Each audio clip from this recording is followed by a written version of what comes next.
Chapter 330, Shock. Shifeng's words left Absolute Heaven speechless. At this moment, Absolute Heaven finally understood why Shifeng would insist on making a bet with him. Shifeng was clearly capable of killing him with a single hit. Yet, Shifeng had given him hope of retaliation for this very moment. A terrible thought suddenly emerged in Absolute Heaven's mind. Had Shifeng planned to deal with Underworld all this time? Before joining Underworld, Absolute Heaven had known that Underworld's background was unfathomably deep. It was an existence that he could not afford to provoke. After joining the organization, that thought had only strengthened. He absolutely could not make an enemy of Underworld. Yet, now, Shifeng dared to consider challenging Underworld. He simply did not know how to differentiate between life and death. It would have been fine if only Shifeng did not know how to differentiate between life and death. Yet, Shifeng intended to drag him down as well. Moreover, the swordsman left him with no other options. Shifeng was eviler than a demon. When Absolute Heaven saw that Shifeng's finger was about to click the upload video button, he lowered his head and helplessly said, "Fine. However, I have a condition. No one can know that I gave you this information. You can rest assured on this point. Since I have asked you to do such a thing for me, I will not make things difficult for you. I won't let anyone but myself look at the information relating to Underworld," Shifeng assured and nodded. Absolute Heaven's worries were unfounded. After all, Shifeng was also worried about this situation becoming public, which would, in turn, allow Underworld to take precautionary actions. "I'll send you the files tomorrow after I have compiled them," Absolute Heaven said before turning to leave. However, Shifeng was a step ahead and blocked his retreat. "What? Worried that I'll deceive you? You currently have information to use against me. What tricks could I possibly play on you?" Absolute Heaven laughed bitterly. "You're overthinking things. I'm just returning the items you dropped when you died. As for your levels, with your strength, you should recover quickly." Shifeng then took out the items he had looted from Absolute Heaven and returned them to their original owner. After some hesitation, Absolute Heaven finally decided to receive the items before leaving. "Guild leader, are we really going to start a war with that mysterious organization named Underworld?" Snow Goose asked. Based on Absolute Heaven's words, Snow Goose could discern just how terrifying Underworld was. Even a top-tier expert like Absolute Heaven was afraid when talking about it. Furthermore, a powerful guild like Dark Star was just a puppet of Underworld. With Zero Wing's current strength, wouldn't acting against Underworld be akin to smashing an egg against a rock? What? Afraid? Shifeng chuckled. Of course not. Our Zero Wing is invincible. How could we possibly lose to Underworld? Snow Goose's eyes glowed as her fighting spirit soared. She had left Twilight Echo with Aqua Rose to create their own legacy in God's domain. How could they give up so easily because of a single Underworld? Time passed, little by little. At this moment, Aqua Rose and the others were still battling against the Blood Hand Association NPCs. Even though it was night in God's domain, spells of war illuminated the sky around Creek Town so brilliantly that it appeared to be day. Although these NPCs provided no loot, the EXP they gave was bountiful. The members of Zero Wing were only able to kill these Blood Hand Association NPCs with such ease due to the assistance of the level 50 Tier 1 guards. In the future, it would not be so easy for them to come across such a valuable opportunity. As more Blood Hand Association NPCs died, the Zero Wing Guild members watched their levels soar. The ranking list of White River City also underwent dramatic changes. Players from Zero Wing continuously appeared within the top 100 of the ranking list. The change had not been obvious at the beginning, as only a few members had entered the 90s. However, as time passed, the EXP growth of Zero Wing never stopped.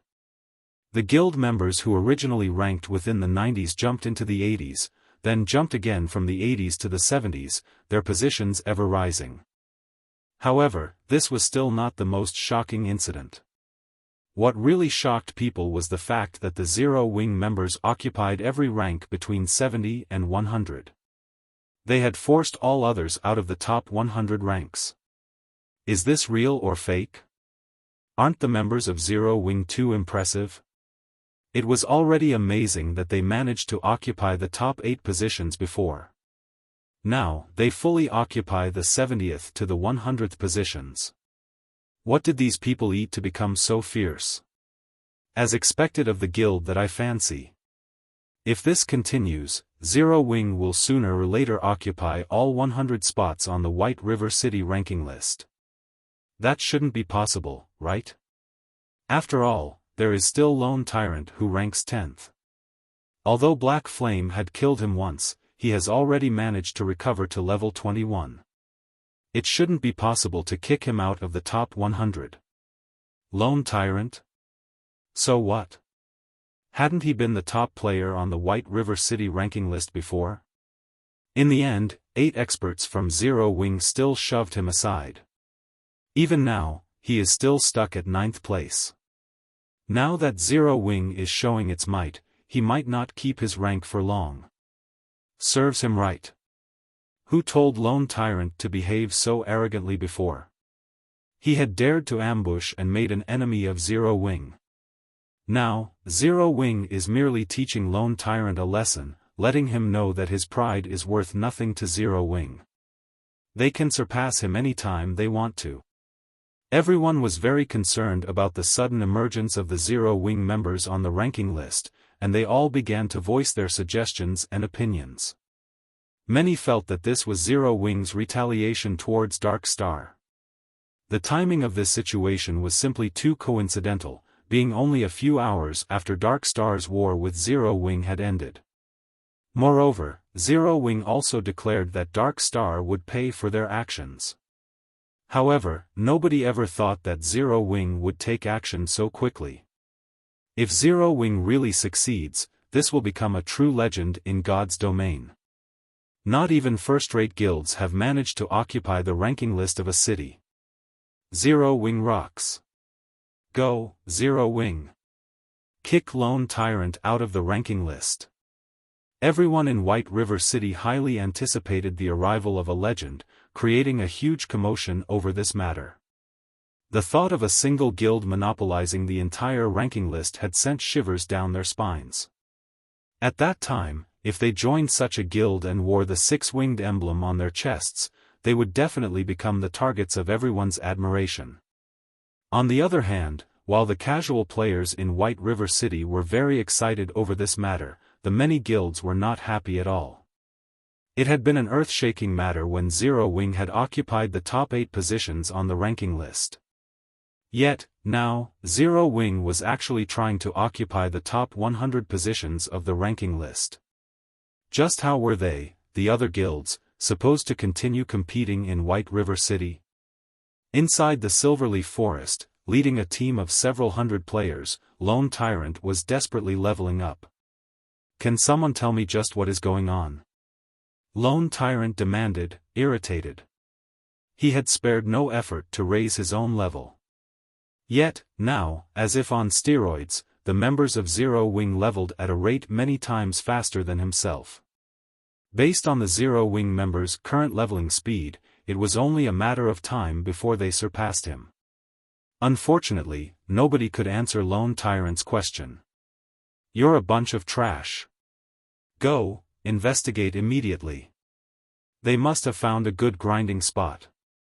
Once you find them, send someone to eliminate them. I will never allow these people to surpass me. Lone Tyrant commanded the guild members of Dark Star. The only reason he had managed to lead Dark Star to its current status in White River City was that of his previous occupancy of the White River City ranking list's number 1 position. However, due to Blackie and the others, he was no longer the top player in the region. Even so, he still occupied the top 10 in the eyes of the public. If he fell out of the top 100, what else would he have? Aside from his identity as the guild leader of Dark Star, there was nothing special about him. Although Lone Tyrant was quite powerful, he knew that he could not compare with top-tier experts. If not for the massive support from Underworld, Dark Star would not have developed to its present state. Lone Tyrant knew that, after the siege on Zero Wing had failed, Underworld started to look down on him. If he lost his only merit as well, based on how Underworld conducted business, he would not keep his position as guild leader for long. Chapter 331, Hidden Warehouse. Considering the events up to this point, Lone Tyrant grew worried. Hurry, lure more monsters. Those bastards from Zero Wing are dreaming if they think they can surpass me and kick me out of the ranking list. I won't give this position away. Lone Tyrant commanded once more, a bloody glow flashing in his eyes. Soon after, a group of rangers and assassins left to carry out his orders and lure more monsters. The mages of Dark Star also promptly increased their attack rate, using more AoE skills than before. As for Lone Tyrant, who was not in a team with his guild members, he began methodically kill-stealing the low HP monsters, taking the majority of the monsters' EXP for himself rather than sharing with his comrades. This leveling method was extremely extravagant. Even a party of experts continuously grinding monsters could not compare to Lone Tyrant's current leveling speed. Unfortunately, Lone Tyrant did not know that the monsters he and the members of Zero Wing grinded were on entirely different levels. Lone Tyrant only grinded level 20 common monsters at the moment, so he received no bonus EXP for killing them. On the other hand, Zero Wing's 100-man team was killing level 30 elite NPCs. Originally, these elite NPCs had provided an abundance of EXP. They also gained the bonus EXP rewarded for killing a monster that was 10 levels higher. After splitting the EXP for each NPC killed across 100 players evenly, everyone leveled up far faster than Lone Tyrant. Time flew by quickly. White River City was bustling at that night. As a Saturday, even though it was already daytime in the real world, many players had not logged out and were still having fun in God's domain. However, as it was dangerous to leave the city at night, many players had chosen to visit bars in the city. With nothing better to do, players had started focusing their attention to Zero Wing's ranks. Many also began guessing on whether or not Zero Wing would kick Lone Tyrant out of the ranking list. It had been over an hour since the commotion had begun. Now, instead of occupying up to just the 70th position, Zero Wing occupied up to the 40th position of the ranking list. Bystanders fell speechless when witnessing the leveling speed of this new guild. Originally, many players had simply guessed and joked around. None of them actually thought that Zero Wing could accomplish such a feat. Watching this momentum, however, Zero Wing might really intend to monopolize the top 100 spots on the ranking list. Everyone could not help but grow excited in anticipation. If Zero Wing truly managed to achieve such a feat, then they, as players who preferred to play solo, might have a few things to consider carefully. Should they or should they not join Zero Wing? Inside one of the bars in White River City, the members of the Holy Grail Knights were currently drinking in celebration. Today, they had managed to raid a level 15, 20-man hard-mode dungeon, the Bloodfang Fort. They also obtained quite a load of equipment and materials from the raid. Brother War Wolf, that Zero Wing sure is godly, huh? First, they defeated world dominators. After that, they managed to kill Dark Star's Lone Tyrant. Now, they are even planning to kick Lone Tyrant out of the top 10 and monopolize the ranking list. Soon, they might even rule White River City. In reply, War Wolf, the leader of the Holy Grail Knights, shook his head and said, "It's still too early to say. Moreover, the other top 6 guilds aren't here just for show. They won't allow Zero Wing to develop freely. Although, it is true that I have underestimated Zero Wing before." Moments after War Wolf started speaking, a few cloaked players walked into the bar. The equipment these players wore immediately attracted the attention of the others inside the bar. These newcomers were fully geared with secret silver equipment. Moreover, none of them possessed a guild emblem on their chests, signifying that they were all independent players. Meanwhile, the leader of this group was a beautiful female summoner. If Xiaofan were here right now, he would definitely notice that this female summoner was none other than Yulan of Underworld. Big brother War Wolf, long time no see. Yulan walked up to War Wolf and greeted him with a bright smile. It's been a long time indeed. The pure and sweet little girl from the past has grown into a beautiful tigress. Time really is amazing. War Wolf sighed ruefully as he looked at the noble and graceful girl in front of him. Big brother War Wolf, you jest. Everything I have today is all thanks to you. Yulan smiled faintly. Looking around, she said, we haven't seen each other for so many years now, and I really wish to have a nice conversation with you. There are too many bystanders here. Why don't we find a room upstairs to catch up? Indeed, it has been many years since we last met. We should really have a nice chat. War Wolf immediately spent 5 silvers to rent a guest room on the 2nd floor. He then walked towards the stairs leading to the bar's 2nd floor. Yulan promptly followed after War Wolf. The other cloaked players that had entered the bar with Yulan also moved to guard the staircase, preventing anyone from going upstairs. At this moment, the entire bar was silent. The other members of the Holy Grail Knights, as well as the other guests in the bar, were still stunned by what they just saw. Their minds were unable to process what had just happened. The leader of an independent team actually knew such a noble and elegant beauty. Moreover, they even rented a private room to have a conversation. The other players' minds went wild with fantasy. A short distance away from Creek Town, Aqua Rose and the other members of Zero Wing still grinded the Blood Hand Association's NPCs relentlessly, their experience bars continuously rising. There were over 2,000 NPCs in Creek Town, and it would not be an easy task to kill every one of them. Although Blackie's Stars of Light skill was very effective against the enemy NPCs, the skill had a long cooldown.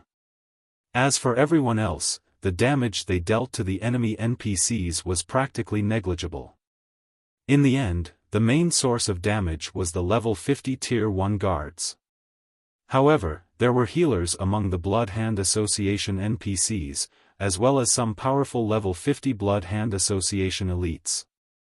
It was not possible to eliminate all of them within a short time. Seeing that the situation had mostly stabilized, Xiaofan said in the team chat, Cola and Violet, you two come with me. We're going to make a trip to the Blood Hand Association stronghold. Everyone else, remain here and continue grinding. Guild leader, you're too biased. I helped you revive that bastard from before. Why are you taking Violet but not me? Snow Goose pouted. We'll be going to the Blood Hand Association stronghold, and nothing good is waiting for us there. Why would you even want to go? Xiaofan laughed bitterly. Xiaofan had his own reasons for not bringing anyone else along. How could a crusade quest possibly be so easy? Previously, Fire Dance and the others had merely lured away the NPCs guarding the town. There were still plenty of enemy NPCs waiting for them inside the Blood Hand Association stronghold. Right now, they were merely going to scout ahead. Is it very dangerous? Snow Goose asked, tilting her head slightly. Of course, Xiaofan said seriously with a nod. Forget it. I can't compare to Violet in terms of survivability, and it would be a pity if I lost my fine gold-ranked staff, Snow Goose said after giving it some thought.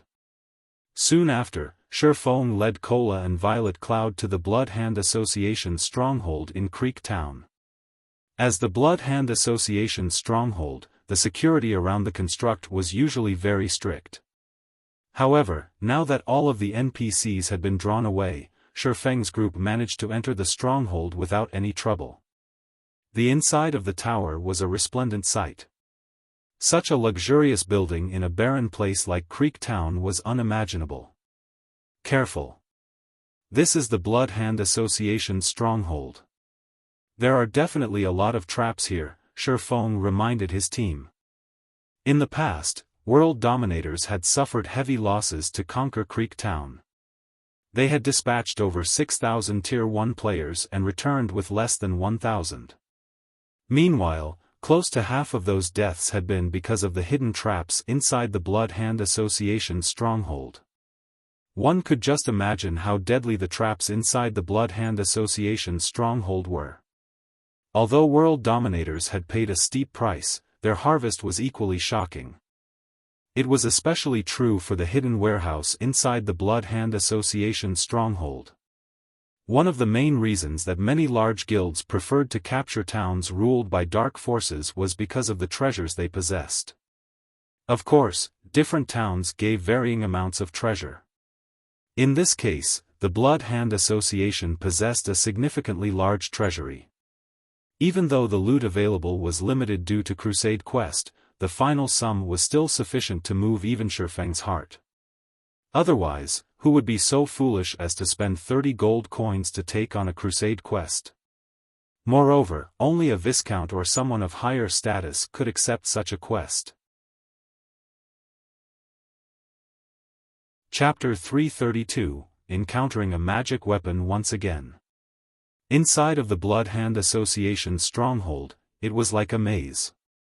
There were also many level 30 Blood Hand Association knights patrolling the construct. These NPCs wore red leather armor and wielded spears. They also had 200,000 HP. Moreover, these NPCs always moved in groups of 10, and their coordination made them extremely difficult to deal with. If Xiaofan and the others recklessly charged into a group of these NPCs, even with a Tier 1 swordsman like Kite protecting them, the result would be the same. These knights would eliminate them in an instant. In fact, even if Xiaofang's group were strong enough to fight these Blood Hand Association knights, they would still meet their deaths if they chose to confront these NPCs. This was due to the many hidden traps and mechanisms throughout the stronghold. In the past, world dominators had paid a steep price because of these traps. Naturally, Xiaofan would not behave as recklessly as world dominators had in the past.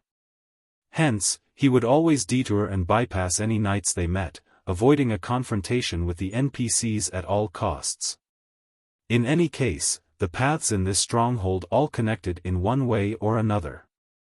As long as one was careful, it was possible to find the Blood Hand Association's hidden warehouse without engaging in combat. Finally, after a long time, Xiaofang's group arrived before a pair of tightly sealed, stone doors. 2 words were etched into the wall next to the doors: Control Room. This was where all of the traps within the Blood Hand Association's stronghold were controlled. As long as they disabled these traps, they would have nothing to worry about as they traveled through the construct. Just after Kola forced open the heavy stone doors, the group immediately discovered an old, one-eyed man dressed in black robes inside the control room. The old man held a redwood staff as he manipulated a magic array. Inca Richter, Tier 1 Elementalist. Level 30. HP 1000000/1000000. Thank God it is as I speculated. He's only level 30 and not a level 50 Tier 2 mage. Xiaofan could not help but sigh in relief when he saw Inca Richter's information. If not for the Crusade quest, the old man before them would be near impossible to deal with. Although Inca Richter would only be level 50, as a Tier 2 mage, he could kill a level 50 Tier 1 player as easily as squishing a bug. Guild Leader, it's a level 30 Tier 1 Elementalist. I'm afraid that he might be somewhat difficult to deal with. Should we call for reinforcements? Kola had a clear understanding of his own abilities.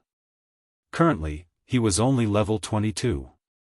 If it were a level 20 Tier 1 Elementalist, he could tank it. However, it was impossible for him to endure the attacks of a level 30 Tier 1 Elementalist. The tier suppression alone would greatly increase the damage he received, not to mention the level suppression. With the two combined, even as the chief MT of Zero Wing, he would be cannon fodder at best. Relax, you don't need to tank. Xiaofan smiled. He then looked at his personal guard, Kite, who stood beside him, saying, Kite will be our MT, Cola, you'll act as support. You just need to activate your magic resistance aura and use protection blessing on Kite during crucial moments. Cola suddenly remembered that Xiaofan had a personal guard like Kite beside him. Kite had over 18,000 HP compared to Cola. Kite was far more durable as an MT. Although Kite was far inferior to Inca Richter regarding HP, as a level 30 Tier 1 swordsman, Kite's close combat capabilities far surpassed a Tier 1 elementalist. Kite, you'll tank Inca Richter. Violet, you'll heal Kite. Cola, focus on using protection blessing on Kite when needed, Xiaofan commanded. Without hesitation, Kite charged Inca Richter, slashing his sword at the old man. A damage of over -4,000 appeared above Inca Richter's head. Compared to the High Lord-ranked Nebula Tiger, Inca Richter's defense was much lower. Despicable intruders, I'll turn all of you into my lab rats. Inca Richter used instantaneous movement, dodging Kite's sword techniques. The old man then waved his staff, summoning an aqua-blue magic shield that covered his body. The magic shield was one of the most frequently used defensive spells that elementalists possessed, and it could protect the caster against a considerable amount of damage. Following which, Inca Richter waved his free hand, summoning an ice wall to prevent Kite from advancing. However, Kite was no ordinary guard. Immediately, Kite activated Wind Blade and jumped. Kite effortlessly leaped across the ice wall in his path and arrived before Inca Richter. He then brandished his sword at the elementalist multiple times in quick succession. After taking a few hits from Kite's sword, the magic shield surrounding Inca Richter's body shattered into particles of light, leaving the caster's feeble body vulnerable to Kite's attacks. Fortunately for the old man, the magic shield had earned him enough time to cast Frozen Circle. White, bone-chilling mist spread out from Inca Richter and assaulted Kite. In response to the spell, Kite abruptly jumped into the air and dodged the Frozen Circle. Inca Richter cursed when he saw the swordsman avoid another spell with such a simple action. In a fit of rage, Inca Richter pointed a finger at Kite, sending multiple fireballs flying at the swordsman who was still suspended in mid-air. As the fireballs approached him, Kite calmly twisted his body and brandished his sword so fast that only bright afterimages were visible. He sliced the incoming fireballs in half, one after another. The speed of Kite and Inca Richter's exchange was stunning, and any ordinary player would have difficulty following the fight. Standing at a distance, both Cola and Violet Cloud were dumbfounded by the scene before them. This was the first time they had witnessed a fight between NPCs. Never would they have expected that a fight between NPCs could actually be more exciting than a fight between experts. The longer they watched, the more felt ashamed of themselves. Inwardly, they also began to estimate how they would fare if they fought Inca Richter if they were the same level and tier. However, as they continued watching the exchange between Kite and Inca Richter, they soon reached a shocking conclusion. They were not even opponents for Inca Richter. The reason they came to such a conclusion, however, was not because of the great disparity between their HPs. Instead, it was because of the difference in combat techniques. This conclusion left them both speechless. What are you two daydreaming about? They are both high-level NPCs, ordinary monsters cannot compare to them. It's no big deal if your current combat techniques are not a match for theirs. As long as you participate in more battles and accumulate experience, you will surpass Inca Richter sooner or later. Xiaofan could not help but console the two. Naturally, he could discern their thoughts. Inca Richter was different from the Blood Hand Association elites battling outside the town. Before the Crusade quest had weakened him, Inca Richter had originally been a Tier 2 NPC. Thus, his combat proficiency was superior to those ordinary NPCs. As for Kite, not only was he a Dark Gold ranked personal guard, but he had also been a Tier 2 sword master in the past. His combat techniques were excellent. In truth, Xiaofan had also been shocked when he had first witnessed a battle between high-level NPCs.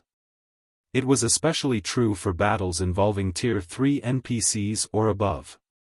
Regarding control over personal combat power, these NPCs could actually exhibit more than 70% of their strength.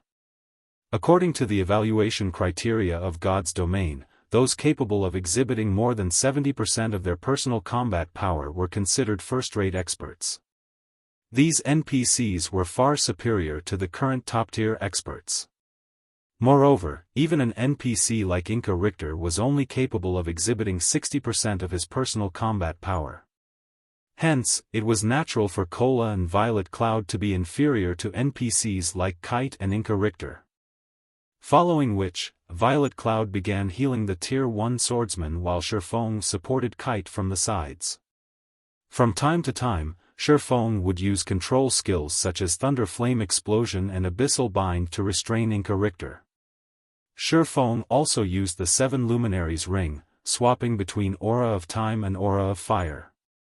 While Aura of Time was activated, Xiaofan would cast Absolute Time. While Aura of Fire was activated, Xiaofan would use Firestorm.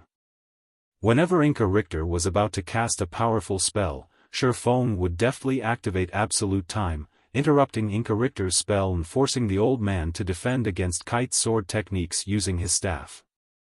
A mage that could not cast spells was like a tiger that without its fangs and claws. In such circumstances, Inca Richter could only endure Xiaofan and everyone else's attacks helplessly. Very quickly, Inca Richter's 1 million HP fell rapidly. 90%. 70%. 30%. After more than 10 minutes, Inca Richter's body finally dropped to the floor, transforming into an abundance of EXP. Xiaofan reached level 24 with the sudden influx of EXP. Following which, Xiaofan turned off all of the traps within the Blood Hand Association stronghold. Now that there were no more traps, it would be much easier to deal with the enemy NPCs. Suddenly, Cola excitedly ran towards Xiaofang's side and asked, "Guild leader, I found a key beside this old man's body. What do you think this is?" "A key?" Xiaofan was slightly puzzled. Logically, none of the Blood Hand Association NPCs should drop any items. Xiaofan received the purple gold key from Cola and examined it. There were complex runes carved onto the body of this key. To Xiaofang's surprise, he could not obtain any information about the key. Everything displayed as unknown. What a strange key. In Xiaofang's memory, there were no records mentioning this key. However, since Inca Richter had dropped it, it should be extraordinary. It seems that we will have to look for an appraiser after we return to White River City. When considering unknown items, Xiaofan suddenly remembered the additional skill of his golden stigmata, Omniscient Eyes. The Omniscient Eyes could obtain all information on any items. This skill was far more amazing than the appraising eyes of appraisers. Let's have a look, then. Xiaofan activated Omniscient Eyes and took a look at the key in his hand once more. This time, the information displayed was no longer unknown. All secrets about the key unveiled before Xiaofang's eyes. It's actually a magic weapon. Shock filled Xiaofang's heart as he investigated the purple gold key in his hand. Chapter 333, Hidden Class. Magic weapon? Cola did not quite understand Xiaofang's words. Violet Cloud was confused as well. Shifting her gaze to Xiaofan, she hoped to find out from Xiaofan what a magic weapon was. It was their first time hearing the term magic weapon. A magic weapon isn't an orthodox weapon. You can think of it as a double-edged sword of tremendous power. It can either raise a player's combat power to frightening heights, or completely ruin them, Xiaofan explained, smiling. He had naturally noticed the two's interest. Xiaofan had never revealed the secret of the abyssal blade to others. Aside from Blackie and Lonely Snow, nobody else in the guild knew about it. matters regarding magic weapons were of utmost importance. Compared to Blackie's epic ranked staff, magic weapons were much more precious. After all, they were weapons capable of rivaling legendary weapons. Had it been possible, Xiaofan would have wished that the abyssal blade in his hands could become an epic weapon instead of a magic weapon. Although his combat power would have decreased significantly, he would not have to worry about the abyssal blade's backlash. Although Xiaofan had never personally witnessed the result of a backlash, he had still heard rumors about it. In the past, many first-rate experts had been devoured by their own magic weapons.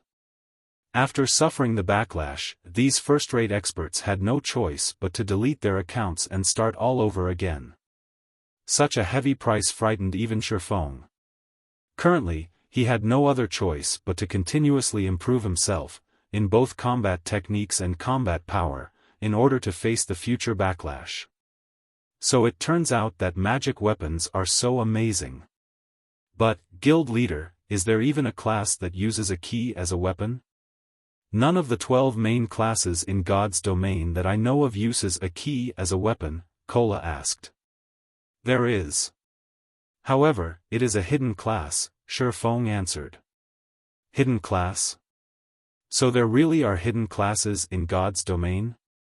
Then, aren't hidden classes very amazing? Guild Leader, is it possible for us to switch to a hidden class? Kola's trust in Xiaofan had long since reached the level of blind faith. He did not have a shred of doubt about Xiaofang's words. If Xiaofan said hidden classes existed in God's domain, then, to Kola, these definitely existed in God's domain. Even if there weren't any hidden classes, Kola would still believe that there were. Big brother Kola, what are you getting so anxious for? You should let Guild Leader finish speaking first. Violet Cloud was also very interested in regard to hidden classes. Seeing his two party members looking at him with such fervent eyes, Xiaofan could not help but laugh, saying, "This hidden class is called Astromancer and it can be considered a branch of the mage classes. Any mage or healer class can convert to an Astromancer. The minimum requirement is that you must first reach level 20. More importantly, you must also receive and complete the class change quest for the hidden class. Meanwhile, this key is very special. Not only is it a weapon, it is also a tool meant for triggering the class change quest for the hidden class.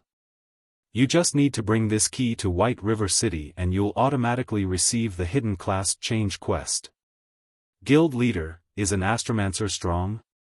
Can I still continue healing after I become an Astromancer? Violet Cloud was suddenly excited. As Zero Wing developed, the number of battles the guild would be involved in would increase. Although she loved being a cleric, the things she could do were clearly limited. After all, when all was said and done, a cleric was not a combat-oriented class. Violet Cloud dearly wanted to fight as well. She did not wish to always stand in the rear and receive the protection of others. Although it is called a hidden class, you're not exactly going to be changing to an entirely different class. It is more like having extra unique class skills. You will simply be gaining an additional skill set that does not belong to your original class. The downside to this is that you will take several times longer to level up, compared to normal classes. Moreover, it won't be an easy task to learn the system skills of a hidden class. Simply put, your life will become much harder after converting to a hidden class, Xiaofan explained. In addition, Astromancer isn't a class suitable for the average player. The controls involved are very complicated, and the control difficulty is at least 2 to 3 times that of a normal mage class.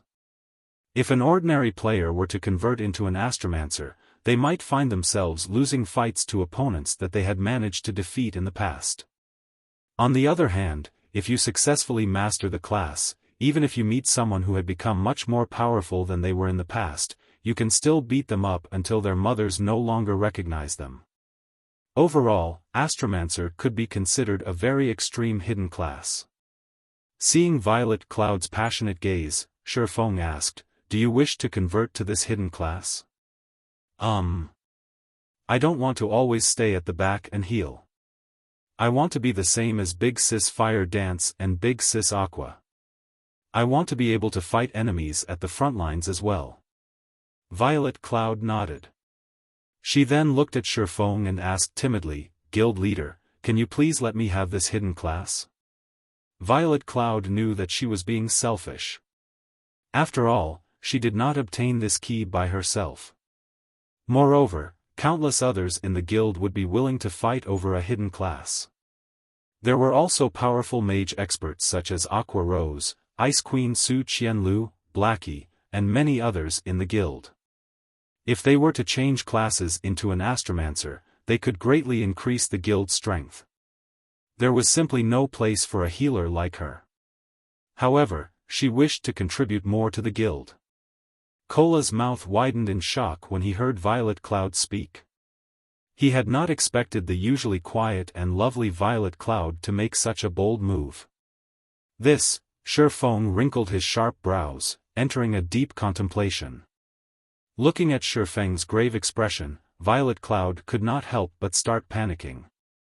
Guild Leader, Violet's control and techniques are definitely first-rate. Even I am no match for her. Won't you consider giving her a chance? Cola voiced his opinion.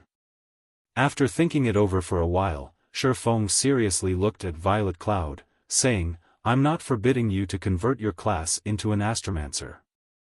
Only, this key is slightly troublesome. If you use this key to convert your class into an astromancer, your path will be fraught with an endless amount of trouble in the future.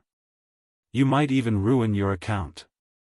All your efforts would go down the drain. At that time, while everyone is over level 100, you will have to start from scratch. Do you really have the courage and determination to do so? In fact, Xiaofan had no doubts in regard to Violet Cloud's control and techniques. If Xiaofan did not possess 10 years' worth of experience playing God's Domain, Violet Cloud might have already surpassed him by now. Based on Violet Cloud's standards, she might immediately become one of Zero Wing's top combatants once she was an astromancer. Xiaofan would naturally feel happy over this matter. Yet, what he had in his hand right now was a magic weapon. If the weapon were a legendary weapon and not a magic weapon, he would willingly give it to Violet Cloud without hesitation as long as she wanted it. A magic weapon, on the other hand, had pros and cons that Xiaofan was very clear about. As long as a player unsealed a magic weapon and became its controller, then they would inevitably have to face the backlash of the magic weapon one day. Based on the current situation, the disadvantages of giving Violet Cloud the magic weapon greatly outweighed the advantages. Most importantly, not every player could handle the pressure of having to start all over again. Guild Leader, I'm not afraid of trouble. I only hope that I can do more for the guild. Even if I end up back in square one because of this item, I will have no regrets. At the very least, I would have contributed greatly towards the guild's current development. Violet Cloud looked at Xiaofan, her eyes shining with conviction. Faced with Violet Cloud's gaze, Xiaofan abruptly recalled how he had been back then, and burst out in sudden laughter. That's right. What's there to be afraid of? It's just a restart at worst. The worry that filled Xiaofang's heart disappeared. He then handed the key to Violet Cloud. This key is still sealed. After returning to White River City, go look for someone who can unseal it. After it is unsealed, you will automatically receive the Tier 1 Hidden Class Change quest. Thank you, Guild Leader. I definitely won't let you down.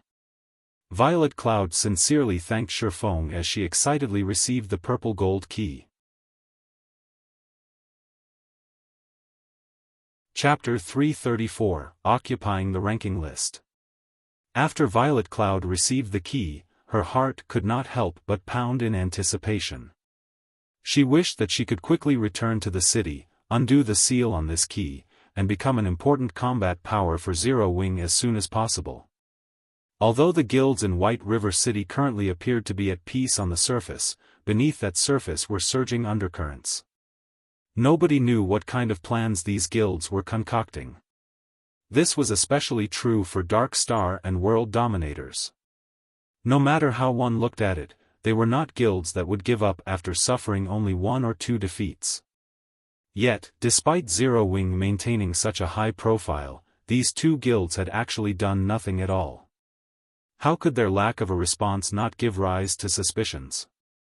Although Violet Cloud did not know what these 2 guilds were planning, she was sure of one thing: as long as Zero Wing became sufficiently strong, no matter what sort of tricks or means those 2 guilds used, all would be rendered useless. Star's reminiscence? Violet Cloud softly muttered after checking the information of the key in her hands. Star's reminiscence, magic weapon. A key belonging to the ancient and great Star Sage, Reigns. Inside this key remains a fragment of Star Sage Reigns' power. Currently, Reigns' power has been sealed by a mysterious power, and information about the key can only be unveiled after the seal has been undone. This seal requires a Tier 3 Great Mage to undo. After Xiaofan had used omniscient eyes on this star's reminiscence, a portion of the information that had displayed as unknown became available.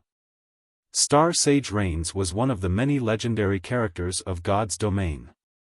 Even among legendary characters, Star Sage Reigns was one of the more dazzling figures.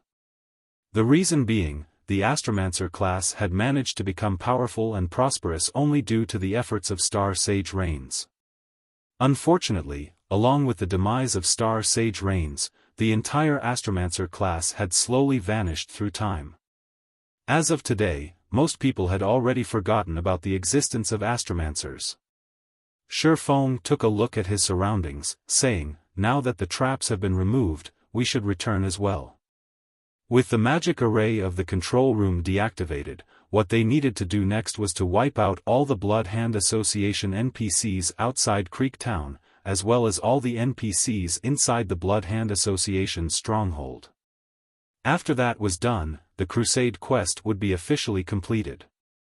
While Xiaofang's group of 4 was leaving the Blood Hand Association's stronghold, a major incident occurred at White River City.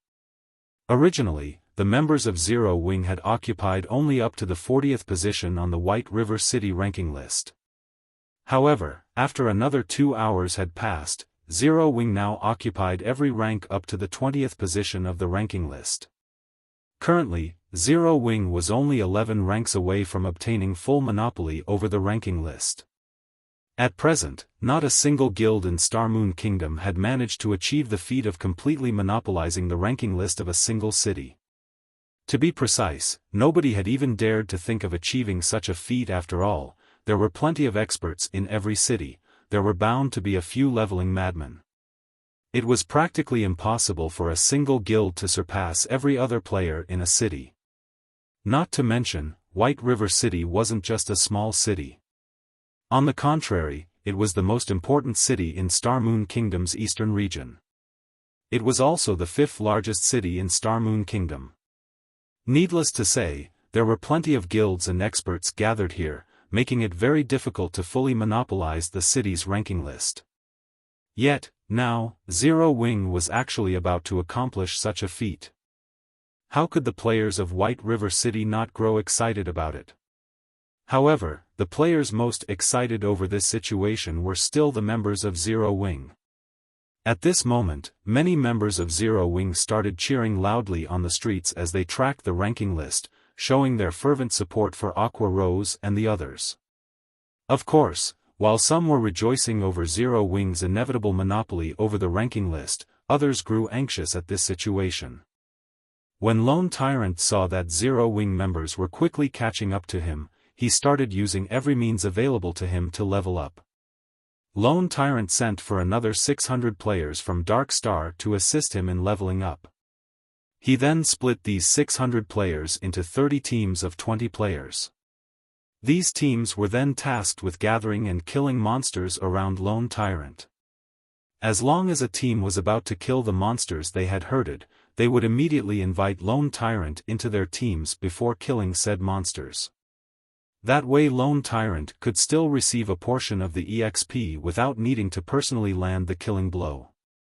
After the monsters were killed, Lone Tyrant would then leave the team and go on to join other teams. Including the several hundred players that were originally helping him, Lone Tyrant now had over 30 teams of players assisting him in leveling up. Lone Tyrant continued to leave and join teams this way, accumulating large amounts of EXP for himself. Naturally, the effect on his leveling speed was self-evident. However, such an extravagant way of leveling was only possible because Lone Tyrant was the guild leader of Dark Star. Other people could only look on in envy. Not even tycoons dared to level up in such a way. In truth, Lone Tyrant himself was reluctant to waste so much manpower. However, he simply had no other choice. Despite sending out a horde of people to search for Zero Wing's whereabouts, no one returned with positive results. Lone Tyrant could not stop Zero Wing's progress even if he wanted to. No matter how hard Lone Tyrant racked his brain, he simply could not figure out how the members of Zero Wing were leveling up so quickly. Even when he was using such an extravagant way of leveling, his leveling speed was still far inferior to theirs. It would be fine if this situation was only limited to 1 or 2 individuals in Zero Wing. However, such a large group of players was actually leveling up so quickly. Just what kind of method were they using to accomplish such a feat? If Zero Wing were to really kick him out of the ranking list, then he, as the guild leader of Dark Star and also someone who was famed for his high level, would really become the laughingstock of White River City. Hence, Lone Tyrant had no choice but to carry out such an unwise move. However, with the passage of time, Lone Tyrant grew increasingly frightened. Everyone in White River City was greatly surprised as well. The reason being, not only did Zero Wing's leveling speed not slow down, it somehow was even accelerating. The rankings changed practically every few minutes. The positions Zero Wing occupied rapidly went from the 20th to the 15th, before increasing to 12th, and finally stopping at 10th. Now, Lone Tyrant was the only player on the ranking list who was not part of Zero Wing. Lone Tyrant became even more frantic at this sight. Lure more monsters. The more the better. Everyone else, give me all the magic scrolls you have. Lone Tyrant's eyes were glowing red at this moment. He looked just like a gambler who had lost all his bets and was planning to stake everything on one final throw. Black Flame, you're 100 years too early if you think you can kick me out of the ranking list. Shortly after, Lone Tyrant started hysterically using all sorts of AoE attack magic scrolls, killing the hundreds of monsters his subordinates had lured over. Each and every one of these AoE attack magic scrolls were very precious, and they were normally treated as the guild's strategic material. At this moment, however, Lone Tyrant treated these magic scrolls as if they were toys, using them with wild abandon. Lone Tyrant's experience bar also soared within a short period of time. However, compared to the rise in experience, Lone Tyrant's behavior was simply throwing good money after bad. Everyone from Dark Star felt their hearts ache at this sight. They had managed to obtain these magic scrolls only after going through many difficulties. Now, however, all their efforts had gone to waste in order to allow Lone Tyrant to quickly level up. Despite their heartache, the members of Dark Star could do nothing about the situation. After all, the person holding the position of guild leader was not them but Lone Tyrant. Many people started regretting their decision to join Dark Star instead of Zero Wing. With such a selfish guild leader, would Dark Star even possess a future? In contrast, Black Flame, the guild leader of Zero Wing, had not hesitated to charge to the rescue in order to save his brothers and sisters in arms from being bullied. Back when the core members of Zero Wing had been surrounded inside the Silverleaf Forest, Black Flame had ventured into enemy territory all by himself. Moreover, after the war, he had even spent huge sums of money in order to compensate his own guild members.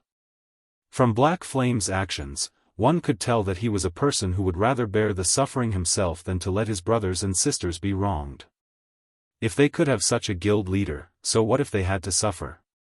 However, just as Lone Tyrant was hysterically using magic scrolls, Zero Wing's 100-man team were also in the midst of killing the remaining level 50 Tier 1 Blood Hand Association elites. In order to deal with these level 50 NPCs, Blackie used Stars of Light, while Xiaofan used Firestorm. Xiaofang's normal guards also used all their AoE skills. The scene of the battle was like Armageddon. Even the level 50 Tier 1 NPCs could not endure this relentless bombardment. Soon after, these Blood Hand Association elites started dying one after another. Simultaneously, the experience bars of everyone from Zero Wing soared like a rocket. The reason for such rapid leveling was simple. First of all, Tier 1 NPCs gave much more EXP than ordinary NPCs when killed. Second, most of the members of Zero Wing were only level 20, while the rest were only a few levels higher, so the bonus EXP they could obtain from killing a level 50 NPC was munificent. When both of these factors were combined, the levels of Zero Wing's 100-man team naturally increased by leaps and bounds. After several tens of Blood Hand Association elites died, everyone from Zero Wing had risen to level 21 or above, instantly monopolizing all 100 spots on the White River City ranking list. At this moment, every player in White River City fell silent. Zero Wing had done it. Zero Wing had actually fully occupied the top 100 spots of the White River City ranking list. The sight stunned Lone Tyrant. He even forgot to use the magic scroll in his hands. At the same time, a series of system notifications sounded throughout the entire Star Moon Kingdom. Chapter 335, Experts Gathering at White River City. Star Moon Kingdom Region System Announcement. Congratulations to Zero Wing for becoming the first guild to exclusively monopolize the top 10 of a city's ranking list. Rewarding 100 gold coins, 5,000 guild popularity, and 1,000 guild reputation. Star Moon Kingdom Region System Announcement. Congratulations to Zero Wing for becoming the first guild to exclusively monopolize the top 30 of a city's ranking list. Rewarding 200 gold coins, 10,000 guild popularity, and 3,000 guild reputation. Star Moon Kingdom Region System Announcement. Congratulations to Zero Wing for becoming the first guild to exclusively monopolize the top 100 of a city's ranking list. Rewarding Honored Guild Title, 500 gold coins, 30,000 guild popularity, and 7,000 guild reputation. Originally, Zero Wing's attempt at monopolizing the ranking list was a matter limited to only White River City. Hence, aside from the players based in White River City, nobody else in Star Moon Kingdom paid any particular attention to this incident. However, the appearance of these three system notifications dumbfounded every player in Star Moon Kingdom. Players who were currently inside a dungeon were no exception. At this moment, everyone was shocked and they saw these system notifications. Just the amount of gold coins rewarded was enough to cause the large guilds of many cities to feel envy and hatred. From the three rewards, Zero Wing had obtained a total of 800 gold coins. At this stage of the game, a large guild would have only around a dozen gold coins in fluid funds. After all, it was not easy to earn in-game currency in God's domain. Although players were reaching higher levels with each passing day and they were making more money than before, their daily expenditures had also increased inadvertently. Simply put, there were too many aspects where one was required to spend money in God's domain. For example, repairing equipment. For example, learning skills. For example, purchasing potions, whetstones, and other necessities for adventuring. Most importantly, hotels and daily meals. Originally, before the first evolution of God's domain, players had no need to rest at a hotel. They also had no need to have meals. However, after God's domain evolved, if players did not rest for long periods of time, their mental state would start to deteriorate. If players did not consume food for long periods of time, although no changes would occur to their character's attributes, their body's physical state would be affected. This, in turn, would reduce a player's efficiency when grinding monsters and leveling. Because of these aspects, players rarely had a lot of money sitting in their pockets. In fact, they had even less money than before the first evolution of God's domain. However, it was also due to this reason that many inconspicuous lifestyle classes had started receiving attention from players and begun to develop rapidly. After all, mainstream lifestyle classes weren't the only lifestyle classes that could make a lot of money. Even non-mainstream lifestyle classes could achieve similar results. As for guilds, they could barely make ends meet. If the various large guilds did not possess big money farming teams of their own, their development would have long since stagnated. To any guild in Star Moon Kingdom, 800 gold was an astronomical sum of money. If others had thought that Zero Wing was a considerably good guild in Star Moon Kingdom before, then from now on, Zero Wing would be very well known as an excellent guild in Star Moon Kingdom. At this moment, posts relating to Zero Wing were flooding the official forums for Star Moon Kingdom, and none of them was not astounded by Zero Wing's achievement.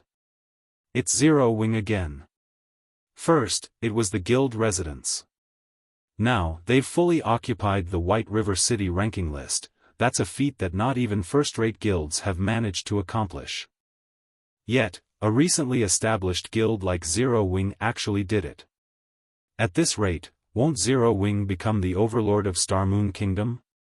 Why can't Zero Wing start recruitment in our city? If they start recruiting, I'll definitely be the first one to sign up.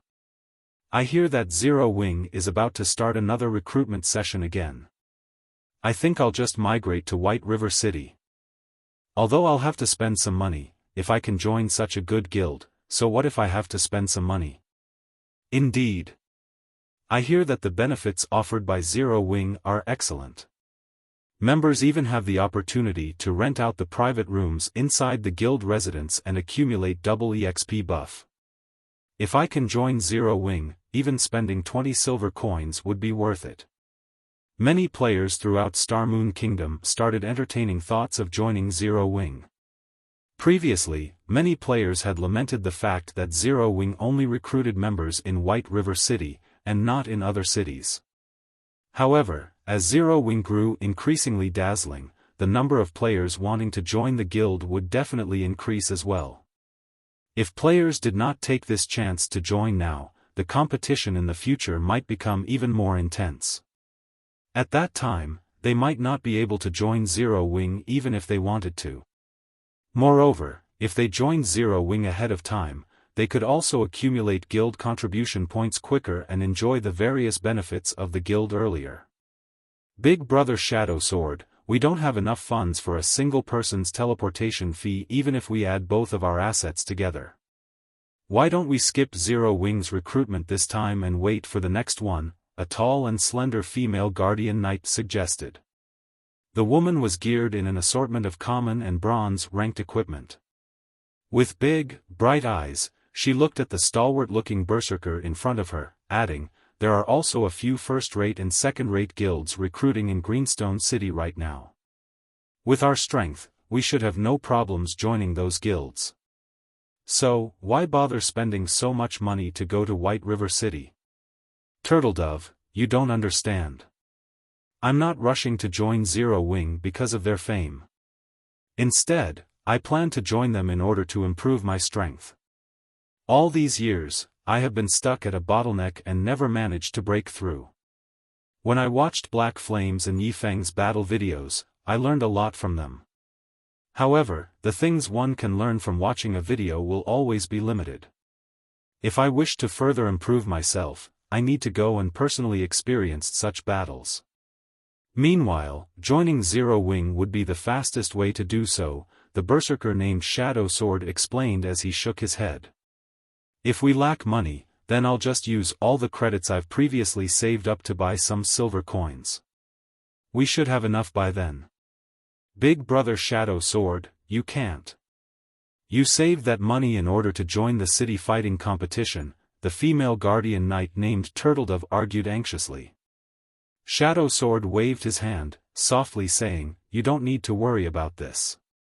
If I can't raise my current strength, I would only become a joke by joining the fighting competition. I understand, Turtledove nodded helplessly. At the same time, many players throughout Star Moon Kingdom started planning a trip to White River City. Every one of these players had reached a certain standard. After all, the teleportation fees required to go to White River City were not cheap. Being able to gather so much money was also proof of one's own abilities. While everyone in Star Moon Kingdom were discussing Zero Wing Creek Town, Blood Hand Association's stronghold. Under Xiaofang's lead, Zero Wing's 100-man team and the 48 level 50 Tier 1 guards had cleared out all the Blood Hand Association knights inside the stronghold and arrived before the doors leading to the hidden warehouse. The doors to the Blood Hand Association's hidden warehouse were made of extremely tough steel. The pair of thick doors was not something that could be pushed apart by only a handful of players.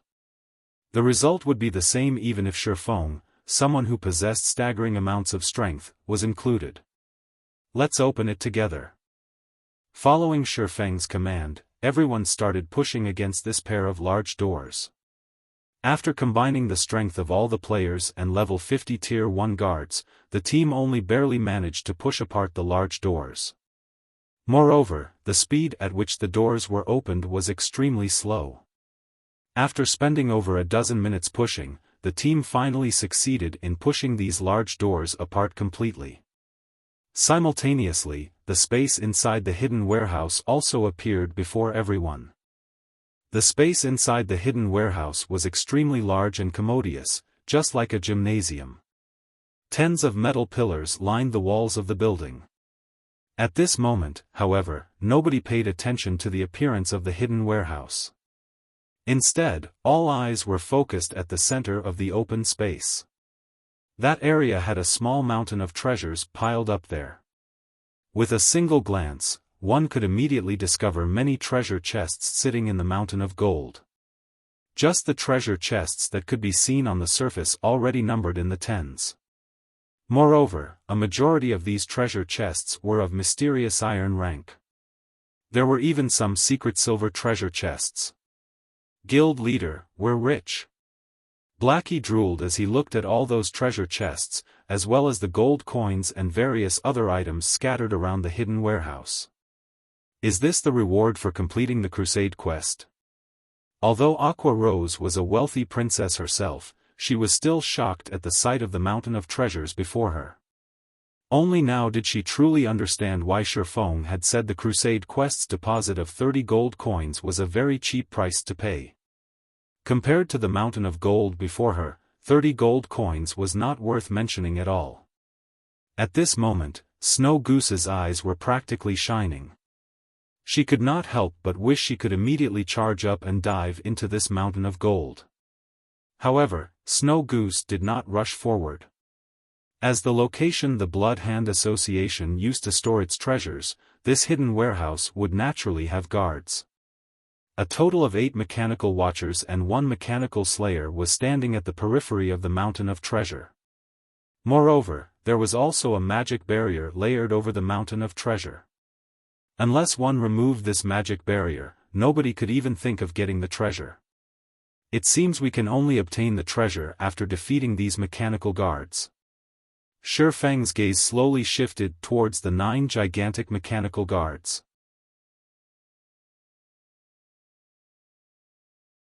Chapter 336, Mutant. The hidden warehouse was the most important location of the Blood Hand Association. After all, the warehouse stored all of the treasures the Blood Hand Association had collected over the many years. Naturally, the security of this hidden warehouse would also be the most intense.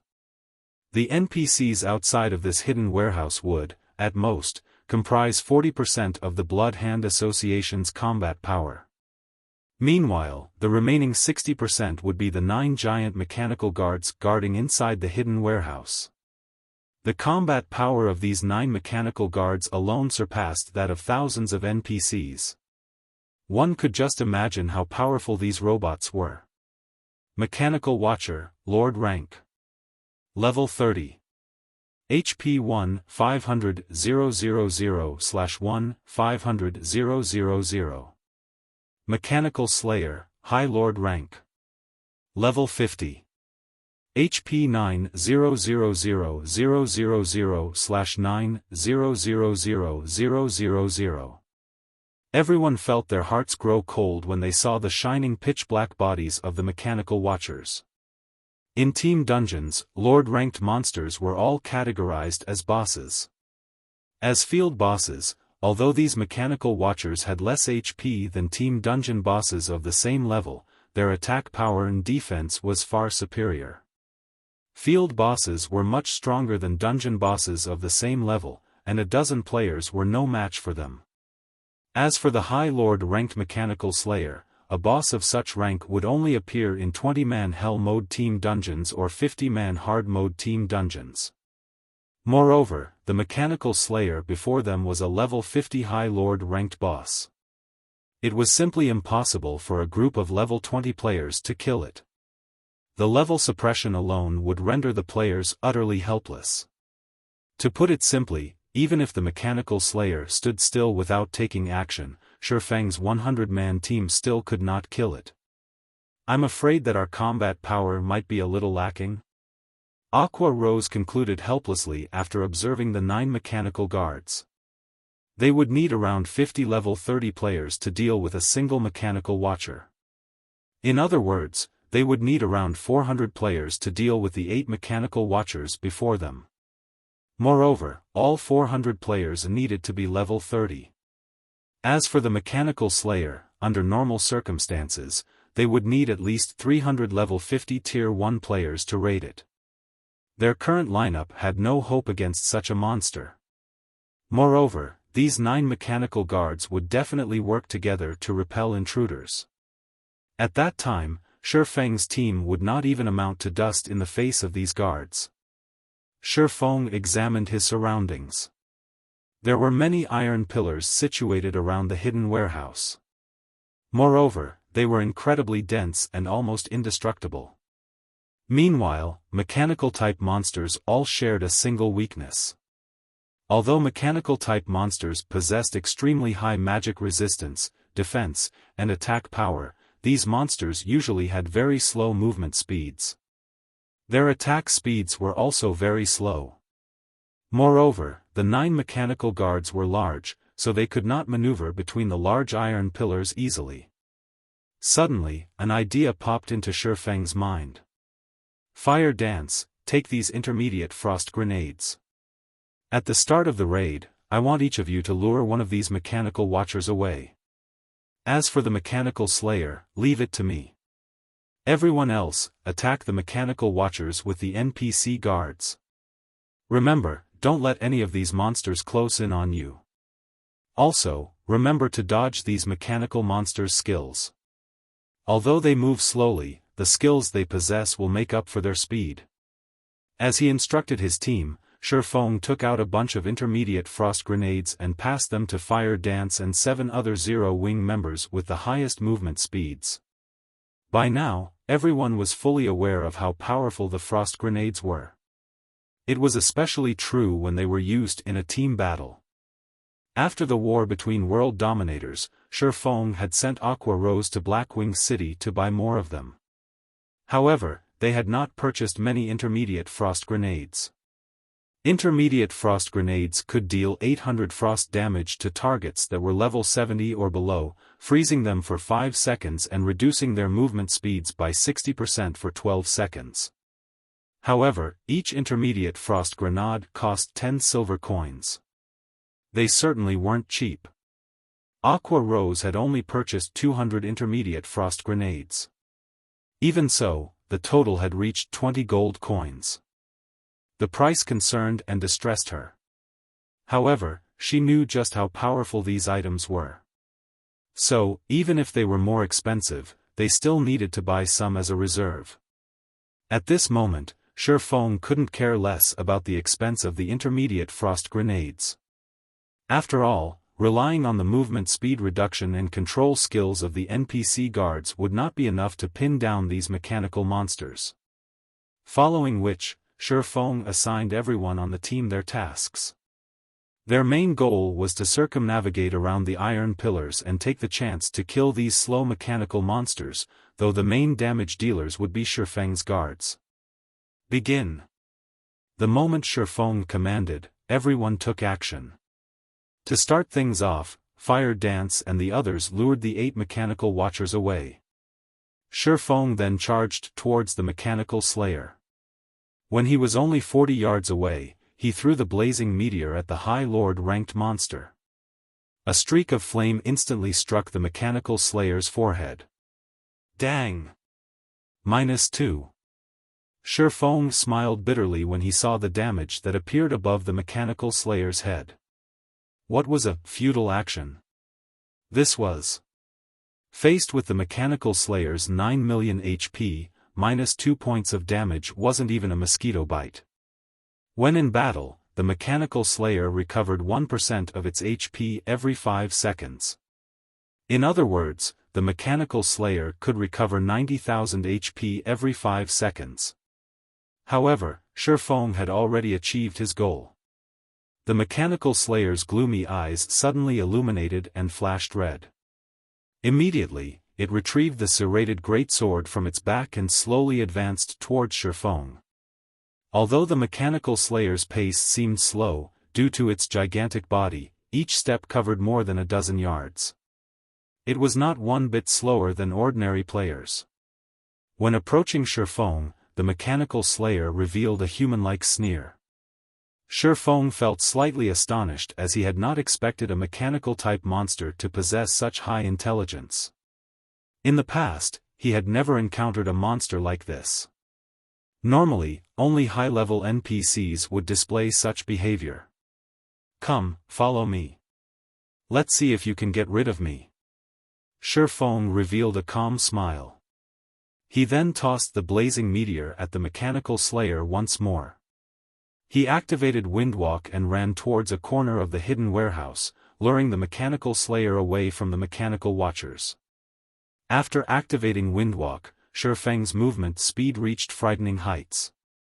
Moreover, Xiaofan had also used the aura of wind from the 7 luminaries ring, increasing his movement speed by an additional 20%. However, even with both effects stacked, the mechanical slayer was still faster than Xiaofan. The distance that took Xiaofan several steps to cross only took the mechanical slayer a single step. When the distance between them shortened to 20 yards, the mechanical slayer abruptly swung its greatsword at Xiaofan, wielding it single-handedly. Clearly, there was still a distance of 20 yards between the mechanical slayer and Xiaofan. Although the mechanical slayer's serrated greatsword was very large and long, it could not hit Xiaofan. Yet, the mechanical slayer still chose to swing its greatsword. When the serrated greatsword descended, it created a loud boom. Even the air surrounding the greatsword compressed and became extremely heavy. Suddenly, tens of air blades shot towards Xiaofan. The blades resembled a wall of air pressing down on Xiaofan. The gaps between air blades simply did not allow Xiaofan any space to evade. Moreover, they covered a frightening range. Xiaofan could not dodge them even if he wanted to. Yet, if Xiaofan took the attack head-on, the blades would end his life. Defensive blade would not change the outcome. At most, the skill could help Xiaofan block 9 air blades. It's using a skill already? As expected, a High Lord won't give players any chances. It would be simply impossible for an ordinary player to escape alive. Xiaofan was utterly astonished. He had not expected the mechanical slayer to use such a powerful skill so soon. However, it would be wishful thinking on the mechanical slayer's part if it thought it could kill Xiaofan so easily. In the next moment, Xiaofan suddenly flew. In the nick of time, Xiaofan flew out of the range of the air blades, leaving behind afterimages as he charged towards the closest iron pillar. This was none other than the effect of Wind Rider, the activatable skill of the Aura of Wind. Wind Rider enables temporary flight and movement speed increase of 100% for 15 seconds. Cooldown, 2 minutes. The mechanical slayer bellowed angrily.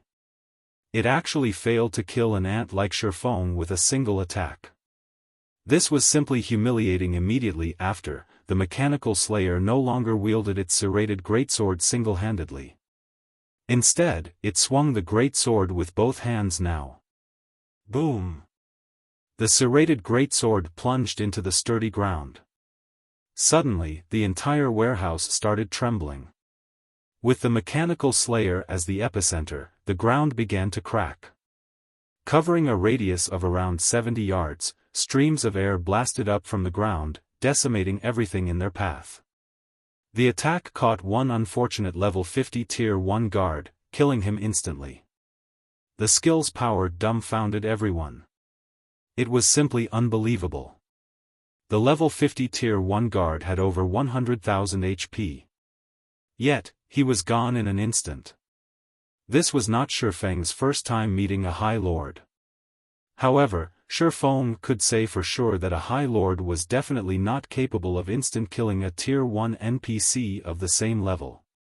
At this moment, several thousand level 50 Tier 1 players would not be enough to kill the mechanical slayer. Fortunately, Xiaofan had Wind Rider activated, so he barely managed to escape the mechanical slayer's skill. At this moment, when Xiaofan looked at the mechanical slayer again, Xiaofan was shocked to discover a cruel smile on its face. Seeing this, Xiaofan thought of an unlikely possibility. Suddenly, Xiaofang's body shivered as it was overcome with a terrifying chill. This is not good, it's a mutant. Everyone, leave the warehouse immediately. Run as far as you can. Xiaofan shouted. At this moment, various emotions passed through Xiaofang's heart. Originally, Xiaofan had everything under his control. However, he never would have expected that such a thing would occur. To begin with, it was simply impossible for this kind of thing to exist at this stage of the game. Yet, it had actually happened. Although Xiaofang's command confused his guildmates, they carried it out without hesitation. Following Xiaofang's command, everyone ran from the hidden warehouse. At the same time, Xiaofan also tasked his normal guards to stay behind and pin down the mechanical slayer, allowing everyone the chance to escape. In the face of the mechanical slayer, however, the level 50 Tier 1 guards, which had been insurmountable existences to players, could not last a single hit. Guild leader, what is going on? Aqua Rose dared not believe her own eyes right now. The level 50 Tier 1 guards were actually dying with a single hit. A single hit. At this moment, Aqua Rose wasn't the only person present who had questions. Everyone in the team was dazed and confused. Such a powerful monster no longer belonged to the category of a High Lord. However, at this moment, nobody had the time to ask their questions.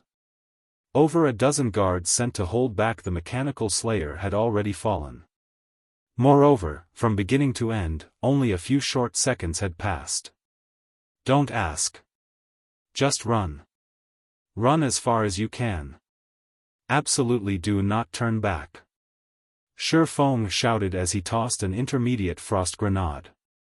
Currently, Wind Rider was still in effect.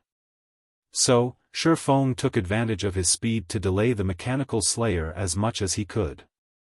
Originally, an intermediate frost grenade could deal 800 frost damage to monsters level 70 or below and freeze them for 5 seconds.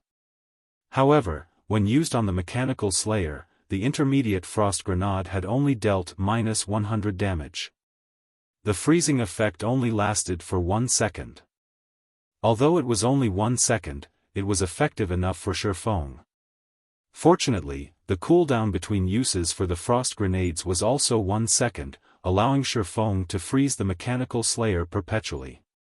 Xiaofan tossed one frost grenade after another, delaying the mechanical slayer for over 20 seconds. At this time, his team had finally left the hidden warehouse. Guild leader, we've left the warehouse, Fire Dance said in the team chat. No. I told you to run as far as you can. Leave Creek Town immediately. Xiaofan said.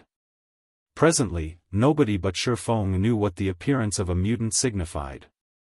However, Xiaofan did not have the time to explain at the moment. If they did not run fast or far enough, the consequences would be dire.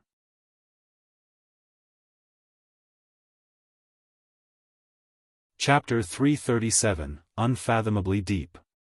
Listening to Xiaofang's anxious tone, everyone from Zero Wing knew that the situation was not as simple as it appeared. Since Xiaofan had issued his command, none of them would tarry. One after another, they quickly ran for the entrance of the Blood Hand Association's stronghold. The mechanical slayer's strength was simply too terrifying. Not only did it possess region-scale destruction skills, but it could also kill level 50 Tier 1 NPCs with a single hit. If it had only been a region-scale destruction skill, they could have dealt with it. The key thing was that even the mechanical slayer's basic attacks could instantly kill an NPC guard with over 100,000 HP. At this stage of the game, players had no hope of defeating the mechanical slayer. Guild leader, be careful. Fire Dance could not help but tighten her fists, reluctance filling her heart. Yeah, Xiaofan gave a simple reply. At the moment, he could not relax as he had before. His current enemies were not limited to just the mechanical slayer. They also included the 8 other mechanical watchers. Previously, these mechanical watches had run out of the hidden warehouse in pursuit of the other members of Zero Wing. However, after everyone escaped from the hidden warehouse, these mechanical watchers rushed back to deal with Xiaofan. It was extremely challenging for Xiaofan to slow the mechanical slayer's movements while simultaneously dodging the attacks of the 8 mechanical watchers. When all was said and done, Xiaofan was only a level 24 Tier 0 swordsman. Only by activating all the life-saving skills he possessed could he barely avoid death. However, he was about to run out of gas. Damn you fools! I'm clearly helping you right now, yet you idiots are trying to kill me. Since you all wish for death so badly, I'll grant you your wish. Xiaofan looked at the 8 mechanical watchers that only focused their attacks on him in anger. Then, instead of throwing the intermediate frost grenade in his hand at the mechanical slayer, Xiaofan aimed it at the mechanical watchers charging at him. Have fun with each other. Damn you bastards! After freezing the 8 mechanical watchers, Xiaofan retrieved a speed scroll from his bag and used it. His movement speed soared once more. He then charged directly towards the hidden warehouse's entrance. You will all die. The mechanical slayer let out a mechanical roar after escaping its icy imprisonment. The entire warehouse trembled at its mighty roar. Instantly, the mechanical slayer strode forward and charged at the escaping swordsman. While moving forward, however, the mechanical slayer found itself blocked by the 8 frozen mechanical watchers. Without a shred of hesitation, the slayer swung its great sword at one of its supposed allies. The strike sent one of the heavy, over 6 feet tall watchers flying. Making 8 quick successive swings, the mechanical slayer sent all 8 mechanical watchers into the warehouse's walls. Such horrifying damage, it is as expected of a mutant. At this moment, Xiaofan finally managed to glimpse of the mechanical slayer's real damage. A basic swing from its greatsword devoured more than 300,000 HP from each of the mechanical watchers. In other words, the mechanical slayer could easily kill a level 30 Lord-ranked mechanical watcher with only 5 basic attacks. With such strength, the mechanical slayer could effortlessly massacre a starter town. It seems that fleeing to a town is out of the question. Xiaofan frowned as he gauged the mechanical slayer's combat power. Mutants were a special existence in God's domain.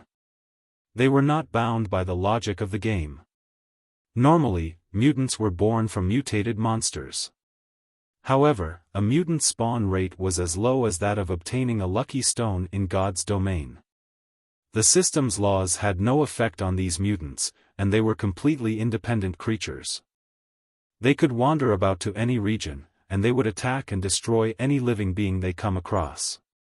In Xiaofang's previous life, every time a mutant appeared in God's domain, a disaster would follow. Mutants were like the various natural disasters in the real world, and they were not something that a single player could deal with.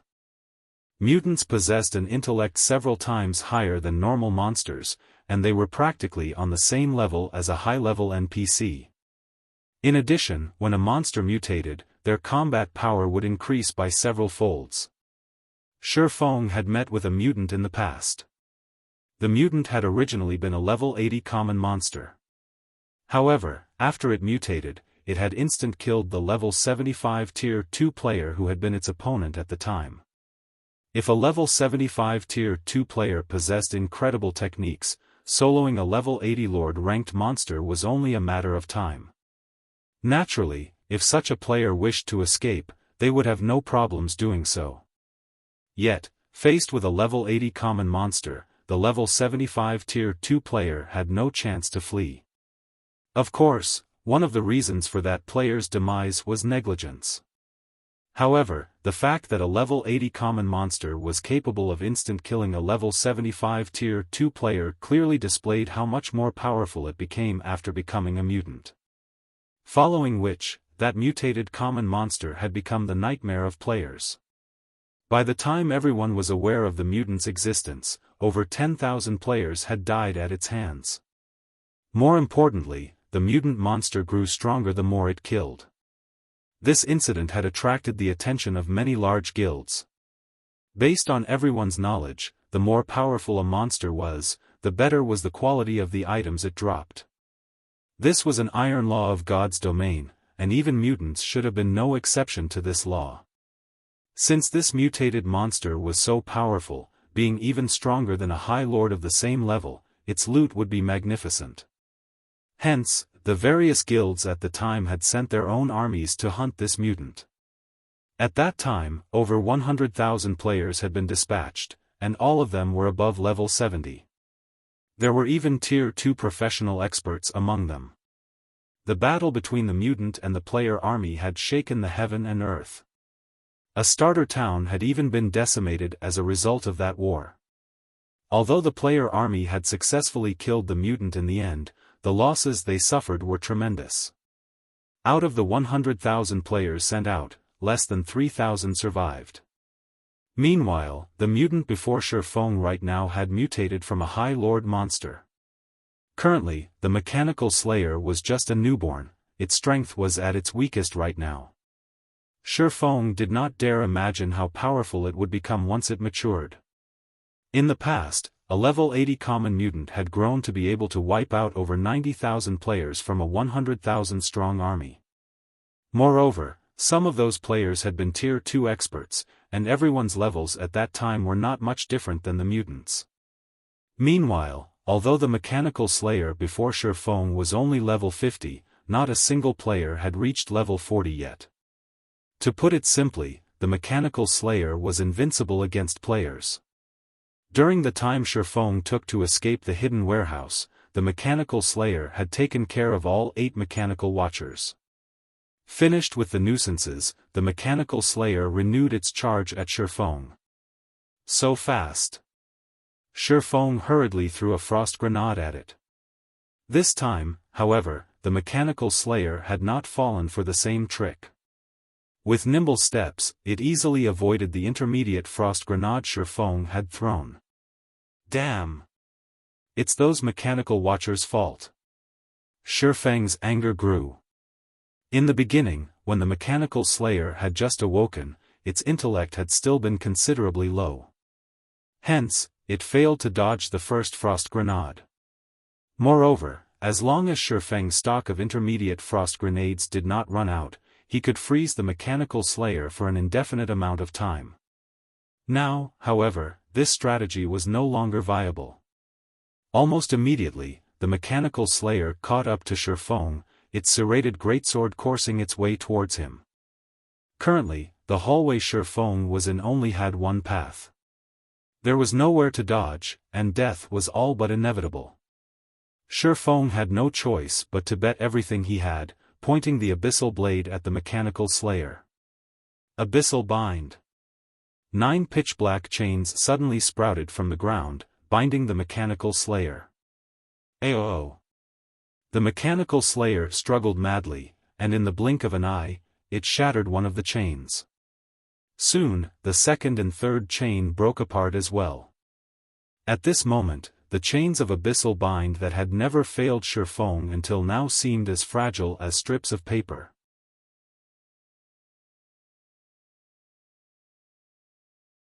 Chapter 338, Hunted.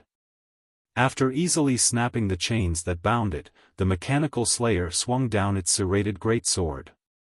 Unlike the downward slash it had used at the very beginning of the raid, this swing had sliced apart the air, the greatsword meeting no resistance whatsoever.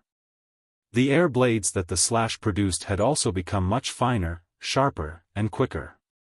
Its improvement rate is too fast. Xiaofan had not imagined that the abyssal bind, which could restrain even the High Lord-ranked Nebula Tiger, would not affect the mechanical slayer. However, the mechanical slayer's improvement was far more frightening. It seems that I can only fool around here. Xiaofan watched the air blades that filled the hull. There was simply nowhere to take cover. He had also used up all of his life-saving skills to deal with the 8 mechanical watchers. However, even if he had his life-saving skills, he still couldn't defend against the mechanical slayer's attack. Not delaying any further, Xiaofan switched out the 7 luminaries' rings aura of wind to the aura of space. Suddenly, a spatial crack formed in front of Xiaofan. Through this crack, one could see a completely different view from that of the Blood-Hand Association's stronghold. In the blink of an eye, the spatial crack widened large enough to allow a single person to pass through. Xiaofan jumped through the spatial crack without hesitation. Soon after, the air blades entered the spatial crack as well, following their target. However, the moment these blades of air entered the spatial crack, they immediately disappeared without a trace, like a rock sinking into a bottomless ocean. This spatial crack was formed by none other than the aura of space's activatable skill, space movement. Although the skill was not as convenient as an elementalist's instantaneous movement, the distance one could cross using space movement far surpassed that of instantaneous movement. Mutants were different from other monsters. If a monster or NPC killed a player, they would only suffer the standard system penalty. However, if a mutant killed a player, not only would the penalty for death double, but players would also need to wait 1 natural day before they could revive in the game. Healers' resurrection skills would also not work on players mutants had killed. Hence, players were required to wait 1 natural day before they could resume playing God's Domain. Moreover, after reviving, players would enter a weakened state, having all their attributes reduced by 30% and EXP received by 50% for 2 natural days. In God's Domain, time was money. A guild would suffer tremendous losses if its members became useless for 3 days. Even first-rate guilds could not afford to suffer such a loss. When the mechanical slayer saw Xiaofan disappear into the spatial crack, a hint of suspicion appeared on its icy face. The mechanical slayer had only recently gained its own consciousness, and there were simply too many things in this world that it did not know. Xiaofan was but an ant in its eyes, something that it could easily crush. However, not only had this ant damaged it, freezing it for a long time, but this ant also managed to escape right before its eyes. Moreover, the method this ant used to escape was something it had never encountered before. "Damned ant, do you think you can escape me?" The mechanical slayer laughed coldly, almost human-like. "No matter how far you run, you won't escape my grasp." Following which, the mechanical slayer swung its greatsword upwards, piercing a large hole through the ceiling and creating a path out of the Blood-Hand Association's stronghold. Focusing its strength in its legs, the mechanical slayer jumped out of the stronghold.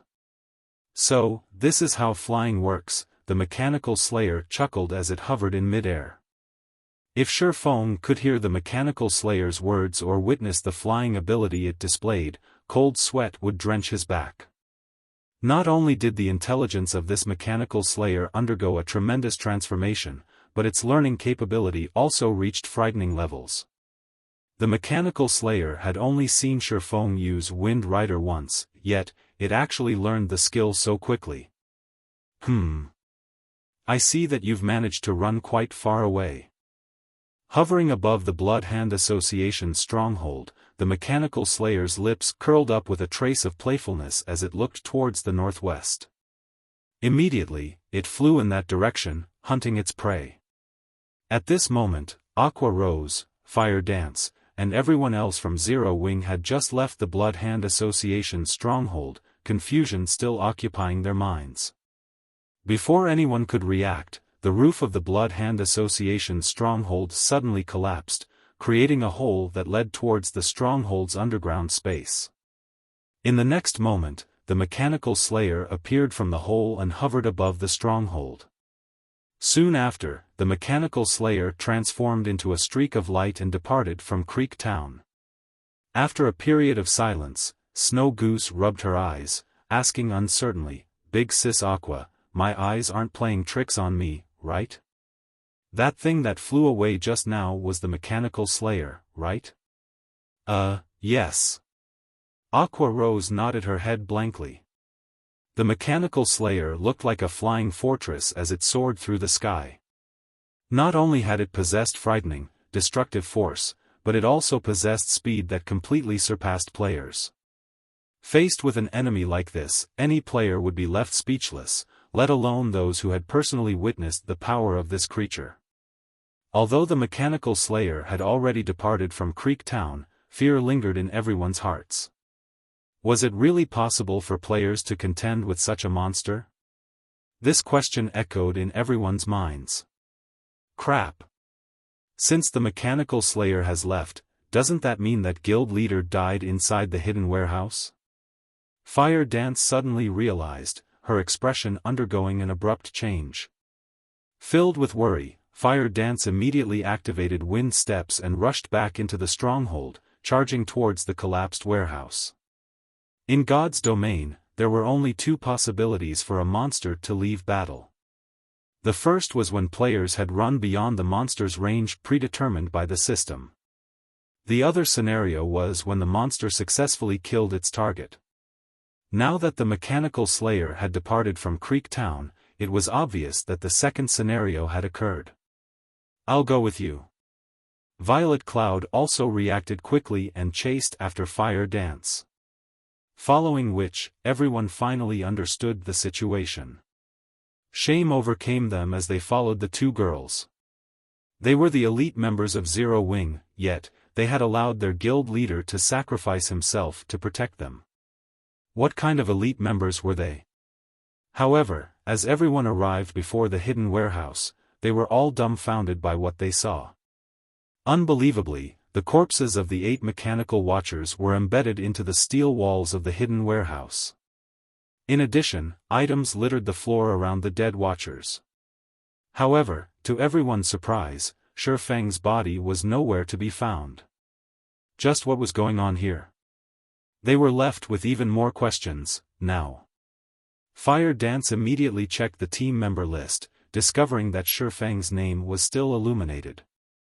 The fact that Xiaofang's name had not turned gray showed that Xiaofan was still alive. Just what is happening? Fire Dance sighed in relief. Though she was visibly more at ease now, the questions plaguing her had only increased. Just as everyone was at a loss, Xiaofan suddenly spoke through the team chat, asking, "What's the situation in Creek Town? Is the mechanical slayer still there? Guild leader, where did you run off to? We thought that the slayer had done away with you." Snow Goose giggled. She then added, "Big Sis Fire Dance even went into a flurry and wanted to take revenge. We couldn't stop her, even working together." Hearing these words, Fire Dance shot Snow Goose a glare, a faint blush appearing on her delicate white cheeks. Snow Goose stuck her little tongue out playfully at Fire Dance. She then hid behind Aqua Rose, only revealing her head to glance at Fire Dance with her hands on her hips. "Snow Goose, stop being naughty. We need to get down to business." Aqua Rose flicked a finger at Snow Goose's forehead, pretending to be angry. "Big Sis Aqua, I was wrong. However, you shouldn't always flick my forehead. I'll get brain damage at this rate. Snow Goose clutched her forehead, her eyes tearing. Completely ignoring Snow Goose's spoiled act, Aqua Rose spoke through the team chat.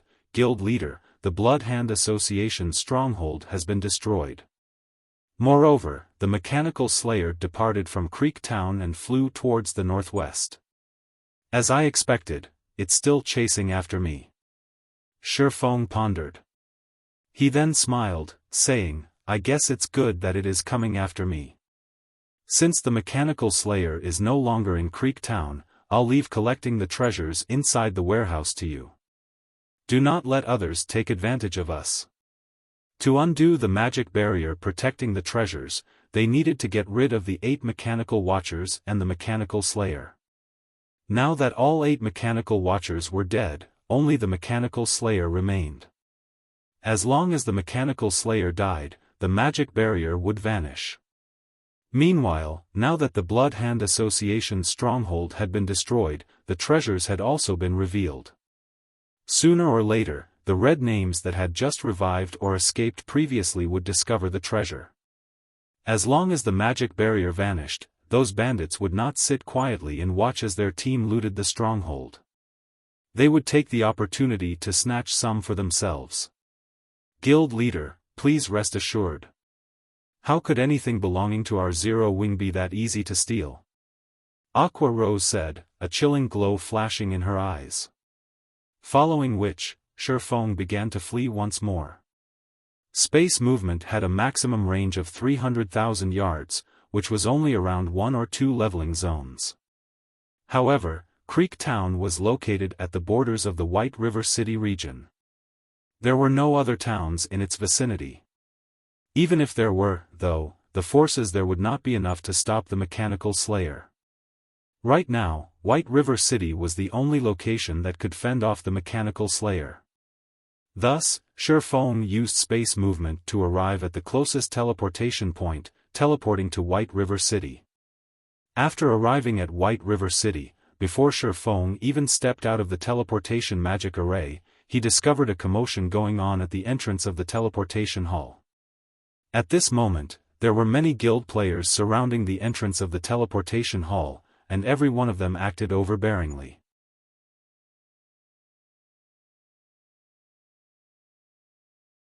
Chapter 339, Making an Enemy Out of Everyone. What's going on in White River City? Xiaofan thought as he looked at the overbearing crowd blockading the entrance of the teleportation hall. Do they recognize me somehow? However, Xiaofan quickly rejected this idea, realizing that he should not be this crowd's target. In order to avoid attracting attention, Xiaofan donned the black cloak before he teleported to White River City, hiding both his appearance and ID. Moreover, he had not told anyone of his whereabouts, so why would anyone expect him? Furthermore, this was the teleportation hall of White River City. What reason was there to blockading this place? The White River City guards were not just for show. Hence, Xiaofan was sure that these guilds occupied the teleportation hall for some other purpose. Interesting. I wonder what sort of evil plan these guilds have this time. Xiaofan revealed a faint smile as he walked towards the entrance of the teleportation hall. Currently, Zero Wing was like the sun at noon.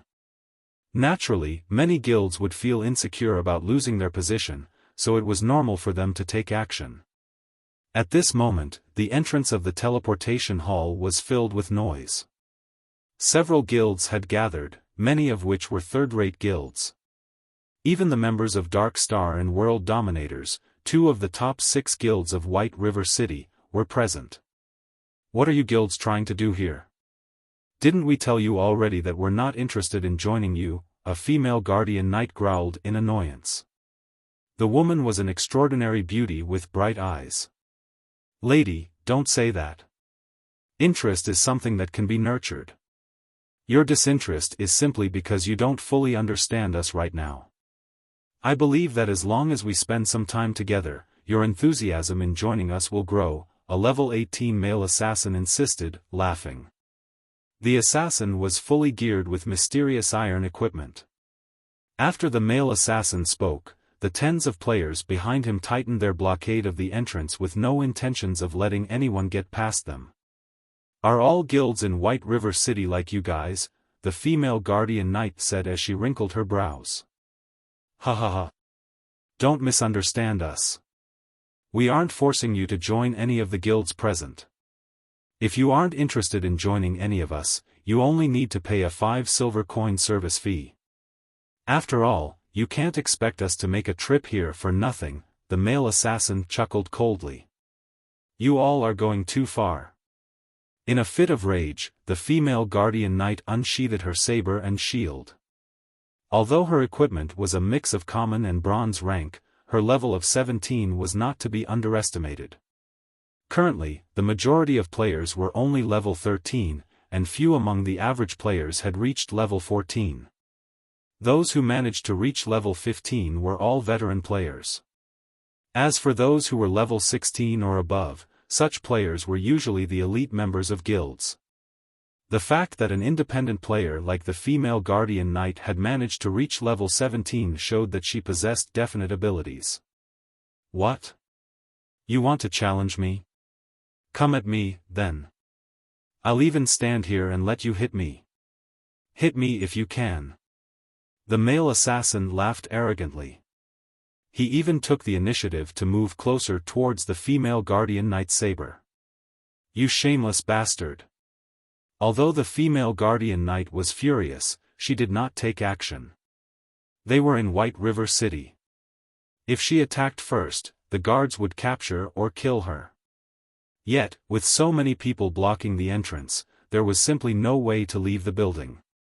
However, she was also unwilling to pay these bastards. To teleport to White River City, they had spent a lot of money. Now, these guilds wanted to charge them a passage fee of 5 silver coins per person. That was practically everything an average player would have. "Turtledove, don't let them get to you," a tall and sturdy male berserker said, pulling back the female guardian knight. "Big brother Shadow Sword, they are simply too much. I need to teach them a lesson. At worst, the guards will just lock me up," the female guardian knight named Turtledove persisted, the expression on her face showing that she was not afraid of death. "Even if you take action, you might not necessarily be able to deal with the problem at hand.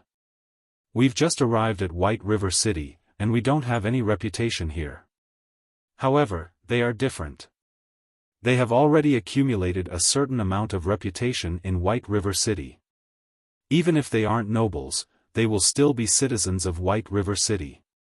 If we attack them, they can retaliate without suffering any consequences," the berserker named Shadow Sword warned. "Oh. It seems that you still possess some insight," the male assassin sneered. "That's right. We have earned enough reputation to become White River City citizens. Some of us here are even first-class citizens, which is only a rank behind nobles. I believe you should know what a first-class citizen signifies, right? In God's domain, citizens of any particular city would receive a special treatment. When a confrontation occurred between players inside a city, as long as no damage occurred, the guards of the city would not pay any attention. Meanwhile, when attacking a first-class citizen inside a city, if one were not a citizen of that particular city, then the punishment they received would double. If Turtledove dared to attack a first-class citizen of White River City, a very severe punishment would await her. Even if said first-class citizen killed her, she would still be arrested and jailed once she respawned. She would also have to pay a fine. If she did not possess sufficient funds to pay the fine, she would have to pawn the items she had on her to make up for it. At this moment, Turtledove came to a realization. She was inwardly relieved that she had not acted rashly just now. Otherwise, she would have truly played into those bastards' hands. "Did you think that you could leave just because you didn't make a move?" The male assassin laughed, glaring at Turtledove contemptuously. "If first-class citizens strike, I wonder how you will respond. You shameless bastards." Turtledove understood what these guild players were trying to do. Suddenly, she said in a frosty tone, we have come to White River City to join Zero Wing. Are you guys not afraid that Zero Wing will retaliate because of this despicable display? Ha ha ha. Zero Wing? So what? This daddy here is a member of Dark Star. Even if Zero Wing has great potential, it is still not a match for Dark Star right now. Those bastards from Zero Wing don't even dare to fight us out in the open, the male assassin said in disdain. Moreover, haven't you noticed that there are other guilds present here as well? You guys are really foolish. You actually fell for the crap that some newly established guild like Zero Wing spews. Did you guys really think that White River City belongs entirely to Zero Wing? Just Dark Star alone is enough to send Zero Wing trembling in fear. Right now, there are 7 third-rate guilds and more than 10 unrated guilds with over 3,000 members present. Even if Zero Wing grew a spine, do you think they would dare to provoke all of us? Do you really think Zero Wing is willing to make an enemy out of everyone present? Turtledove's composure wavered at the male assassin's words. Zero Wing was indeed a newly established guild. Moreover, although there were over 1 million guild players in White River City, only a fraction belonged to the top 6 guilds of White River City, whereas the majority belonged to normal unrated guilds. Although these unrated guilds only possessed 3,000 to 5,000 members on average, there was a large number of unrated guilds in White River City. If their numbers combined, the total members that these unrated guilds possessed far surpassed the top 6 guilds of White River City. If these unrated guilds allied with each other, not even the top 6 guilds of White River City would be a match for them. With so many guilds working together, how could Zero Wing possibly oppose them? Thinking up to this point, Turtledove started growing anxious. Turtledove, my inconsideration has implicated you in this matter.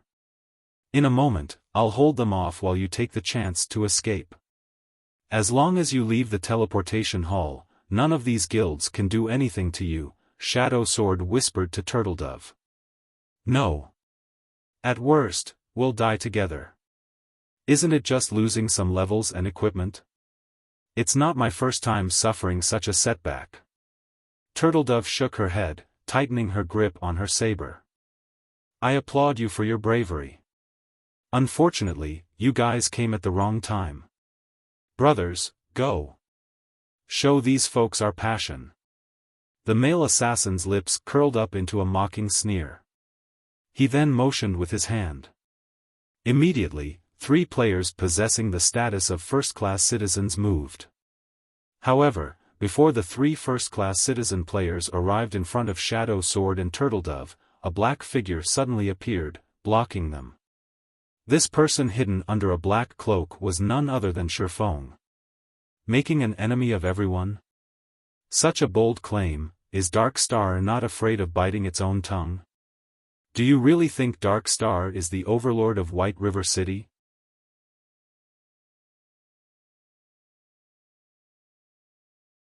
Chapter 340, Major Noble. Xiaofang's appearance stunned the guild players blocking the entrance. To think there was actually someone so foolish. Brat, you must be a newcomer, right? In White River City, we are the sky. Even Zero Wing, which is in its heyday right now, has to bow before us. Since you are also new, I'll give you a piece of advice. Join us. Why bother with a guild that has no future like Zero Wing? Of course, it's also fine if you don't wish to join us. Just pay 5 silver coins, and we'll let you be on your way. The various guild players laughed maniacally. Xiaofan paid no mind to the ridicule and laughter. Instead, he said, so, it turns out that your guilds are such good-for-nothings. Instead of growing the courage to confront Zero Wing, you came here to target the players intending to join them. Don't you think you're ridiculous? Brat, you trying to challenge us? The male assassin from Dark Star sneered disdainfully. As the male assassin spoke, the other guilds sent forward a few of their own first-class citizens. As first-class citizens, as long as they did not damage any players without reputation, even if they manhandled the other party, they would not face any consequences. Hence, they could simply drag Xiaofan and the other two newcomers out of White River City. Kill them? Cut them? They could do whatever they wanted. It would be even better if the newcomers retaliated. As long as the newcomers retaliated, they could kill them. In other words, regardless of whether Xiaofan and the other two retaliated or not, they would not have a happy ending. At this moment, Shadow Sword whispered to Xiaofan, saying, "Fellow brother, thank you for standing up for us. In a moment, I'll charge ahead, so take the chance to escape. As long as you leave the teleportation hall, you should be able to avoid them. If you hide in the high-class area of the city, they can't use force against you." There were differences between the areas in a city. In the common areas of the city, as long as no actual damage occurred, the NPC guards would not pay any attention to the friction between players. However, it was a different story if such a situation occurred in the high-class areas or trade area. The same applied to the restaurants and shops inside the city.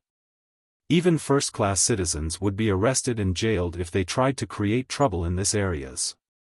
Xiaofan smiled in reply to Shadow Sword's words. However, he did not take them to heart as he continued advancing, walking step by step towards Drunken Maniac, the male assassin from Dark Star. What's wrong with this person? Originally, Turtledove had some goodwill towards Xiaofan. However, seeing that Xiaofan ignored Shadow Sword's words, her impression of him worsened slightly. Turtledove. Shadow Sword chided in a low tone. Humph. I want to see what he's going to do next. Turtledove snorted as she frowned Xiaofang's frail back.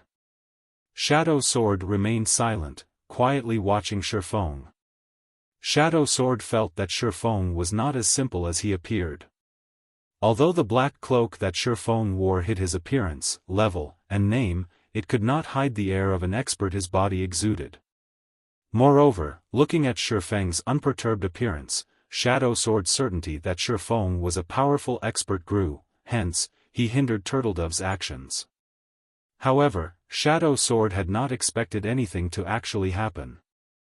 After all, they were still within White River City. Even experts were not allowed to take action here. Oh. Since you want to die, we'll play with you. 6 players with statuses of first-class citizens immediately surrounded and grabbed at Xiaofan, intending to drag him away and out of the city. Huh? What's going on? One of the 6 first-class citizen players asked, astonished. Despite the 6 of them working together, no matter how much strength they used, Xiaofan did not even budge a single inch. What happened to you all? Isn't he just a newcomer? Why haven't you dragged him away yet? Drunken Maniac demanded, his brows wrinkling. Lone Tyrant had sent him to deal with players that came from other cities to join Zero Wing. Due to Zero Wing's growing popularity, many players on the forums had expressed their intentions to migrate to White River City to join the up-and-coming guild. Faced with such a situation, the various guilds in White River City were unable to sit still. It was especially true for Dark Star and World Dominators. Currently, Zero Wing was a huge headache for them. If they allowed experts from other cities to bolster Zero Wing's ranks, the guild would soon grow to become an unstoppable force in White River City. Hence, many guilds decided to cooperate with each other and sent a few of their members with high reputation to occupy the teleportation hall. With so many guilds working together, even Zero Wing would not dare create conflict casually. By doing so, not only could they reduce the numbers joining Zero Wing, but they could also reduce some of Zero Wing's prestige, killing 2 birds with 1 stone. However, the only reply Drunken Maniac received was the flash of a sword. Earth Splitter. The players surrounding Xiaofan were only level 16. Their HP was only slightly over 2000. They could not endure Xiaofang's sword at all. With a single attack, all 6 players surrounding Xiaofan fell like puppets who had their strings cut. You actually attacked us. Drunken Maniac gaped Xiaofan in disbelief. He could not understand why Xiaofan dared to attack them. They were still inside White River City. They also had so many players on their side. So, shouldn't Xiaofan be on his knees, begging for mercy and allowing them to trample him? Meanwhile, Turtledove, who stood behind Xiaofan, had her mouth open wide in shock. With her eyes fixed on Xiaofang's back, she couldn't help but mutter in a low tone, "Who? Just who is he?" At this moment, Shadow Sword's expression turned solemn. He was not surprised by the fact that Xiaofan had made a move. However, being able to kill 6 elite guild members with a single hit was simply unbelievable.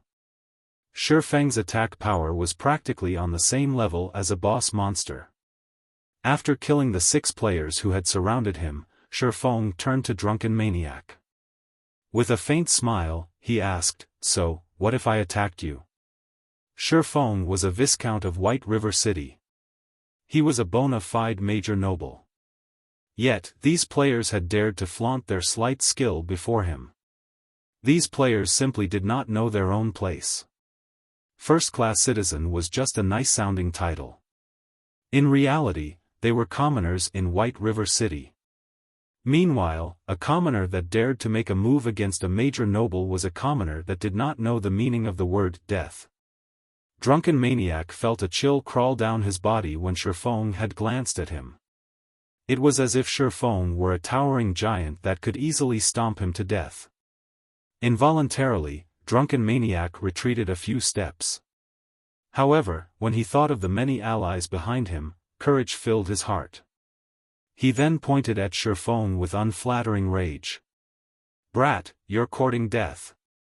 Since you dared to kill us within White River City, nobody in the entire city can save you now. It would be the same even if Black Flame were here right now. Brothers, kill him." Tens of Dark Star members charged at Xiaofan. In the distance, over a dozen mages had also begun to chant their spells. In the next moment, however, everyone discovered that they were actually unable to use any of their skills. Immediately, Xiaofan swung the abyssal blade and sent 3 arcs of lightning at the group charging at him, causing damages of over -1,000 points to appear 3 times over everyone's head. Under the lightning's might, none survived. At this moment, even a fool could tell that Xiaofan was not a simple character. Originally, the members of the various guilds present had laughed at Xiaofan for his foolishness. Now, however, no one laughed. Xiaofang's first strike had killed 6 players, while his second had killed tens of players. At this moment, nobody dared to make even the slightest movement, deeply afraid that the next person to die would be themselves. The only thing they could do right now was to wait for the arrival of the city guards.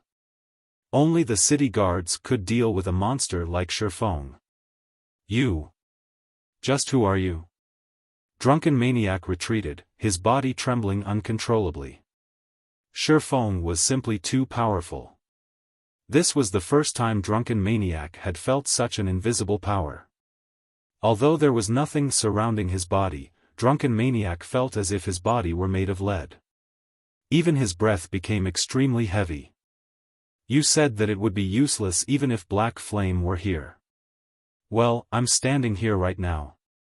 What you are going to do about it?" Xiaofan removed the black cloak. He then smiled at Drunken Maniac once more, slowly advancing towards the assassin, step by step. Without the black cloak, everyone recognized him as Black Flame.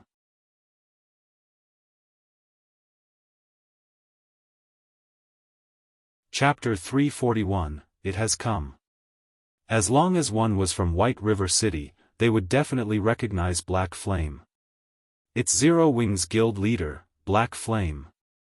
Why is he here? No wonder he's so strong. The various guild players present started panicking.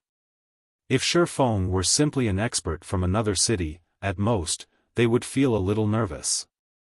After all, no matter how powerful Xiaofan was, he could not contend with the entire city. However, Black Flame was different. Not only did the man possess astonishing strength, but he also had a powerful guild backing him up. "You. Drunken Maniac retreated as he gaped at Xiaofan, his eyes nearly popping out of their sockets. He had simply been sent here by his guild leader, Lone Tyrant, to harass some independent players. He would never have imagined that he would come across the famous, yet mysterious, Black Flame of White River City. Not long ago, Black Flame had killed Lone Tyrant while surrounded by an army of thousands. Meanwhile, he only had a few hundred men. Moreover, in terms of combat power, he was far inferior to Lone Tyrant. So, how was he going to survive? Guild leader, you've really brought a calamity down on me this time. Drunken Maniac laughed bitterly in his heart. As for escape, although Drunken Maniac was arrogant, he was not a fool. Xiaofan could have killed him with his previous strike. Yet, Xiaofan had not done so. Why? It was because, to Xiaofan, taking his life would be as easy as shooting fish in a barrel. I really did not expect guild leader Black Flame to pay us a visit. Although I know that I am certainly not strong enough to challenge you, if guild leader Black Flame wishes to kill me, I will not resist. However, I stand here today as not just the representative of Dark Star, but also the many guilds in White River City. Guild leader Black Flame, you should know that by killing me Zero Wing will show its opposition to the many guilds present today. Drunken Maniac did not wish to die. Moreover, the support of so many guilds standing by him emboldened and strengthened the assassin. However, although Drunken Maniac's words sounded awe-inspiring and many guilds stood by as backup, Xiaofang's footsteps did not stop. Guild leader Black Flame, our guilds have chosen Drunken Maniac as our representative here today. If you kill him, your actions will offend our guilds. So, I hope guild leader Black Flame will think things through. That's right, that's right. Although Zero Wing is powerful in White River City, we are not that easily bullied. Moreover, nobody will benefit from a life and death struggle. Guild leader Black Flame, you have to think it through carefully. Guild leader Black Flame, in my opinion, you should just let bygones be bygones. Wouldn't it be better if both sides take a step back? Why must you push the situation to an impasse? Neither party will benefit from such a situation. Zero Wing only has around 5,000 members. However, our guild's combined numbers exceed 100,000. Even if experts are aplenty in Zero Wing, could each of these experts take on 20 people by themselves? After one person stood up Xiaofan, the other guilds also started to voice their opinions. Although these guild players' persuasion attempts seemed gentle, in reality, they were using another method to strike at Zero Wing. If Xiaofan did not retaliate today, it would mean that Zero Wing's invincible momentum had finally broken. To outsiders, it would look as if Black Flame had admitted defeat. At that time, even without their guilds hindering players from other cities from joining Zero Wing, those players might give up on Zero Wing due to their disappointment in the guild. At this moment, Turtledove and Shadow Sword, who stood behind Xiaofan, still wore shocked expressions. They never thought that the stranger who willingly lent them a hand when they were in trouble would actually be the guild leader of Zero Wing. Meeting the mysterious guild leader of Zero Wing was more difficult than winning the lottery in reality. After all, there was simply too many players in White River City. Yet, they had actually encountered him. However, resentment began to fill their hearts as they listened to the many guilds. These people are just a bunch of trash. Turtledove did not originally have a positive opinion of these guilds. Now, that opinion had only grown worse. Shadow Sword nodded his head in agreement. This was why he did not wish to join these guilds. These guilds only knew how to use underhanded tactics to reap the greatest benefits. To these guilds, today's enemies may be tomorrow's friends. In Shadow Sword's eyes, these guilds were simply despicable. Although they were outsiders, they could easily tell what these guilds were trying to do. These guilds were clearly in the wrong. Hindering players from joining Zero Wing was already an affront to Zero Wing's reputation. Now, they shamelessly accused Xiaofan of bullying. However, Shadow Sword could not help but admit that the current Zero Wing was not so powerful that it could afford to ignore the alliance of all these guilds. What will he do? Shadow Sword paid closer attention to Shifeng's every move.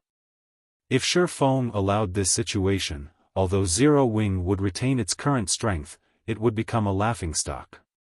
Yet, if Shifeng acted recklessly, he would have played directly into Dark Star's hands and become these guilds' enemy. However, Shifeng's next action completely surprised Shadow Sword. Without saying a word, Shifeng arrived before Drunken Maniac, a calm smile on his face. Guild leader Black Flame is as wise as expected. Drunken Maniac sighed in relief when he saw Shifeng smile. At least he would not die today. In the next second, however, Drunken Maniac saw a silver shimmer flash before his eyes. Suddenly, Drunken Maniac's vision turned gray, his legs turning limp and his body falling to the ground. You. Why? Drunken Maniac failed to understand. Everyone else was similarly puzzled. Why had Shifeng dared to take action? Did he not understand how serious the consequences were? It seems that you still don't understand Zero Wing, Shifeng chuckled.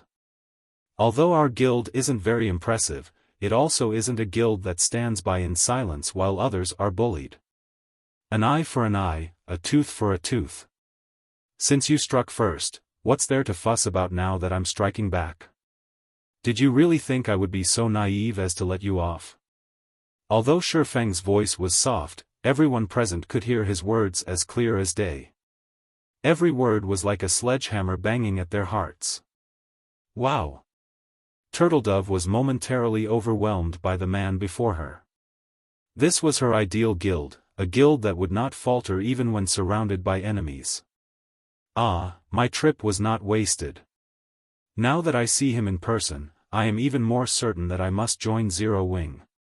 Shadow Sword struggled to contain his excitement. Although Shifeng's actions had delighted Shadow Sword and Turtledove, the various guilds blockading the teleportation hall were not pleased in the least. Lunatic. He's simply a lunatic. He actually dared to kill Drunken Maniac right in front of us. I hear that his entire body is filled with treasure. Now that he's a red name, we'll be rich if we can kill him. Even if his strength is absolute, with so many people on our side, he will not survive. At that time, we'll gain double the profits. Although Shifeng's words had left the various guild players shaken, now that he had dropped all pretense, they would not let him go. After all, the fame and fortune they could gain by killing Shifeng were extremely abundant. Not good. These bastards intend to slaughter him. Watching the guild players slowly advance, Turtledove grew worried for Shifeng.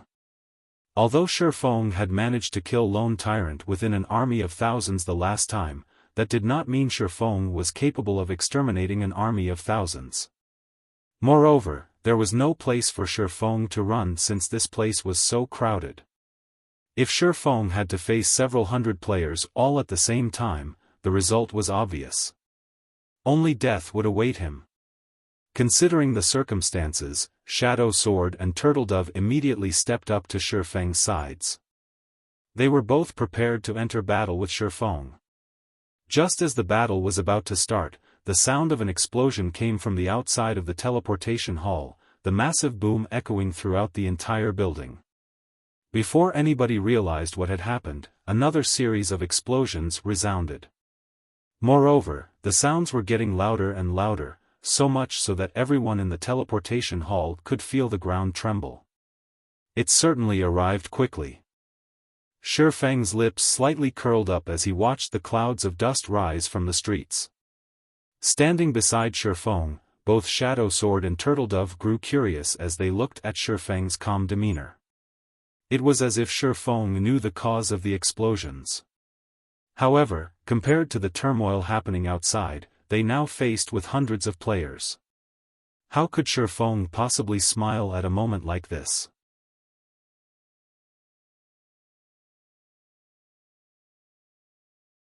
Chapter 342, Monster Attacking the City.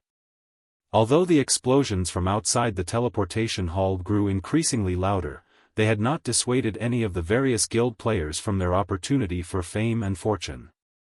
Currently, the guild leader of Zero Wing stood before them.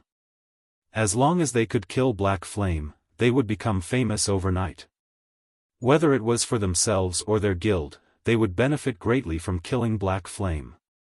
Black Flame's reputation was simply too powerful. The prestige Zero Wing enjoyed today was largely due to Black Flame. Now that such a fortuitous opportunity lay before them, they simply could not pass it up. Black Flame had already taken the initiative to kill so many players inside the city, violating White River City's laws. Now, he was no longer protected by the city. In a moment, the guards would arrive to kill Black Flame.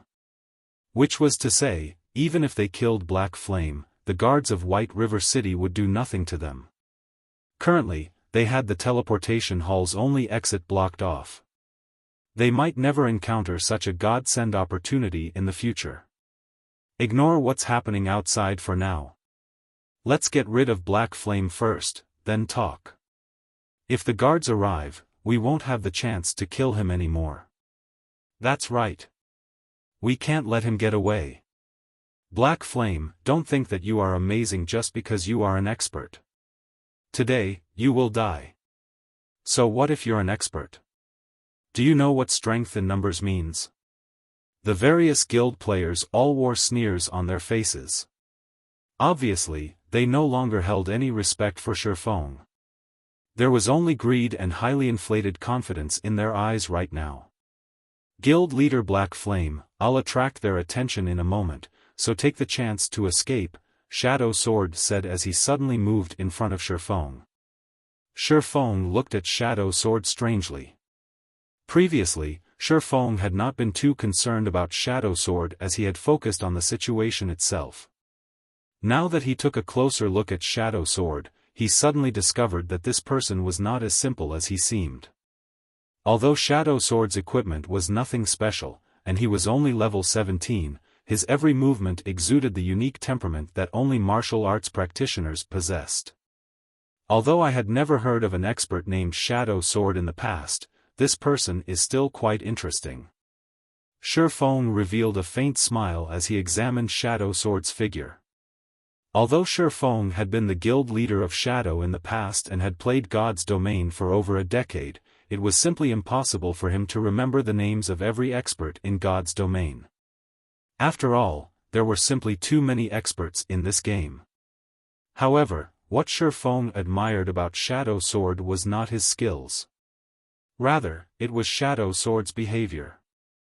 In a situation where most people would hide and cower, Shadow Sword actively rushed forward instead. Even though he knew that this was a suicidal thing to do, he had still done it. It had been a long time since Xiaofan had encountered such a fool. Even while hundreds of players charged at Xiaofan, Turtledove discovered that Xiaofan had not moved an inch. Instead, he stood there quietly, watching the crowd. Inwardly, Turtledove was stunned, wondering what was going through Xiaofang's mind. Has he already given up? Oh. There really are a lot of guilds here. It seems that I'll have to use a little effort this time. Xiaofan looked around, memorizing all the guilds here today. If he did not give these guilds a taste of Zero Wing's might, their actions would only grow bolder in the future. Normally, he would not stand a chance against such a crowd. Now, however, the situation was different. It should be about time. You two, in a moment, distance yourselves. The farther, the better. It would be unfortunate if I mistakenly injured you, Xiaofan whispered a reminder to Shadow Sword and Turtledove before slowly advancing on the crowd. At the same time, he activated the aura of space on the 7 luminaries ring, becoming immune to all control and restricting effects. Xiaofang's instructions confused the two independent players. Just what was he planning to do? Did he really intend to engage in a death match with these hundreds of players? Presumptuous. Die. One of the level 16 berserkers who led the charge smiled disdainfully. Lifting his battle axe, he used charge and took the lead to hack at Xiaofan. The giant battle axe carried a strong wind with it as it descended. Originally, the berserker thought he could repel Xiaofan with a single attack. In the next moment, however, this level 16 berserker finally realized what true strength was. Making a casual swing with the abyssal blade, Xiaofan slashed at the steel battle axe, sending both the axe and the berserker flying. Following which, Xiaofan charged towards his incoming opponents like a bullet, crashing into and dispersing the crowd. Is he a monster? Turtledove was dumbfounded. The players from the various large guilds were also momentarily stunned. However, they quickly recovered their wits. Mages, kill him. Although the melee players who had charged at Xiaofan had scattered, the mages standing in the back had not stopped their chanting. Soon, spells flew at Xiaofan, one after another. Not daring to take all of those spells head-on, Xiaofan quickly carried out complex footwork, his dance becoming ethereal. Dodging one spell after another, Xiaofan charged towards the crowd. Not good. He's going for the healers. All melees, block him. A group of melee players immediately charged forward and blocked Xiaofan's path. However, their attempt was futile. Xiaofan was currently level 24, and most of the equipment he wore was fine gold rank or above. All of his attributes far surpassed these level 16 and level 17 melee players. With ease, Xiaofan plowed through all obstacles before him. Sword flashes enveloped these players. Even though these players had skills that could block attacks, their bodies could not keep up and react appropriately. Hence, Xiaofan eliminated them easily. Moreover, as Xiaofan weaved his way through the crowd, the ranged mages were unable to hit the swordsman. There was always someone Xiaofan could use as a shield, taking the hits for him. Even if some players used targeted control skills on him, Xiaofan possessed the aura of spaces effect that made him immune to all control effects. You melees are too stupid. Don't you know how to get out of the way? Crap, you mages are the idiots. Why can't you aim properly? Fresh blood splashed through the air. After the death of over a dozen people, the various guild players grew fretful, and they began to bicker amongst themselves. Why are you so anxious? Can't you all see that Black Flame's HP has fallen by quite a bit? He doesn't have a healer. He won't last long. At this time, a sturdy and robust-looking guardian knight stepped out from within the teleportation hall. Several hundred guild players followed him as well. Guild leader Lone Tyrant, why are you here?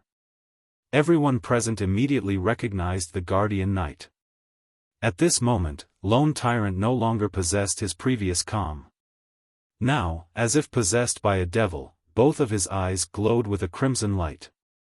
When Lone Tyrant discovered Xiaofan's appearance in the teleportation hall, he immediately used a return scroll and rushed back to White River City.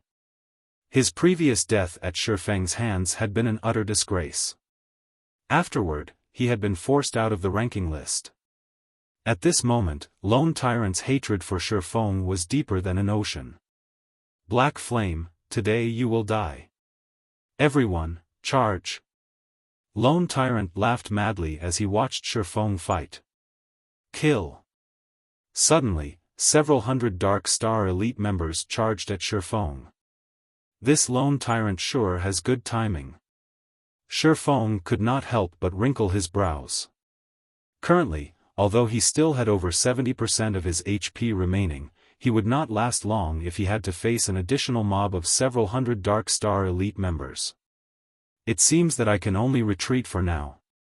Just as Xiaofan charged towards the entrance, a huge explosion occurred in front of the teleportation hall. The hundreds of players blocking the entrance were instantly obliterated, and not even their corpses remained. Only the items these players had dropped were left behind. Shocked, everyone turned to look at the source of the explosion. What is that? Turtledove's eyes widened, a look of disbelief plastered on her face. A steel giant had appeared at the entrance of the teleportation hall. Just by standing there, the steel giant caused those who looked at it to feel chills down their spines. Simultaneously, all players in White River City received a notification. White River City System announcement: monsters have invaded White River City. Assist the guards of White River City to repel the attack. Players will receive bountiful rewards based on contributions. However, despite this system notification, this steel giant's contemptuous laughter petrified any player who heard it. I've finally found you.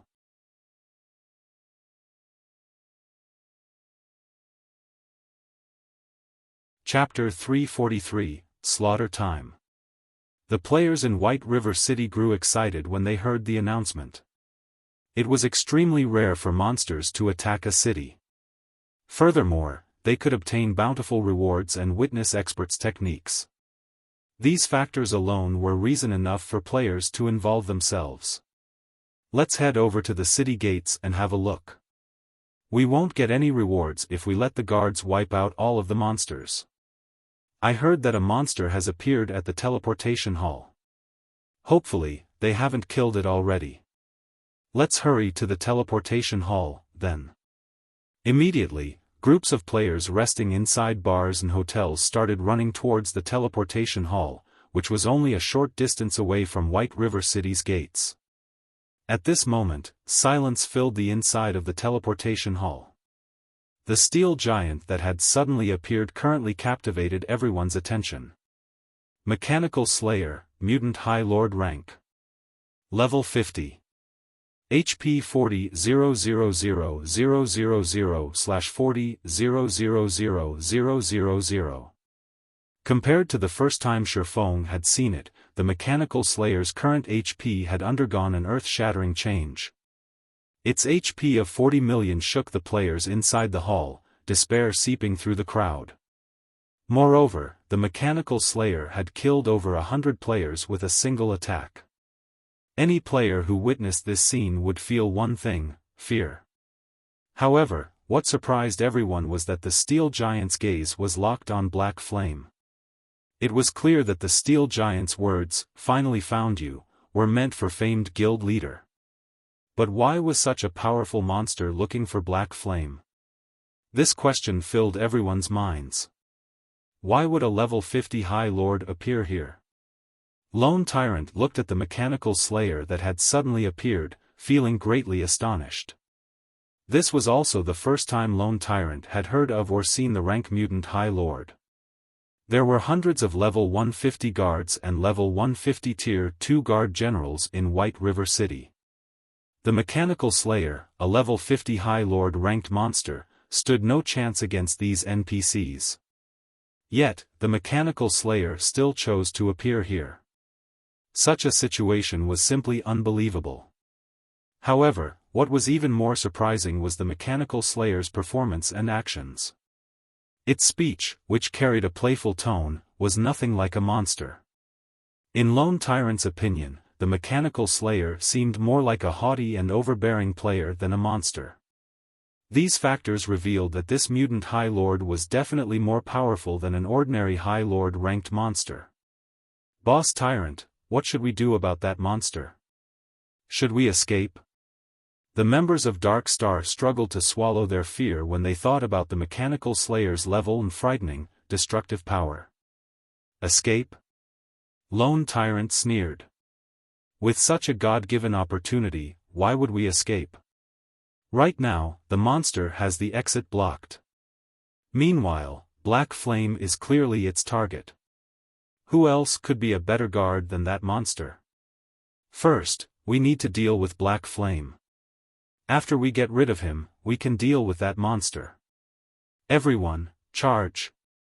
We must not let Black Flame get away today. Since Lone Tyrant had given the command, as members of Dark Star, they could not disobey his orders. One after another, the Dark Star members charged towards Xiaofan. At the same time, Lone Tyrant had also mobilized members through the guild channel, instructing more to join him. Whether it was Black Flame or the Mechanical Slayer before him, Dark Star would be the one to take them both down. It was especially true for the monster before him. Despite it clearly being a High Lord, the mechanical slayer possessed intelligence that far surpassed that of an ordinary High Lord. Moreover, it was also frighteningly strong. If they could kill it. When the other guild players saw Dark Star's hundreds of members charging at Xiaofan, they, too, started contacting their respective guilds and rallied for more troops, not wanting to miss out on this opportunity. In addition to taking Black Flame's life, they all intended to fight over the contribution and drops of killing the mechanical slayer. It's over. There's a tiger at the front and a wolf at the back. I told him that he should have escaped earlier. It's too late now. Turtledove panicked when she saw their opponents surrounding Xiaofan. The steel giant also had the exit blocked off. She then suggested, "Why don't we rush over to help him now?" "Hold on," Shadow Sword pulled back Turtledove. Softly, he said, "Let's listen to guild leader Black Flame and think of a way to escape." "Big brother Shadow Sword, the situation has changed. He will die if we don't help him," Turtledove said. "Even if we try to help, what can we actually do?" Shadow Sword shook his head. Although he wished to help Xiaofan as well, a dark feeling had surfaced in his heart. Meanwhile, this darkness told him that, if he stayed here, the situation might really conclude as Xiaofan had said. It would be better than doing nothing at all. Ignoring Shadow Sword's words, Turtledove charged towards the crowd. However, before Turtledove made it too far, something unbelievable happened. A massive figure suddenly appeared above Xiaofan. The figure then landed heavily on the ground, easily crushing the stone floor into dust and sending tremors throughout the entire teleportation hall.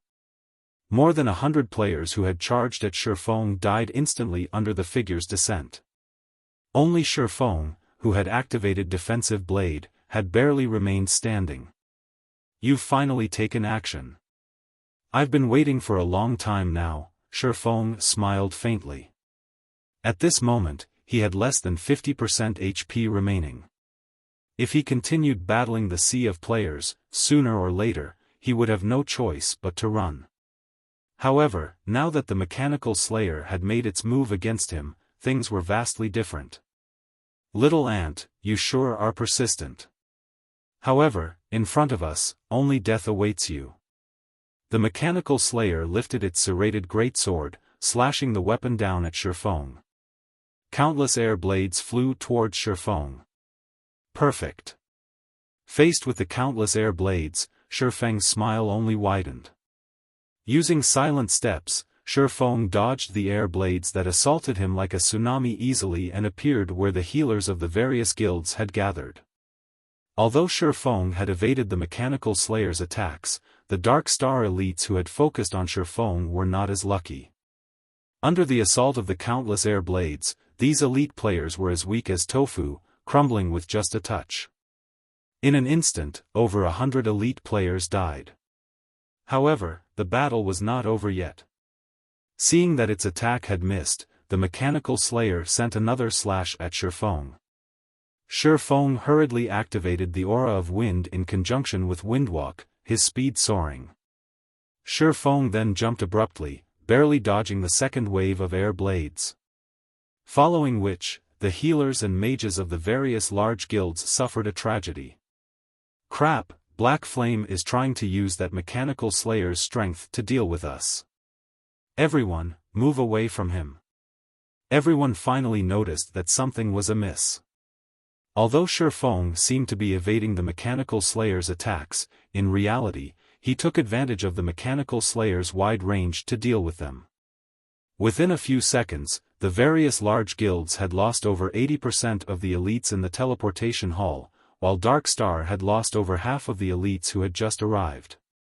If they continued to allow Xiaofan to have his way, they would face annihilation in just a moment. Black Flame. Looking at his subordinates that had died, Lone Tyrant clenched his jaw close to the point of shattering his teeth. Change of tactics. All ranged players restrict Black Flame's movements. Lone Tyrant immediately issued new orders. You only now noticed. Xiaofan simply smiled. Unfortunately, you're too late. Let me help you host a grand blood fest. If Lone Tyrant and the others had prepared earlier and stolen the aggro of the mechanical slayer from Xiaofan before it appeared in front of him, Xiaofan would have been forced to flee. However, after the mechanical slayer had focused on him, it would be meaningless even if Lone Tyrant and the others managed to figure out his plan. Xiaofan had already seized control of the mechanical slayer's initiative. So long as Xiaofan did not die, he would have control of the giant's actions. Fortunately, nobody in White River City could surpass his survivability.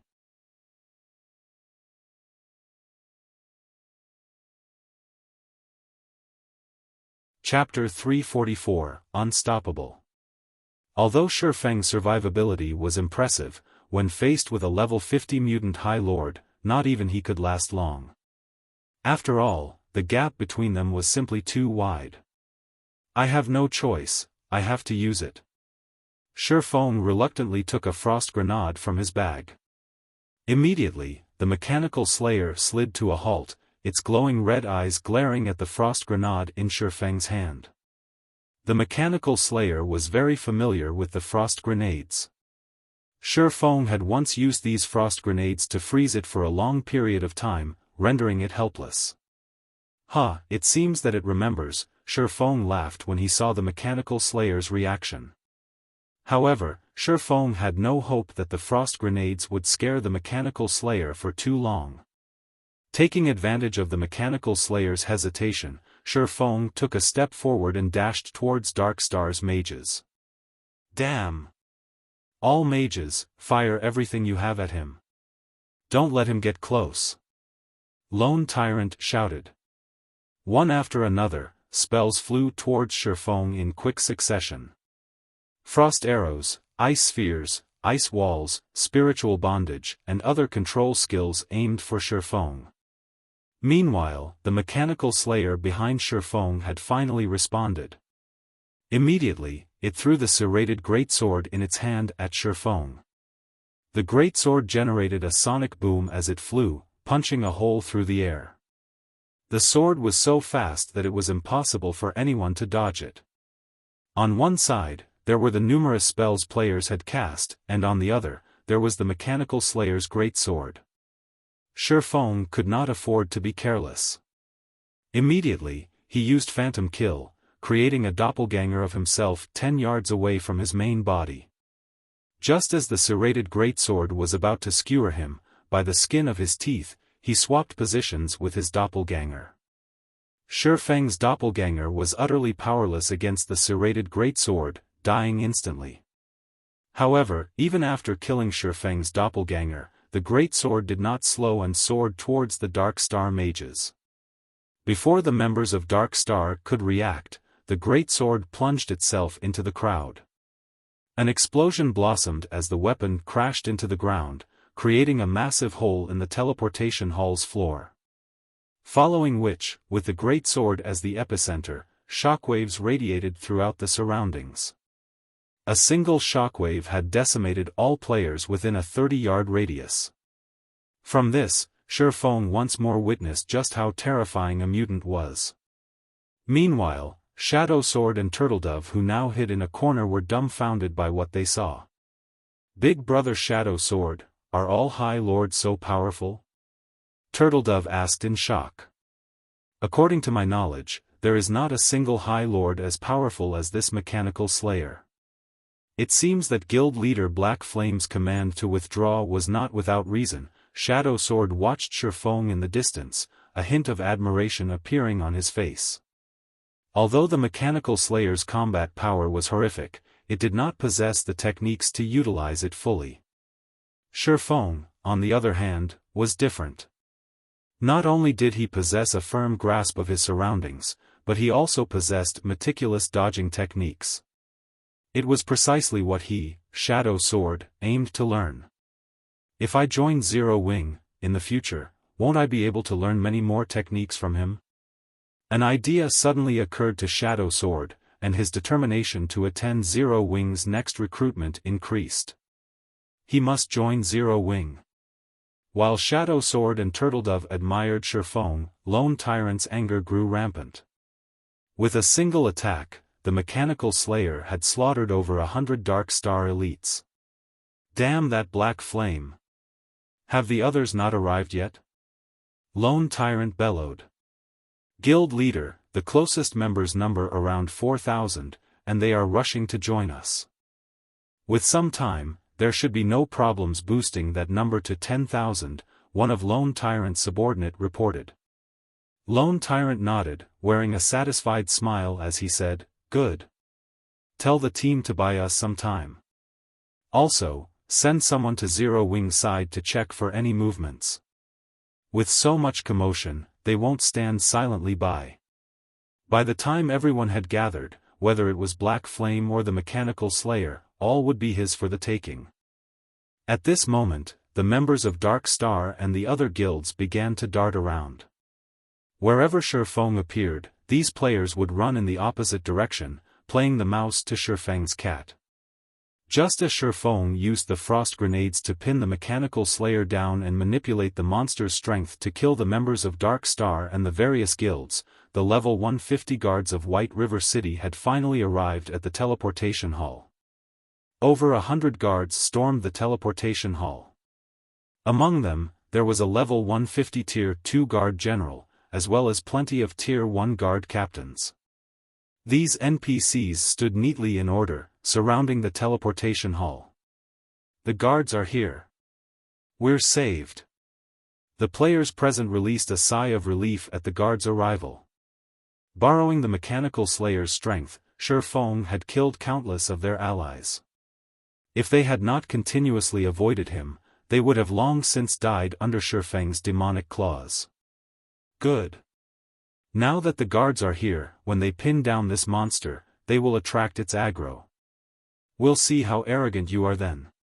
When my men arrive, we'll introduce you to death. Lone Tyrant laughed coldly as he watched Xiaofan dodge the Mechanical Slayer's attacks. At this moment, however, Xiaofan also revealed a smile. Immediately, he dashed out of the teleportation hall, holding nothing back while doing so. Meanwhile, under the Tier 2 Guard General's command, the guards started their assault on the Mechanical Slayer. The NPCs were uniformly level 150. The ordinary guards possessed 800,000 HP, the Tier 1 Guard Captains possessed 1,600,000 HP, and the Tier 2 Guard General possessed 2,400,000 HP. To players, these guards were invincible. These guards only needed a single strike to kill a level 50 player instantly. Hence, in everyone's eyes, a level 50 monster stood no chance against these NPCs. The same went for the Mutant High Lord with 40 million HP. Unfortunately, mutants were different. When the level 150 ordinary guards attacked the Mechanical Slayer, the highest damage they had dealt was only around -1,000 points. Even the level 150 Tier 1 Guard Captains only managed to deal around -3,000 damage to the Mechanical Slayer. As for the most powerful level 150 Tier 2 Guard General, he could only deal around -10,000 damage. Such damages were barely a scratch to the Mechanical Slayer's 40 million HP. Indeed, just like Lone Tyrant had predicted, the Mechanical Slayer's attention immediately switched towards the Tier 2 Guard General. Following which, the Mechanical Slayer swung its serrated greatsword at the Guard General, while the Guard General responded quickly by raising his spear to defend against the attack. Boom! The attack threw the level 150 Guard General into a wall. The Mechanical Slayer then brandished its greatsword repeatedly, creating a storm that engulfed the entire teleportation hall. In retaliation, the other guards began a frenzied assault on the Mechanical Slayer. After a short moment, the entire teleportation hall had changed beyond recognition. Under the barrage of the countless sword auras, none of the level 150 guards survived. Even the 10 Tier 1 Guard Captains and the Tier 2 Guard General died under the Mechanical Slayer's sword. Meanwhile, the mechanical slayer still had 91% of its HP remaining. Just what kind of monster is this? Lone Tyrant could not believe his own eyes. Before today, players had believed that these NPC guards were invulnerable, yet, they had all been annihilated, while the mechanical slayer remained healthy. There had been over 100 level 150 guards. A tier 2 NPC had even led the attack, but, in the end, they all died. At this point, Lone Tyrant began to wonder if anyone could defeat the mechanical slayer. Seated on top of a roof, Xiaofan enjoyed a few refreshments while resting. Previously, to dodge the mechanical slayer's attacks, Xiaofan had exhausted himself, both mentally and physically. Meanwhile, the arrival of the guards had been the perfect chance to break away from the battle and rest. Only, he had not imagined that his break would be so short-lived. A mutant mutated from a High Lord is scary indeed. With this, I can safely proceed with the next part of the plan, Xiaofan smiled, shifting his gaze towards the tens of thousands of players in a distance who currently rushed towards the battle.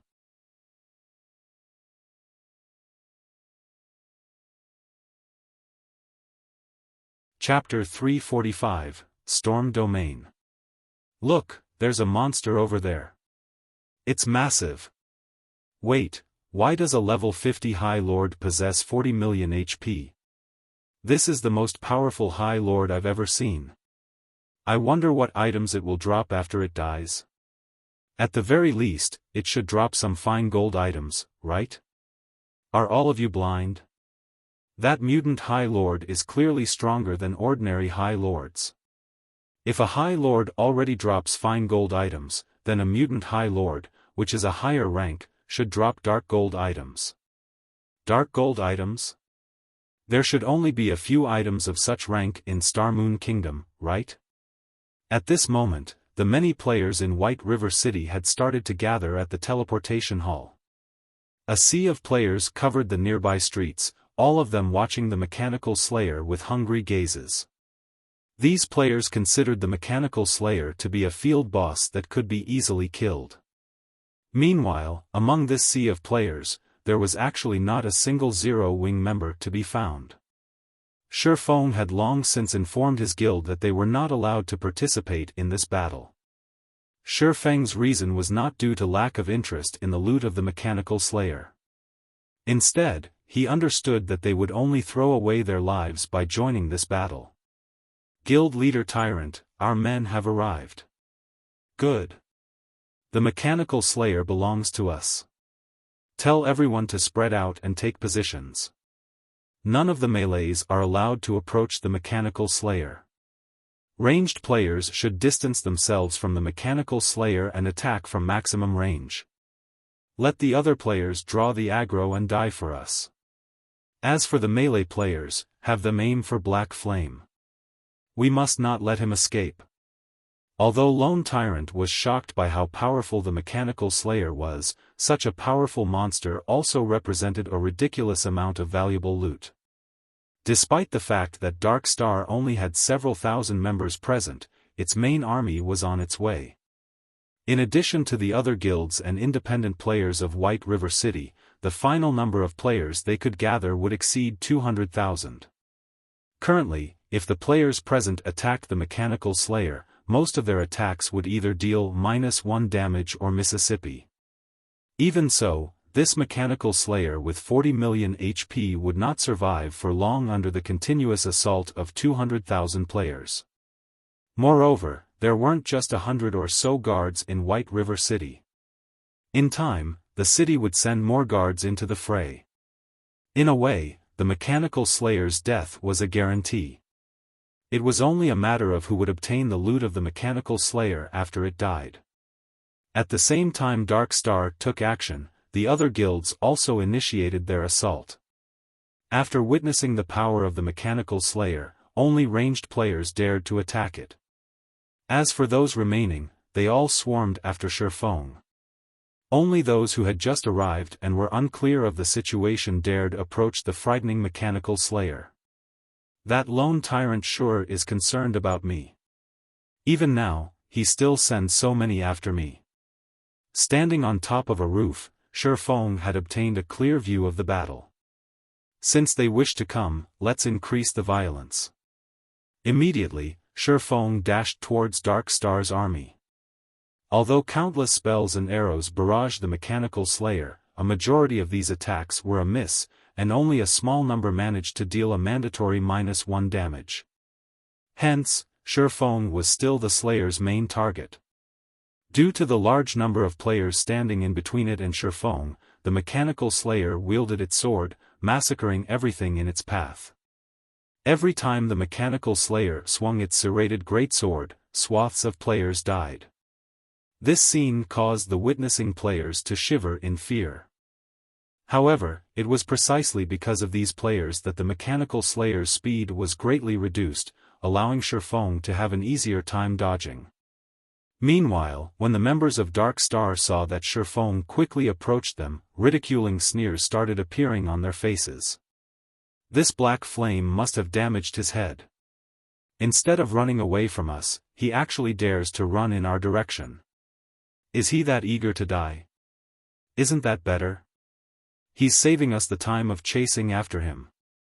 However, just as the members of Dark Star mocked Xiaofan for his stupidity, Lone Tyrant angrily bellowed in the guild channel. You bunch of trash, run. Get away from Black Flame. Don't let him come close to any of you. The command confused Lone Tyrant's subordinates. Initially, Lone Tyrant had commanded them to surround Xiaofan, yet, now, he told them to run as soon as they saw Xiaofan. However, Lone Tyrant's reminder was useless. Xiaofan had already arrived before the members of Dark Star. Meanwhile, the mechanical slayer's greatsword descended towards Xiaofan. Using silent steps, Xiaofan reappeared beside a player 20 yards from his original position, deftly avoiding the mutant's fatal strike. After a series of dodges, almost 90% of the thousands of Dark Star members who had encircled Xiaofan died, and only a few with dazed expressions remained. Lone Tyrant trembled in anger. Thousands of members had died, just like that. Lone Tyrant was greatly confused. He could not understand why the mechanical slayer so vehemently chased Xiaofan. Just what had Xiaofan done to it before this? Right now, with Xiaofang's high-speed movements, it was simply impossible for any ranged players to land an attack on him. Yet, if the melee players approached Xiaofan, the shockwaves of the Slayer's attacks would slaughter them. With the mechanical Slayer's aggro locked on to Xiaofan, he was practically a walking bomb. However, Lone Tyrant could not stop Xiaofan. Even with so many players, none of them could pin down Xiaofan. If someone could have pinned him down for just a moment, Xiaofan would have long since died. At this moment, Lone Tyrant finally realized the great importance of top-tier experts to a guild. Even if he had an army of thousands, the role they could play in this sort of battle was far inferior to top-tier experts. Damn! Damn Black Flame! Lone Tyrant cursed loudly as he watched his guild members die in waves. At this moment, Lone Tyrant no longer looked like the guild leader of a powerful guild. Instead, he looked more like a shrew, shouting abuse on the street. Lone Tyrant's performance left witnesses stupefied. It turned out that even the guild leader of Dark Star had such a side to him. One could just imagine how helpless and infuriated Lone Tyrant felt at this moment. As for the other guild leaders watching this, at this moment, rather than expressing ridicule, they all wore gloomy expressions. Their guilds were in the same boat as Dark Star. After Xiaofan finished dealing with Dark Star, he would certainly turn his blade in their directions. So, how could they possibly feel happy over Lone Tyrant's miserable fortune? Why don't we admit our mistakes and apologize to guild leader Black Flame? Are you kidding me? If all of our guilds lower our heads to zero wing, how are we supposed to succeed in White River City in the future? But, if we don't apologize, what will we do if he retaliates against us? Wait, look over there. More guards have shown up. While the guards deal with the mechanical slayer, we can work together to get rid of Black Flame. With so many on our side, Black Flame can't survive regardless of how powerful he may be. As long as he dies, Zero Wing will lose its momentum in becoming the overlord of White River City. At that time, we might still be able to thrive. Watching the hundreds of guards who had already surrounded the Mechanical Slayer, the guild leaders of the various large guilds agreed with the logic. Black Flame's death would be a huge blow to Zero Wing's prestige. If unrated guilds like them wished to thrive, they could not allow a single guild to obtain an absolute advantage in White River City. Currently, Zero Wing was like the sun at noon. If they allowed the guild to continue, sooner or later, they would stand no chance against Zero Wing at all. Hence, the various guild leaders instructed their members to focus all of their strength on killing Xiaofan. Xiaofan wrinkled his sharp brows when he saw the NPC guards charge at the Mechanical Slayer and the various guilds who took action. Knowing that his situation had become unstable, Xiaofan spun around and started running towards the Mechanical Slayer, no longer charging towards the members of the various guilds. Within a moment, everyone from the various guilds had surrounded both Xiaofan and the Mechanical Slayer. However, these guild players had finally wisened up. Instead of recklessly rushing forward to attack Xiaofan, they allowed the ranged players to attack him as they slowly tightened their circle around him, forcing Xiaofan into a constant retreat. Just as Xiaofan was about to enter the Mechanical Slayer's attack range of 30 yards.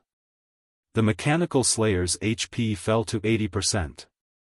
Suddenly, its eyes shone a bright red, and clasping its great sword with both hands, the mutant slammed the weapon into the ground.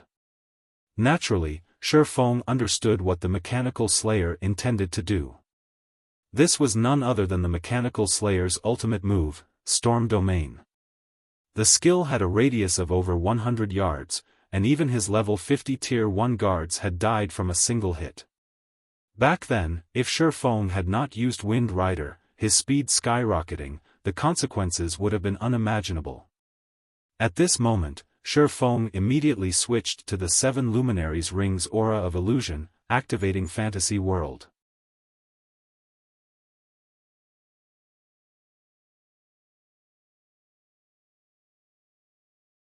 Chapter 346, Great Wizard.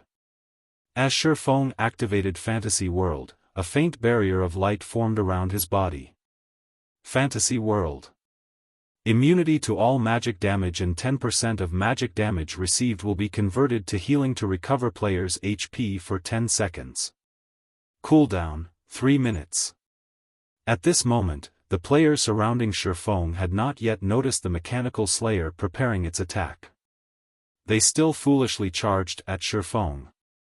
Before anyone could react, cracks started appearing on the stone-paved road as the land trembled. In the next moment, countless blades of air shot up from the cracks. Regardless of whether it was a player or an NPC, all those struck by the air blades died. After the turbulent storm ended, the street outside the teleportation hall was beyond recognition. At this moment, this small section of the city had become a ruin. The players observing the battle from a distance fell silent. This was the first time they had ever seen such frightening, destructive power. With a single attack, the Mechanical Slayer killed thousands of players. A large empty patch suddenly appeared on the previously crowded street. Even the level 150 guards had not survived the attack. How were they, players, supposed to deal with such a monster? Powerlessness bloomed in the hearts of the players who were originally intent on killing the Slayer. No. At this moment, the guild leaders of the various guilds who had ordered their members to encircle Xiaofan no longer possessed the calm they had before. Only regret and anger filled them right now. The Mechanical Slayer's storm domain had instantly obliterated thousands of their members. Moreover, a majority of these members were elite players. As unrated guilds, they did not possess many elites. At most, each guild would have 600 to 700 elite players. Hence, even the death of a few dozen elite players was a huge blow. Now, however, each of these unrated guilds had lost over 100 elites. That single attack had dealt a fatal blow. Guild leader Black Flame's tactic was awesome. Turtledove giggled as she observed the carnage from afar. Let's see if those guilds dare to bully others in the future. Standing beside Turtledove, Shadow Sword nodded in agreement. Although this matter appeared simple, in reality, it was extremely difficult to carry out such a feat. While directing the Mechanical Slayer's attacks, Xiaofan also had to dodge the attacks from other players constantly. Xiaofan also had to know where he could and could not run. If Xiaofan did not have a perfect grasp of his surroundings, even the slightest mistake would result in his death. Following the disappearance of the storm domain, the momentary calm also shattered. When the Mechanical Slayer discovered that some people were still alive, especially Xiaofan, it was humiliated. Suddenly, the Mechanical Slayer jerked its serrated great sword from the ground. The Mechanical Slayer then started spinning, transforming into a bladed tornado. This was one of the Mechanical Slayer's skills, Blade Storm. The tornado possessed a powerful suction, easily pulling players into its attack. Moreover, the tornado's movement speed was very fast. It can affect my movement even when I'm 30 yards away. If I stand closer, even I might get sucked in. Xiaofan hurriedly took out a speed scroll from his bag and used it. He then charged towards the gathering of the various guilds. Meanwhile, a level 150 tier 2 guard general standing only half a dozen yards away from the tornado was immediately yanked into it, a series of damages over minus 10,000 points appearing above the guard general's head. In only a moment, the guard general died under the Mechanical Slayer's blade storm. The frightening damage caused everyone to break out in cold sweat. Now, all thoughts of killing this mutant vanished from the minds of these witnesses. Currently, they only had a single thought. Run! Suddenly, many players who stood closest to the Mechanical Slayer began to flee in a panic. Naturally, the members of the various guilds were no exception. When these guild players saw Xiaofan running towards them, each and every one of them immediately turned and fled, having completely forgotten about attacking Xiaofan. There were no fools here. Nobody wanted to gift themselves to death. This chase scene occupied the streets of White River City. Many players who had just arrived were dumbfounded. They had often seen a group of players chasing another group of players. But now? Tens of thousands of players were actually running from a single player. Moreover, these players looked as if they had just seen a ghost. This was truly the first time they had seen such a miracle. Aren't those guys members of the third-rate guild, Angel's Crown? Why are they running away? A ranger who had just arrived asked in wonder. You think Angel's Crown is the only guild running away? Don't you see that there are members belonging to dozens of guilds running with their tails between their legs? A druid who knew more about the situation commented from the side. Now that you've mentioned it, that really does seem to be the case. Just what is going on here? The ranger was confused further after he realized the scope of the situation. Normally, the members of these guilds were extremely arrogant and overbearing. These guilds dominated the densely populated monster areas, and if independent players like them had an opinion about it, these guild players would kill them without hesitation. For a time now, many independent players harbored a great hatred for these guild players, though none of them had actually dared to voice that hatred. Now, a miracle had actually occurred. It turned out that even the mighty and arrogant guild players had times where they were afraid. In particular, the members of Dark Star could also be seen among the crowd of fleeing players. Dark Star was one of the top 6 guilds of White River City. Why were its members running away as well?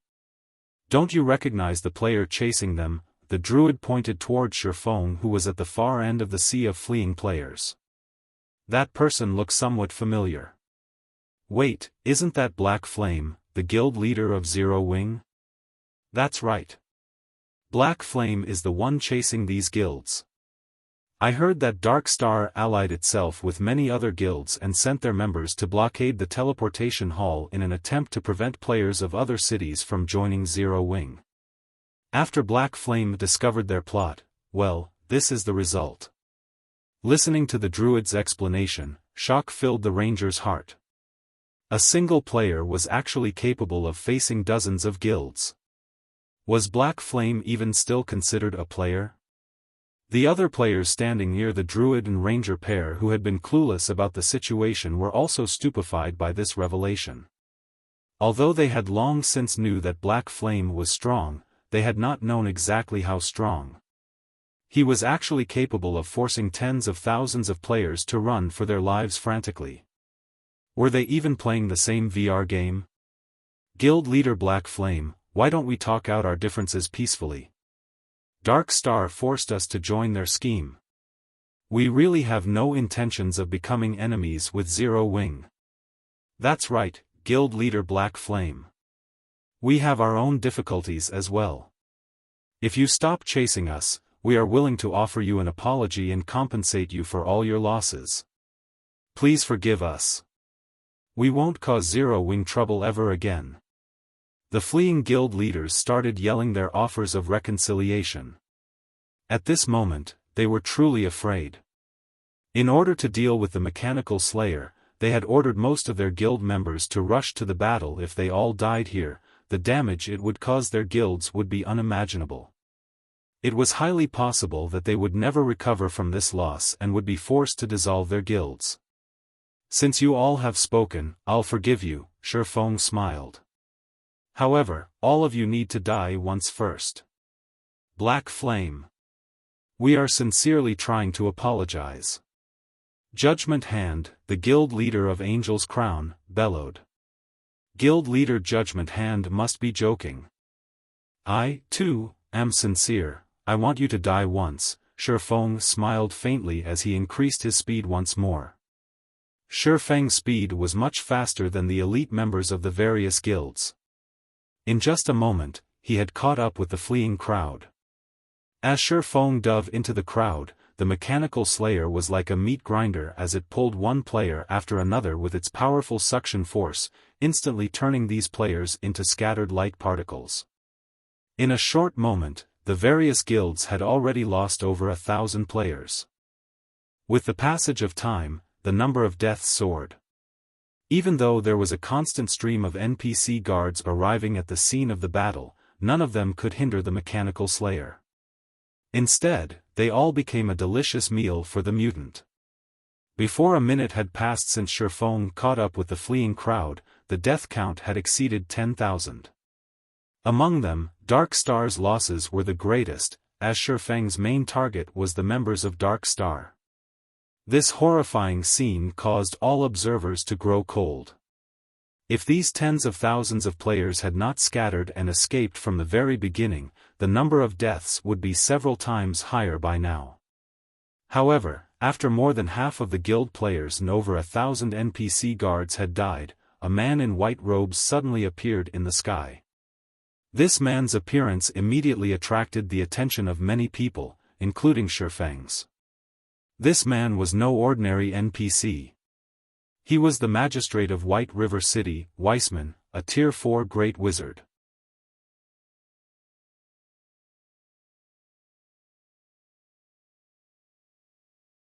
Chapter 347, Tier 4 Magic.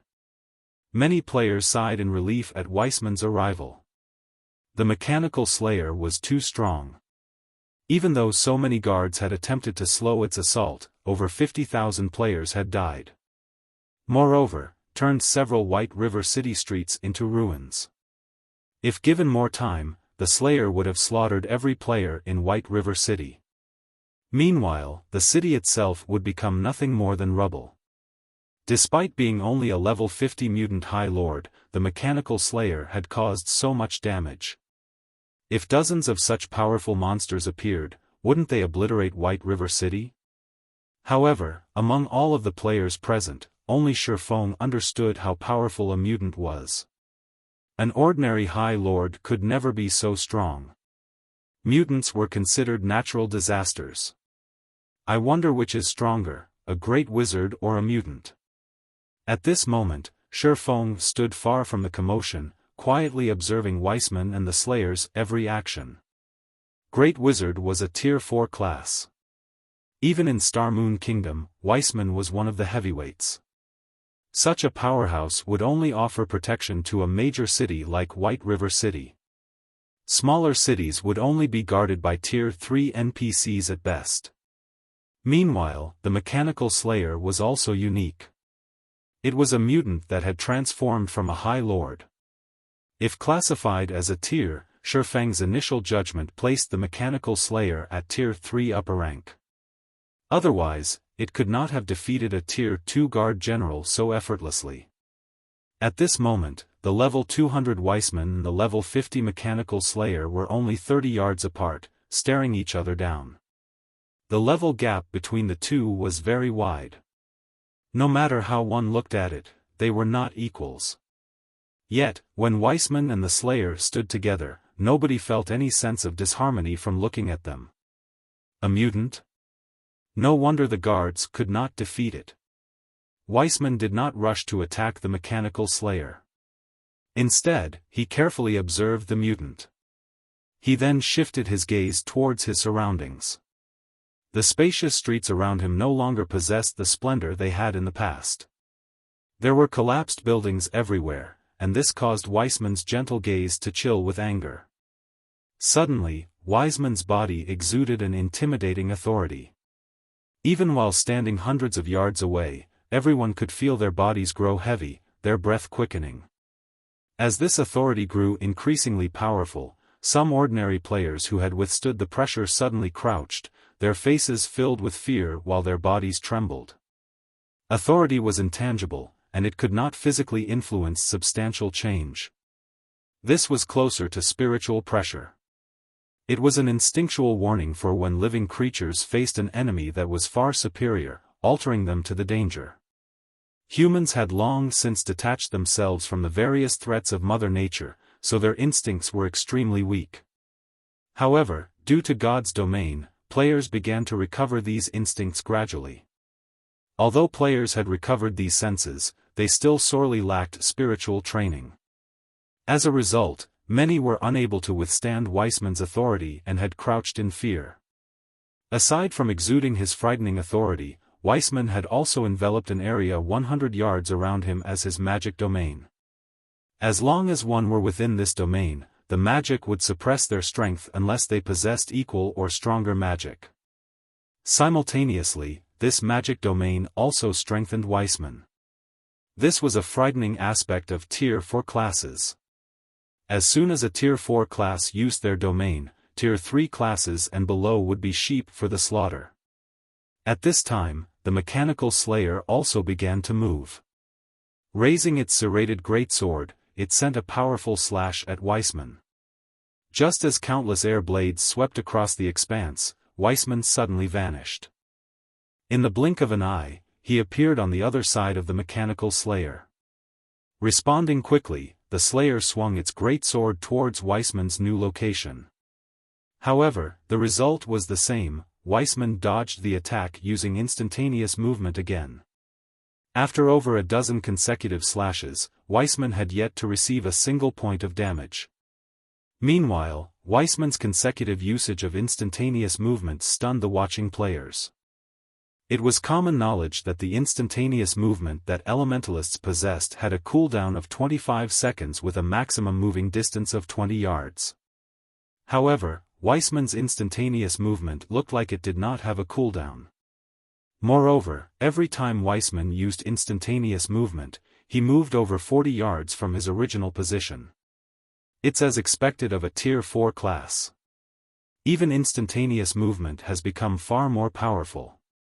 If a Tier 4 assassin grasped this skill, the Slayer would have suffered over 100 attacks by now.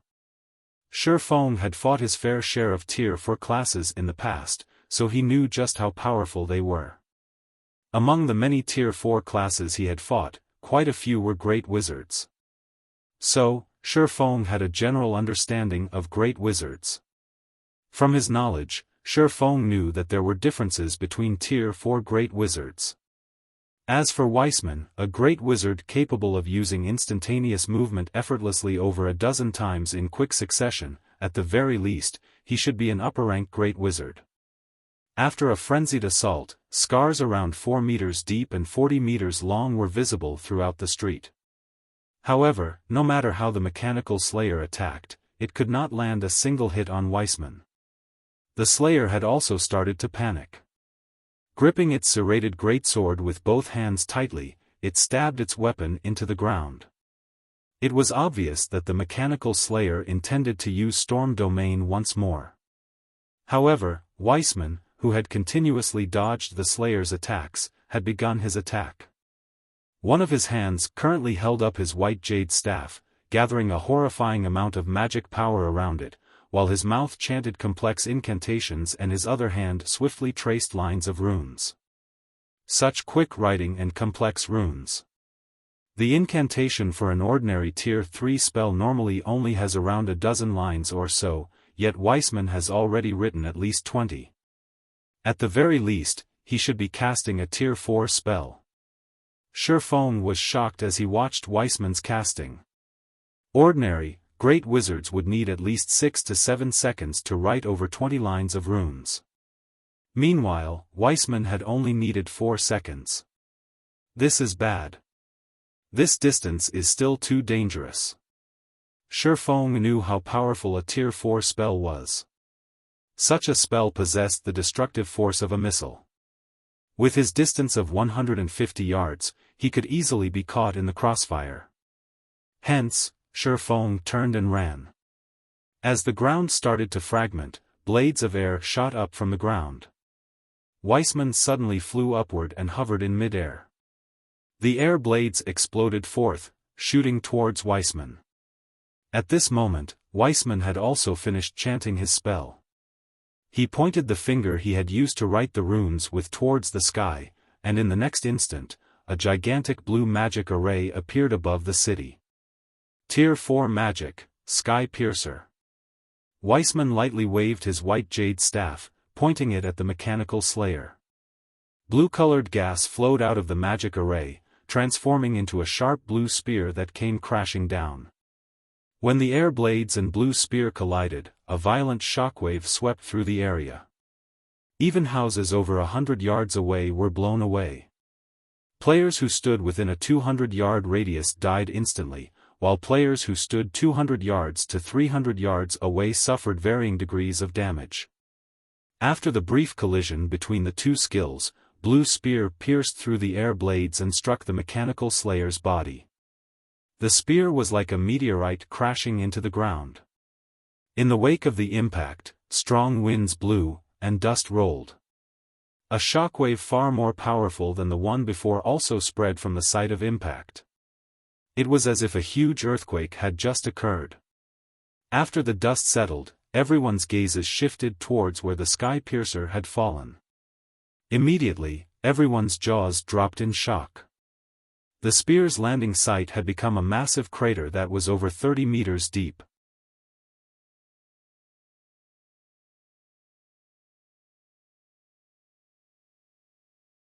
Chapter 348, Stealing Food from the Tiger's Mouth. The Sky Piercer's destructive power had far surpassed everyone's imaginations. The entire street had been destroyed, and other than Weissman and the mechanical slayer, nothing remained. It was simply a spell, yet it carried the power to decimate the heaven and earth. Many of the players present even began to wonder whether they were still inside a game. The heavy air, the chilling wind, the pungent smell of blood, the vibrations from the ground, and the pain they felt were constant reminders of where they were. Suddenly, everyone realized that God's domain was completely different from the virtual reality games they had played in the past. In their opinion, a virtual reality game was merely an accumulation of numbers and data. Even if they grew powerful inside a game, at most, they would deal higher amounts of damage. It wouldn't be surprising for a player to deal damage in the millions or tens of millions. After all, it was just a bunch of data. No matter how realistic God's domain was, at the end of the day, it was still only a virtual reality game. Nothing inside the game was real. At this day and age, this belief was well rooted in players' minds, and they never strayed from it. However, they suddenly realized that they were wrong. So strong. Is this the strength of a Tier 4 class? If we can become Tier 4 classes, will we be that strong as well? Everyone gazed at Weissman, who was still hovering in midair. At this moment, excitement, fear, and longing filled their minds. There were no superheroes or espers in real life. No human was capable of flying freely in the sky. However, such feats could actually be achieved in this incomparably realistic world known as God's domain. It was as if everyone had arrived in a world of miracles. Considering the current situation, people no longer thought of God's domain as just another virtual reality game. Instead, God's domain was a world where they could start their second life. I have underestimated Weissman, to think he could actually cast Tier 4 magic with such ease. Relying on his astonishing speed, Xiaofan had managed to escape the effective range of Weissman's Sky Piercer, so he had not received any damage from the resulting shockwave.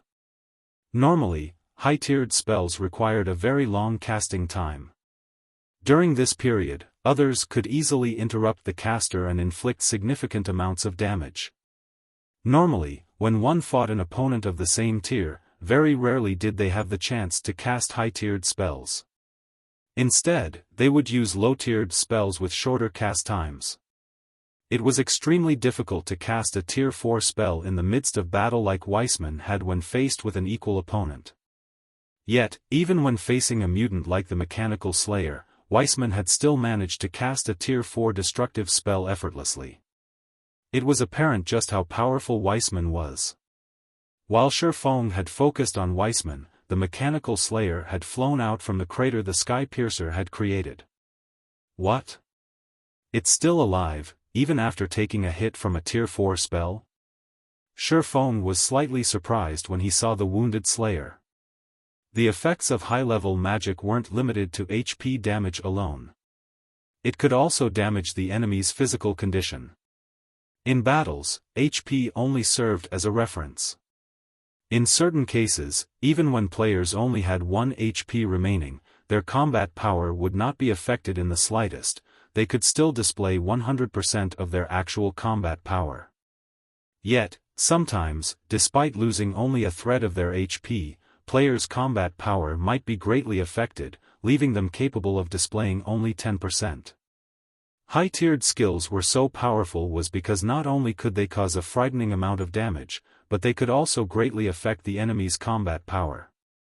At this moment, although the Mechanical Slayer looked like a mess with many wounds covering its body and less than 50% of its HP remaining, the spell had not significantly damaged its combat power. What an enviable physique. Xiaofan had been a Tier 3 Sword King in his past life, so he understood how important a strong physique was to a player. Although the Mechanical Slayer had less than 50% HP remaining right now, its remaining HP was not much different than the HP Weissman possessed. With its combat power unaffected, the Mechanical Slayer could still challenge Weissman. However, the Mechanical Slayer's next action had completely surpassed Xiaofang's imagination. After flying into the air, instead of launching an attack at Weissman, the Mechanical Slayer turned tail and ran. This scene stupefied every player present. Nobody could have imagined that the Mechanical Slayer would actually flee after realizing that it could not win against Weissman. The Mechanical Slayer's intelligence far surpassed any ordinary monster. Unfortunately for the Mechanical Slayer, Weissman had no intention of letting it escape. Using instantaneous movement, Weissman teleported to the Mechanical Slayer's side and immediately used Snowy Explosion. Countless frost arrows pelted the Mechanical Slayer's body. In the blink of an eye, the Mechanical Slayer had frozen into an ice sculpture. The Mechanical Slayer's frozen body then plummeted towards the ground, the impact creating a massive hole in the ground. Following which, Weissman waved his staff. Suddenly, multiple aqua-blue magic arrays appeared around his body. Water dragons emerged from these magic arrays and shot towards the mutant. These water dragons wrapped around the Slayer and buried their vicious teeth in its flesh, restraining the Mechanical Slayer in a large ball of water. This was the Tier 2 spell, Water Binding. When used, it restricted the target's movements. Now unable to move, the mechanical slayer immediately used Bladestorm. Not only did the skill increase its movement speed, but it also made the mechanical slayer immune to all magical control effects. After breaking out of Weissman's water binding, the mechanical slayer spun towards the great wizard. Reacting quickly, Weissman immediately started chanting the incantation of another spell, his hand having already written 3 lines of runes. A moment later, an ice shield appeared, covering his body. The ice shield could absorb a massive amount of damage. At the same time, the shield would slow enemies who managed to land a hit. Even after the mechanical slayer's greatsword repeatedly struck Weissman's ice shield for 3 full seconds, the ice shield remained in one piece. At this moment, however, multiple scars had appeared on the ice shield, and from the looks of it, the layer of ice would not hold on for long. At this moment, Weissman had also readied the Tier 3 spell, Earthen Spear. Suddenly, brownish-yellow spears protruded and shot out of the ground, bombarding the spinning mechanical slayer. Not only did these spears cause significant damage, but they had also forced the mechanical slayer into a constant retreat. After being struck by a total of 21 earthen spears, the mechanical slayer had been forced back over 30 yards.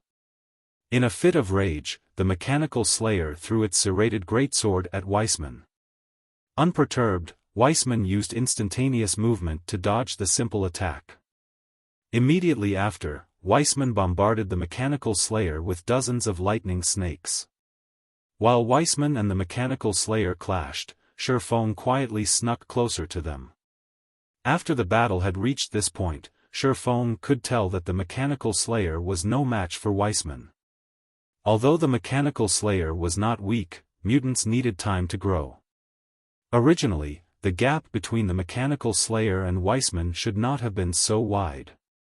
However, aside from having a severely lacking repertoire of skills, the mechanical slayer was also inexperienced with evading attacks and controlling its own body, resulting in such a wide gap between itself and its opponent. With the mechanical slayer's current combat power, it would have no problems dealing with Tier 3 upper-rank NPCs. If given more time to grow, even Weissman might not be a match for the slayer. After all, a mutant transformed from a High Lord-ranked monster possessed extremely frightening potential. Meanwhile, if such a powerful mutant were killed, whether it was the EXP or loot, the rewards would be astonishing. Now that everyone had witnessed how powerful both the mechanical slayer and Weissman were, unless they wished to die, nobody would be so stupid as to move closer as these powerhouses faced off. So, the players present quietly observed the battle from a distance. The moment Weissman killed the mechanical slayer, they would rush forward to fight for the mutant's loot. Hence, Xiaofan intended to make his move first. If he waited until after the battle ended to make his move, he would not stand a chance against tens of thousands of players. Moreover, Xiaofan was not interested in the mechanical slayer's loot alone. He also desired the EXP the mechanical slayer would provide. Both the 7 Luminaries ring and the skill Flame Burst were of great use to Xiaofan. However, if he wanted to upgrade and increase their might, he needed a large amount of EXP. If he could steal the last hit of the mechanical slayer, he could obtain 60% of the slayer's EXP for himself. This would not be a small number.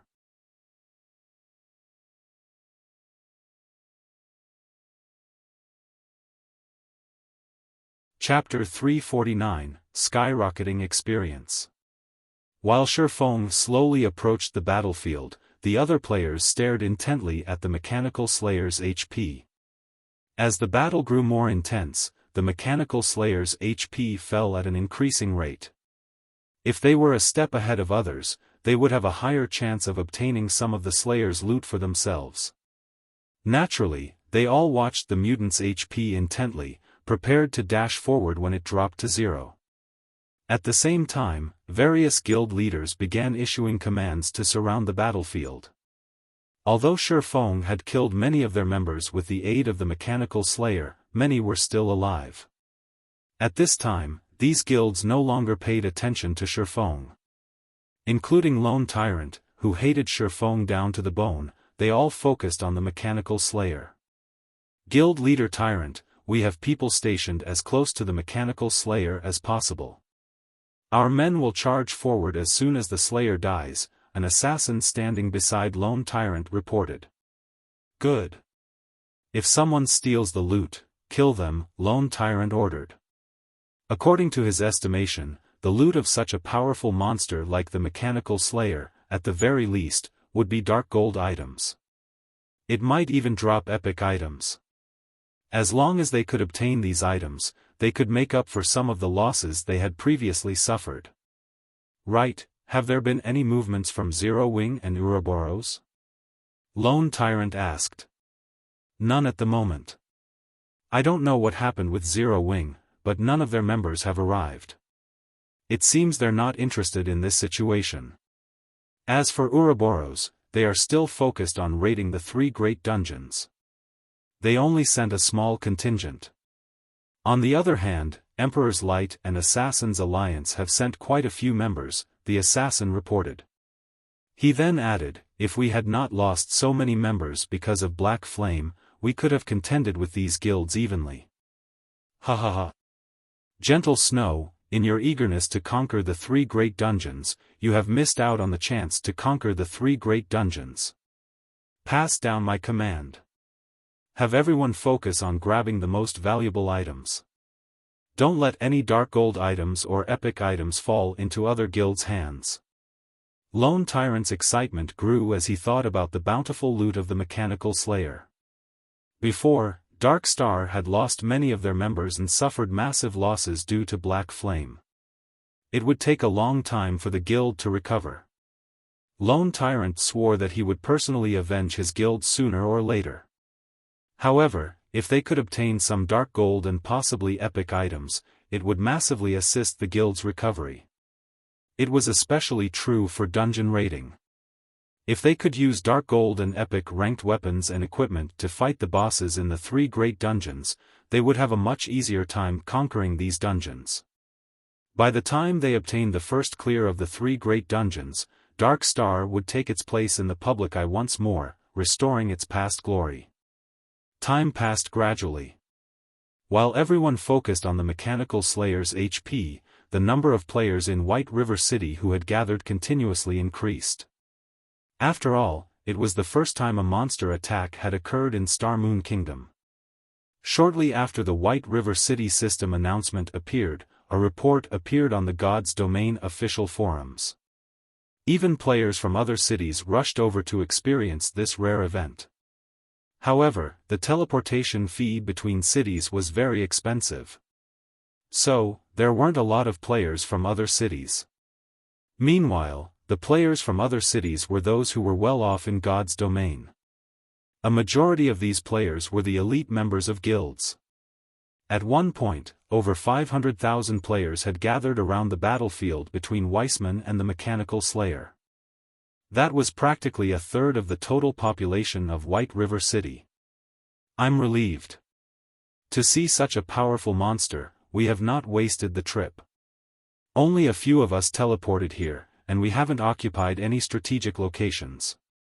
In a moment, if any of you manage to snatch some loot, escape immediately, understood? Don't stay behind to throw away your lives, a handsome man in black robes told the people standing around him. If Xiaofan could see this man's name, he would be shocked. This man was a famous expert in the virtual gaming world. His fame even surpassed Gentle Snow's. The man was also an individual ranked within the top 1,000 on the global experts list. This man was Red Feather, and he was one of the elders of the first-rate guild, Star Alliance. Boss Red Feather, rest assured. You should know our strengths the best. Not in another 100 years could these noobs of White River City compete with us, a level 20 assassin with tanned skin said disdainfully as he observed the various guilds members of White River City. Big Brother Red, you're being overly cautious. We are the trump card of Star Alliance. Since we've arrived, how could we not walk away with all of the loot? Flourishing Willow, a female ranger with an enchanting body, chuckled. "You guys," Red Feather helplessly shook his head, his companion's confident words. "There are still plenty of experts in White River City.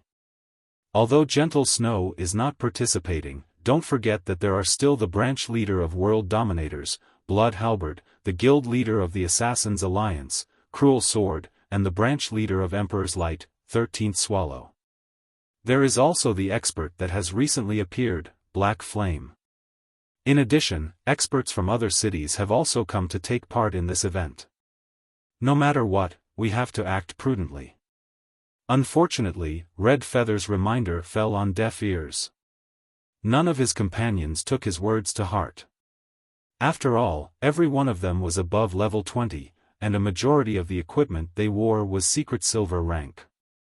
One of them even wore nothing but secret silver equipment.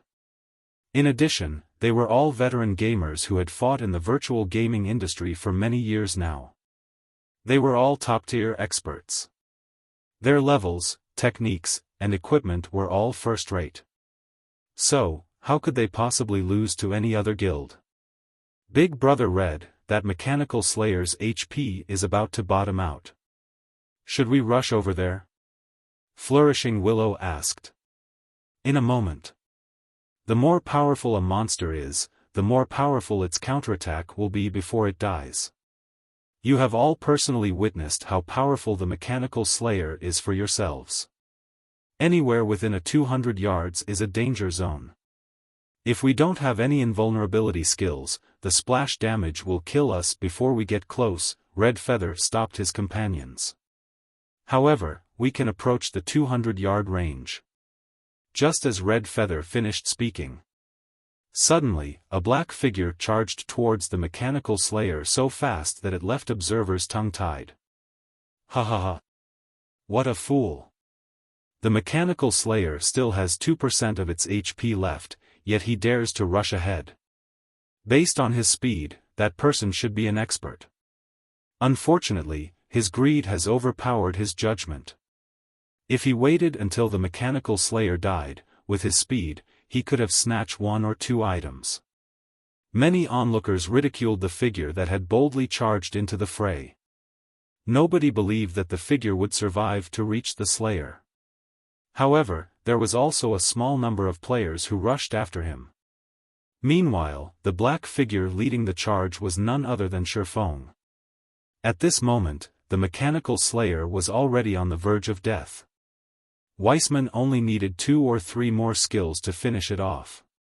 Naturally, Xiaofan would not wait any longer.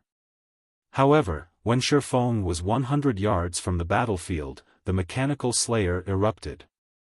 The mechanical slayer's body suddenly turned crimson, shrinking by half. The serrated greatsword also transformed into a blood-red scythe. A pitch-black aura of death surrounded the blade. Tightly gripping the scythe with both hands, the slayer swung it at its surroundings. Suddenly, black streaks of light shot out in all directions. This is... Why does it have the Tier 4 skill, Death's Sigh? Xiaofan panicked at the sight of this skill. Hurriedly, he activated Fantasy World.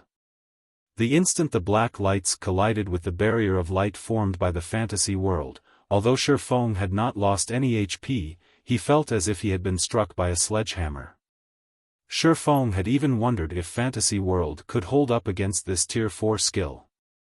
The black lights illuminated the surroundings for 6 full seconds, covering a range 200 yards in all directions. The area looked like it had been enclosed by a black dome. Everything within this dome was pitch black, and nobody outside the dome could see anything within it. After Death's Sigh ended, everything in the space was dead. Aside from Xiaofan, who was safe inside his light barrier, every player who charged forward had died. Meanwhile, the ice guard Weissman had summoned also shattered. At this moment, Weissman had lost a significant amount of his HP. He even spat a mouthful of fresh blood. Evidently, the Slayer's attack had severely injured him. However, this could not be helped. Nobody would have thought the mechanical Slayer would use such a frightening skill as its dying counterattack. When caught unaware, even a Tier 4 Great Wizard would receive heavy damage from such an attack. However, after using Death's Sigh, the mechanical slayer was like an oil lamp exhausted of fuel. It only had a final thread of HP remaining. Weissman then used Ice Descent, a Tier 3 spell. Suddenly, ice and snow fell from the sky, landing on the mechanical slayer. Wave after wave of icy air enveloped on the slayer, devouring the last of its HP. "Your head is mine." At this moment, seeing as the mechanical slayer was about to die, Xiaofan had grown anxious. Immediately, he activated Windwalk and dashed at the mutant. The moment he was in range, he used Silent Steps to appear behind the mechanical slayer. As Weissman's spell was not yet over, Xiaofan had to endure Weissman's Ice Descents as well. Xiaofan then retrieved an intermediate frost grenade from his bag. After accurately gauging the slayer's HP, Xiaofan threw the intermediate frost grenade and dealt -500 damage to the mutant. The frost grenade destroyed the mechanical slayer's remaining 300 HP before the next wave of icy air could. Xiaofan had pushed himself to his very limit to grasp the mechanical slayer's HP, and he very nearly lost the last hit to Weissman. After the mechanical slayer died, over 100 items burst forth from the mutant.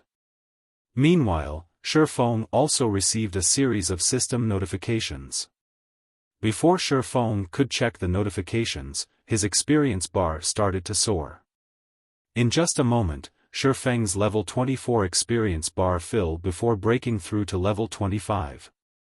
Even after reaching level 25, Xiaofang's experience bar did not stop. Level 26. Level 27. Level 28. Level 29. Golden light continuously flashed over Xiaofang's body, only gradually fading after Xiaofan reached level 34. In the end, Xiaofan rose to 74% of level 34. Xiaofan had leveled up 10 times consecutively. The EXP he had obtained had completely surpassed his imagination. Even in his previous life, never once had he managed to level up 10 times in a row. It was clear how bountiful the EXP provided by the mechanical slayer was. If he had obtained 100% of it, he would have leveled up further.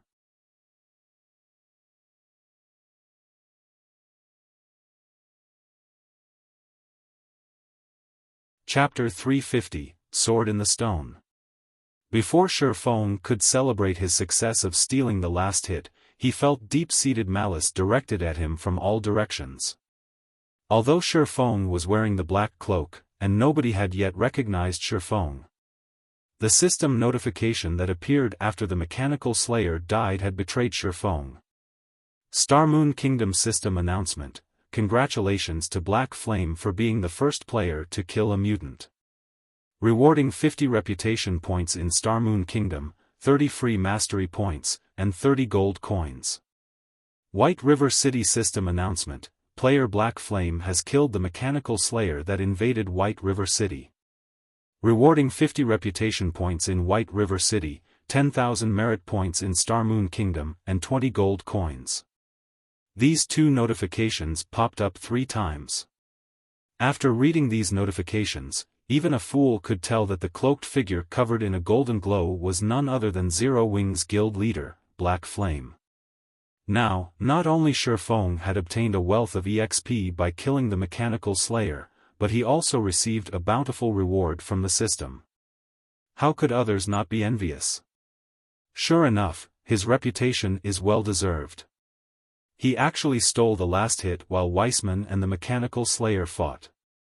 After watching Xiaofang's previous performance, Red Feather could not help but compare himself to Xiaofan. Suddenly, Red Feather discovered that, regarding timing, he was inferior. Black Flame is quite good. However, at the end of the day, he still can't make it onto the Secret Pavilion's experts list. How powerful could he possibly be? On the other hand, Big Brother Red Feather is an expert ranked within the top 900 on the experts list. Flourishing Willow giggled, smiling faintly. The secret pavilion's experts list contained the names of 1008 great experts in God's domain, and it was extremely hard to place on that list.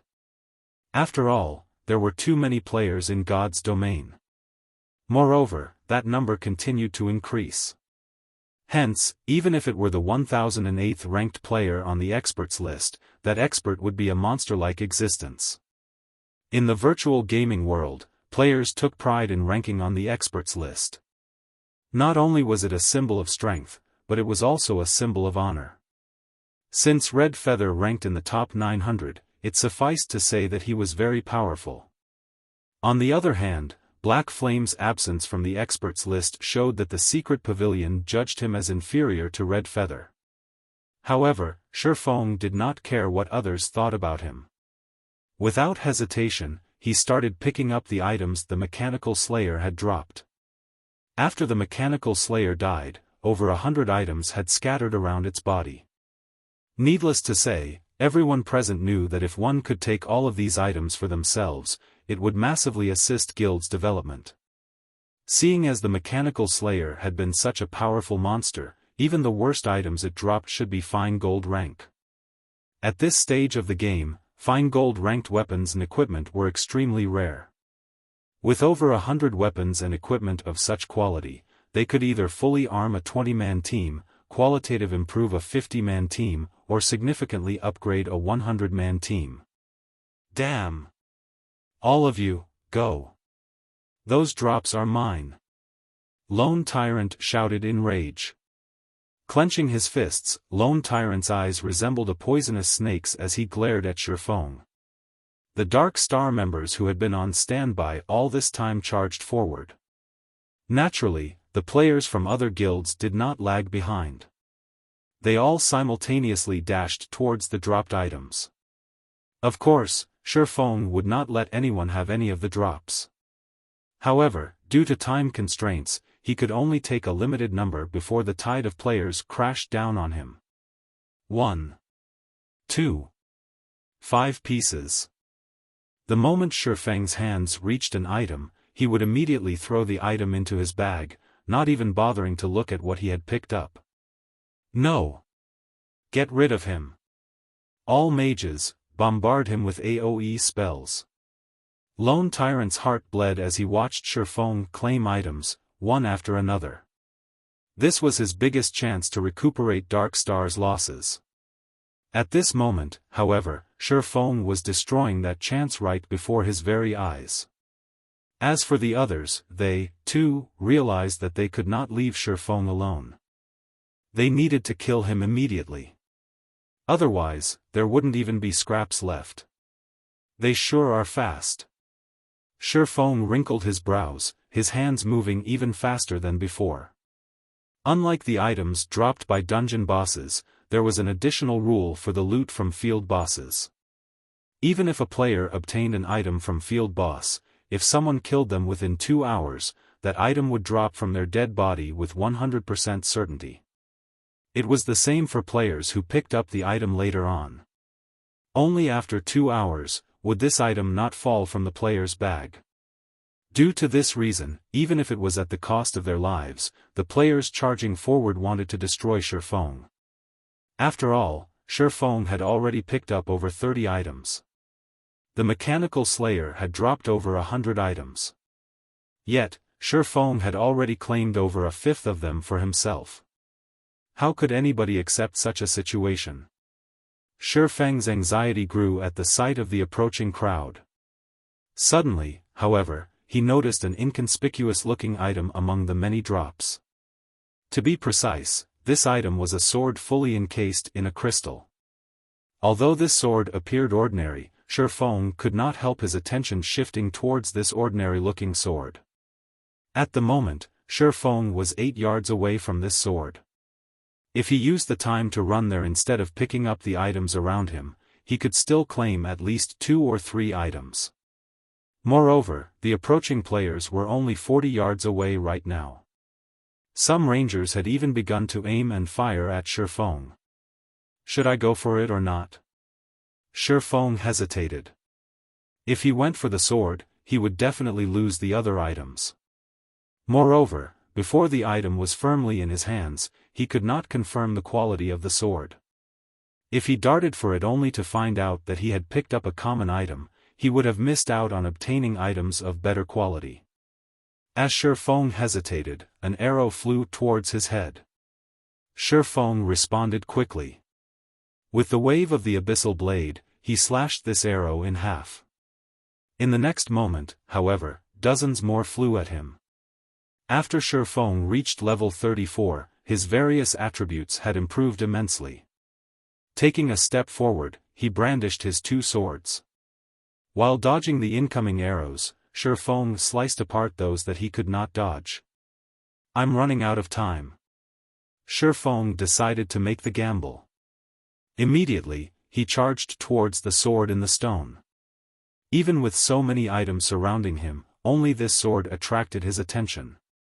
There must definitely be a reason for this. Thus, Xiaofan decided to trust his instincts this time. After Xiaofan picked up the sword in the stone, the crowd arrived and surrounded him. Every one of them was like a hungry wolf as they glowered at Xiaofan, malice flashing in their eyes. They only wished they could swallow Xiaofan whole. "Black Flame, don't even think about escaping this time. Know your place and hand over the drops and all of your equipment." Lone Tyrant laughed as he smirked at Xiaofan. The encirclement around Xiaofan was different this time. There was no forest for him to hide in. Moreover, players had him surrounded. Xiaofan had no hope of escape.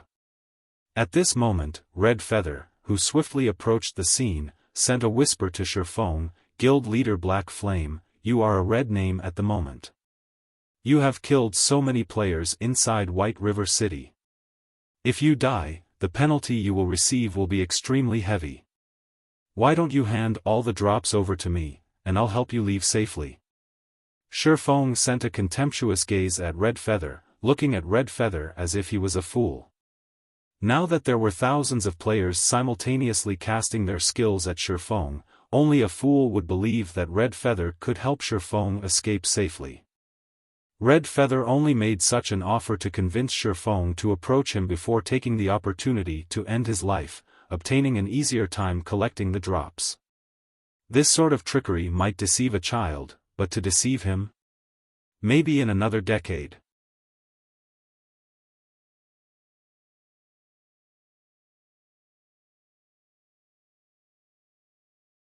Chapter 351, Original Sin. He didn't fall for the bait? Red Feather was slightly surprised when he saw Xiaofang's contemptuous gaze. Indeed, he had planned to trick Xiaofan all along. After Xiaofan approached him, he would kill Xiaofan, gaining easier access to the dropped items. When people were desperate, they would grasp at even the tiniest bit of hope. This was a basic human instinct, and Red Feather had sought to take advantage of this. For many, even if they knew they were being cheated, they would still choose the risk. However, what about Xiaofan? Currently, tens of thousands of players surrounded Xiaofan in all directions. Even a fly could not escape. Simply put, Xiaofan had zero hope of escaping alive. Faced with such overwhelming numbers, any normal person would have long since broken down from the pressure. Even Red Feather could not guarantee that he would not be affected. No ordinary person could endure the condemnation of thousands, not to mention the murderous gazes of tens of thousands. Yet, even in such a situation, Xiaofan seemed unaffected in the slightest. Xiaofan even had the spare time to send him a contemptuous gaze. Red Feather started to wonder whether or not Xiaofan was a human. Xiaofan could actually maintain such calm. "However, even if you don't take my bait, you still won't escape." Although Red Feather felt somewhat disappointed, his intention to kill Xiaofan had not changed. Fire and arrows blotted out the sky above Xiaofan. Even though he was level 34 now and possessed a severe level suppression over the other players, he still would not survive these attacks. Not a single person present believed that Xiaofan could leave this place alive. In the next moment, however, Xiaofan confused everyone. At this crucial moment, Xiaofan activated Defensive Blade and continued to pick up drops. One after another, he placed the items in his bag, showing that he valued money more than his own life. Many players expressed their confusion. Does Black Flame really think he can escape? Does Black Flame believe that, as long as he claims the loot, those items will not drop after he dies? However, Xiaofan still smiled faintly. He paid no attention to the incoming attacks. Following which, wave after wave of spells and arrows landed within 20 yards around Xiaofan, transforming the area into an ocean of ice and fire. Meanwhile, all players within this 20-yard radius turned into ash. Xiaofan was no exception. Ha ha ha. Black Flame. Finally. Lone Tyrant laughed psychotically as he watched Xiaofan turn into particles of light. Although Lone Tyrant had not done the deed personally, when the news of Black Flame's death spread, he would definitely become the laughingstock of God's domain. Zero Wings Guild leader, Black Flame, had actually thrown his life away because of greed. What could be more ironic than this? Wait, none of the items Black Flame picked have dropped, a player with powerful eyesight suddenly shouted in surprise. Hearing this, a realization struck the crowd. Indeed, just as the player had said, although Black Flame had died, the number of items on the ground had not increased. Rather, there even seemed to be a few more pieces missing. What was happening? Did this mean that there was no 2-hour wait to claim the loot from the Mechanical Slayer? At this moment, Lone Tyrant was stunned as well. His eyes were glued to the location where Xiaofan had died. However, no matter how hard he racked his mind, he could not figure out what had happened. Even if there really was no 2-hour waiting time for the dropped items, as a red name, Black Flame should have at least dropped a few pieces of the equipment he wore upon death. Yet, he had not dropped a single item after he died. Big Brother Red, this is bad. If the items don't drop from a player's inventory, it will be far more difficult to steal them. Flourishing Willow panicked. Since that is the case, we'll grab as many as we can. Let's go. Originally, they had prepared their path of retreat. However, he never would have expected that the drops from the Mechanical Slayer would play such a trick on them, destroying his plans. As for whether Xiaofan had actually died or not, Red Feather had no doubts. Thousands of attacks had bombarded the area, and any stealth effects would have been useless. Moreover, even in the very end, he had not seen Xiaofan activate any skills. Brothers, attack. Don't let the powerful guilds take the drops. As long as we put the drops into our bags, the items will be ours. Originally, the independent players had only intended to observe. They had no plans to compete for the loot. After all, without a guild protecting them, the moment they picked up an item would be the moment they lost their lives. At that time, not only would they lose the items they picked up, but they would also lose their own equipment and levels. Only a lunatic would try their luck. However, the situation had changed. Black Flame had picked up so many items as everyone watched, yet, after he died, not a single item that he had picked up had dropped. This showed that the Slayer's loot would belong to whoever picked them up. Previously, none of the independent players saw any chances or hope of obtaining an item for themselves. Now that there was a glimmer of hope of obtaining a fine gold or even dark gold item, why wouldn't they be excited? Suddenly, the tens of thousands of players went into a frenzy. They frantically launched spells and attacks towards the dropped items, barring anyone from claiming the loot. Unknowingly, the largest war in the entire Star Moon Kingdom, no, in the entire God's domain, had begun in White River City. The battle was a complete mess. Even great experts could not play much of a role in a war involving tens of thousands of players. They might even find it difficult to survive. Big Brother Shadow Sword, should we try for some of the drops as well? We might grab ourselves a dark gold item. If we're lucky, we might even get an epic item. If we do, we won't have to worry about futures anymore, Turtledove said in excitement. Currently, she stood on a rooftop far from the battlefield. A war of this magnitude would shock anyone. They would find themselves wanting to join the battle and display their skills and obtain some treasures while they're at it. Alright, we'll try out luck. As a person who pursued combat techniques, Shadow Sword would certainly not miss out on this golden opportunity. Although Xiaofan had warned them not to involve themselves, Shadow Sword had to agree with Turtledove's suggestion.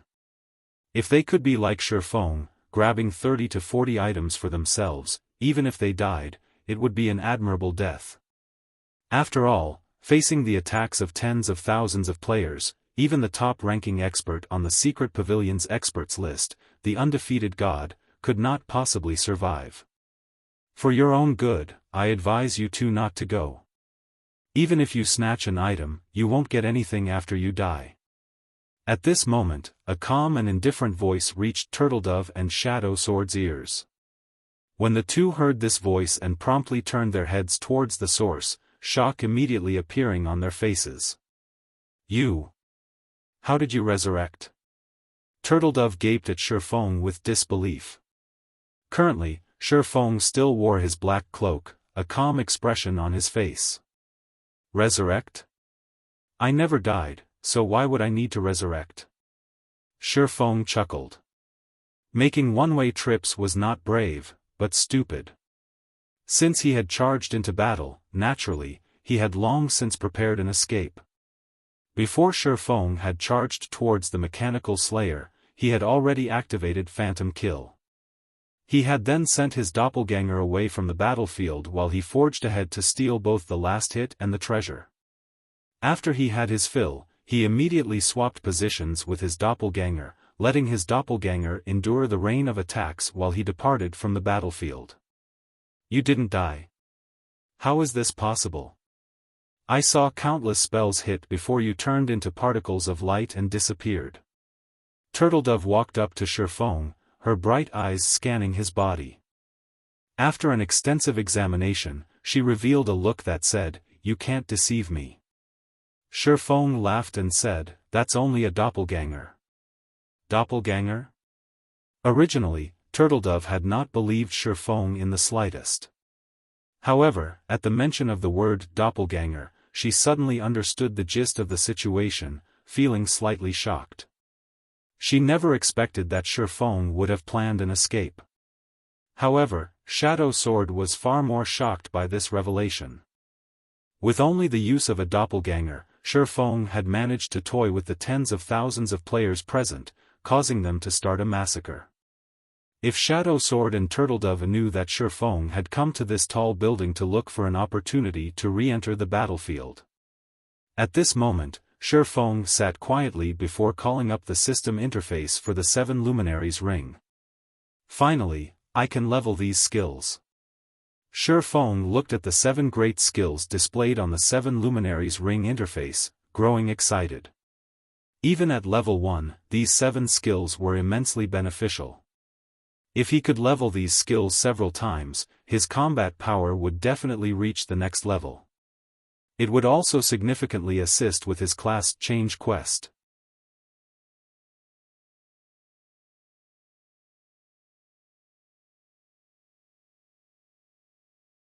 Chapter 352, One-Hit Asura, 1. The battle on the streets of White River City was in full swing now, and a large number of players died with every passing moment. Surprisingly, however, even with such a massive war going on in the middle of White River City, none of the city guards had come forth to stop the players from killing each other. The guards had only sealed off the neighborhood around the teleportation hall where the battle took place. As long as a battle between players remained in this area, the guards would not pay it any mind. They would silently stand aside with spears in hand. Meanwhile, the players in question had already gone completely crazy over the loot of the mechanical slayer. None of them even noticed Xiaofan, who currently sat on top of a building at a distance. All of their attention was directed towards the items scattered across the ground. However, when the female guardian knight, Turtledove, who stood beside Xiaofan, used an identification skill on him, she abruptly jumped in shock. Level 34? How is his level so high? Currently, a majority of the players in God's domain had yet to reach level 20, yet, Xiaofan was level 34. The sight of Xiaofang's level of 34 was enough to cause any player to despair. In God's domain, the suppression of 5 levels was detrimental, let alone a suppression of over 10 levels. However, Turtledove had quickly discovered Xiaofang's level falling by 1. She was confused. Xiaofan had obviously not died, yet, his level had fallen. Turtledove did not know that, at this moment, Xiaofan had assigned a large amount of EXP to the 7 great skills of the 7 luminaries ring. The amount of EXP that Xiaofan possessed at level 34 was extremely abundant, and with the EXP of a single level, he had managed to upgrade all of the 7 great skills of the 7 luminaries ring to level 3. Aura of Earth. Level 3 requires 6 million EXP to upgrade to level 4. Defense increased by 40%. Damage taken reduced by 25%. Activatable skill dash. Absolute defense, provides immunity to 12 attacks. Cooldown, 1 minute 20 seconds.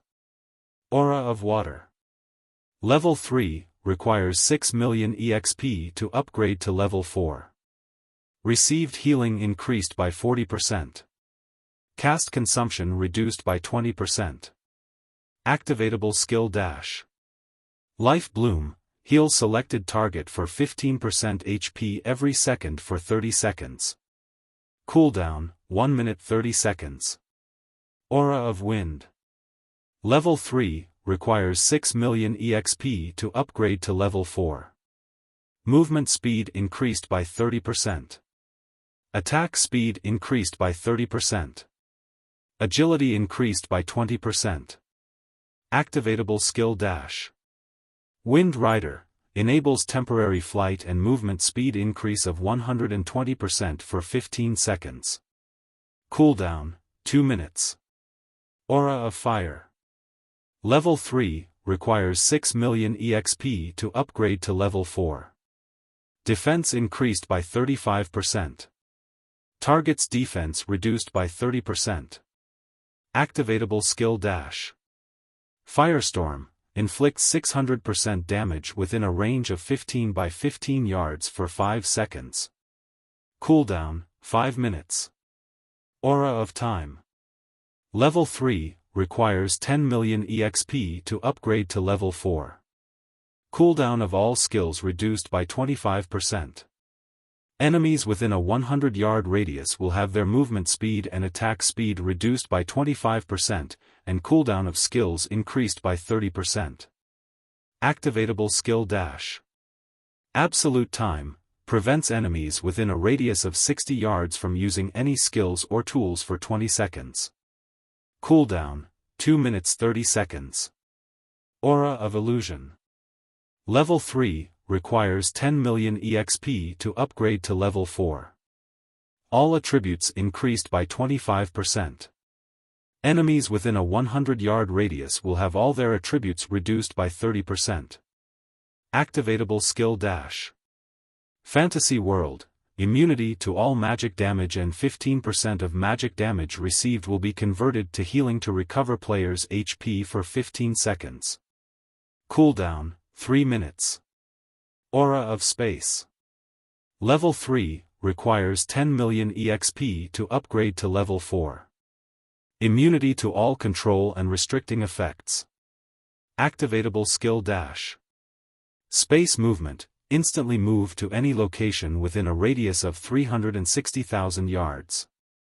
Cooldown, 8 minutes. As expected, the EXP required becomes increasingly abundant at the further levels. However, the skills have indeed significantly improved. I wonder how far I can upgrade them to if I dump in all the EXP I have. Once again, Xiaofan started assigning EXP to the 7 luminaries ring. This time, Xiaofan had upgraded all of the skills to level 5, reducing his level to 26. Aura of Earth. Level 5, requires 12 million EXP to upgrade to level 6. Defense increased by 45%. Damage taken reduced by 35%. Activatable skill dash. Absolute defense, provides immunity to 16 attacks. Cooldown, 1 minute 20 seconds. Aura of water. Level 5, requires 12 million EXP to upgrade to level 6. Received healing increased by 60%. Cast consumption reduced by 30%. Activatable skill dash. Life Bloom, heals selected target for 20% HP every second for 40 seconds. Cooldown, 1 minute 30 seconds. Aura of Wind. Level 5, requires 12 million EXP to upgrade to level 6. Movement speed increased by 40%. Attack speed increased by 40%. Agility increased by 30%. Activatable skill dash. Wind Rider, enables temporary flight and movement speed increase of 150% for 20 seconds. Cooldown, 2 minutes. Aura of Fire. Level 5, requires 12 million EXP to upgrade to level 6. Defense increased by 40%. Target's defense reduced by 40%. Activatable skill dash. Firestorm, inflicts 800% damage within a range of 25 by 25 yards for 5 seconds. Cooldown, 5 minutes. Aura of Time.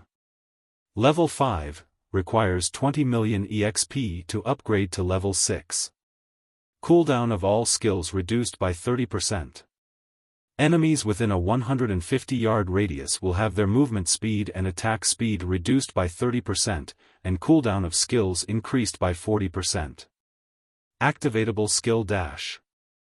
Absolute Time, prevents enemies within a radius of 75 yards from using any skills or tools for 24 seconds. Cooldown, 2 minutes 30 seconds. Aura of Illusion. Level 5, requires 20 million EXP to upgrade to level 6. All attributes increased by 30%. Enemies within a 150-yard radius will have all their attributes reduced by 30%. Activatable skill dash. Fantasy World, immunity to all magic damage and 15% of magic damage received will be converted to healing to recover players' HP for 20 seconds. Cooldown, 3 minutes.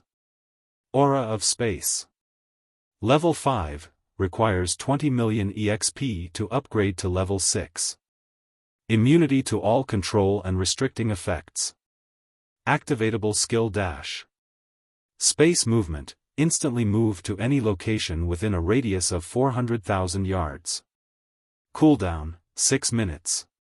After Xiaofan examined the attributes of the level 5-7 Luminaries ring, his calm heart inadvertently grew excited. In the legends, the 7 Luminaries ring was said to be a godly relic. Even if it were just an epic-ranked replica of the item, its strength far surpassed any player's imagination. Currently, the 7 Luminaries ring replica Xiaofan possessed was only level 5. Looking at the replica's current attributes, Xiaofan had even wondered if this 7 Luminaries ring replica could rival the strength an actual legendary item. However, if Xiaofan wanted to continue upgrading the 7 Luminaries ring, he would need a horrifying amount of EXP. In his current position, it was simply impossible to upgrade the ring to level 6. Next, I need to work on the Sure Kill skill, Flame Burst. Xiaofan called up the skill interface and began to upgrade Flame Burst. Back in the Flame God's cave, Xiaofan had upgraded the skill to level 5. Flame Burst. Level 5, requires 4 million EXP to upgrade to level 6. Channeling time, 2 seconds. Gathers the power of flames to a single point and causes 420% damage to the target. Attack count, 6 times. Cooldown, 3 minutes 30 seconds. In a single breath, Xiaofan upgraded Flame Burst 4 times, the skill reaching level 9. Meanwhile, Xiaofang's level had fallen from 26 to 21. Flame Burst. Level 9, requires 60 million EXP to upgrade to Tier 1 skill. Channeling time, 1 seconds. Gathers the power of flames to a single point and causes 750% damage to the target. Attack count, 12 times. Cooldown, 3 minutes. You're tuning into the Xiaofan's Wuxia Tales YouTube channel. Don't forget to subscribe and join us on this journey to catch the most captivating stories.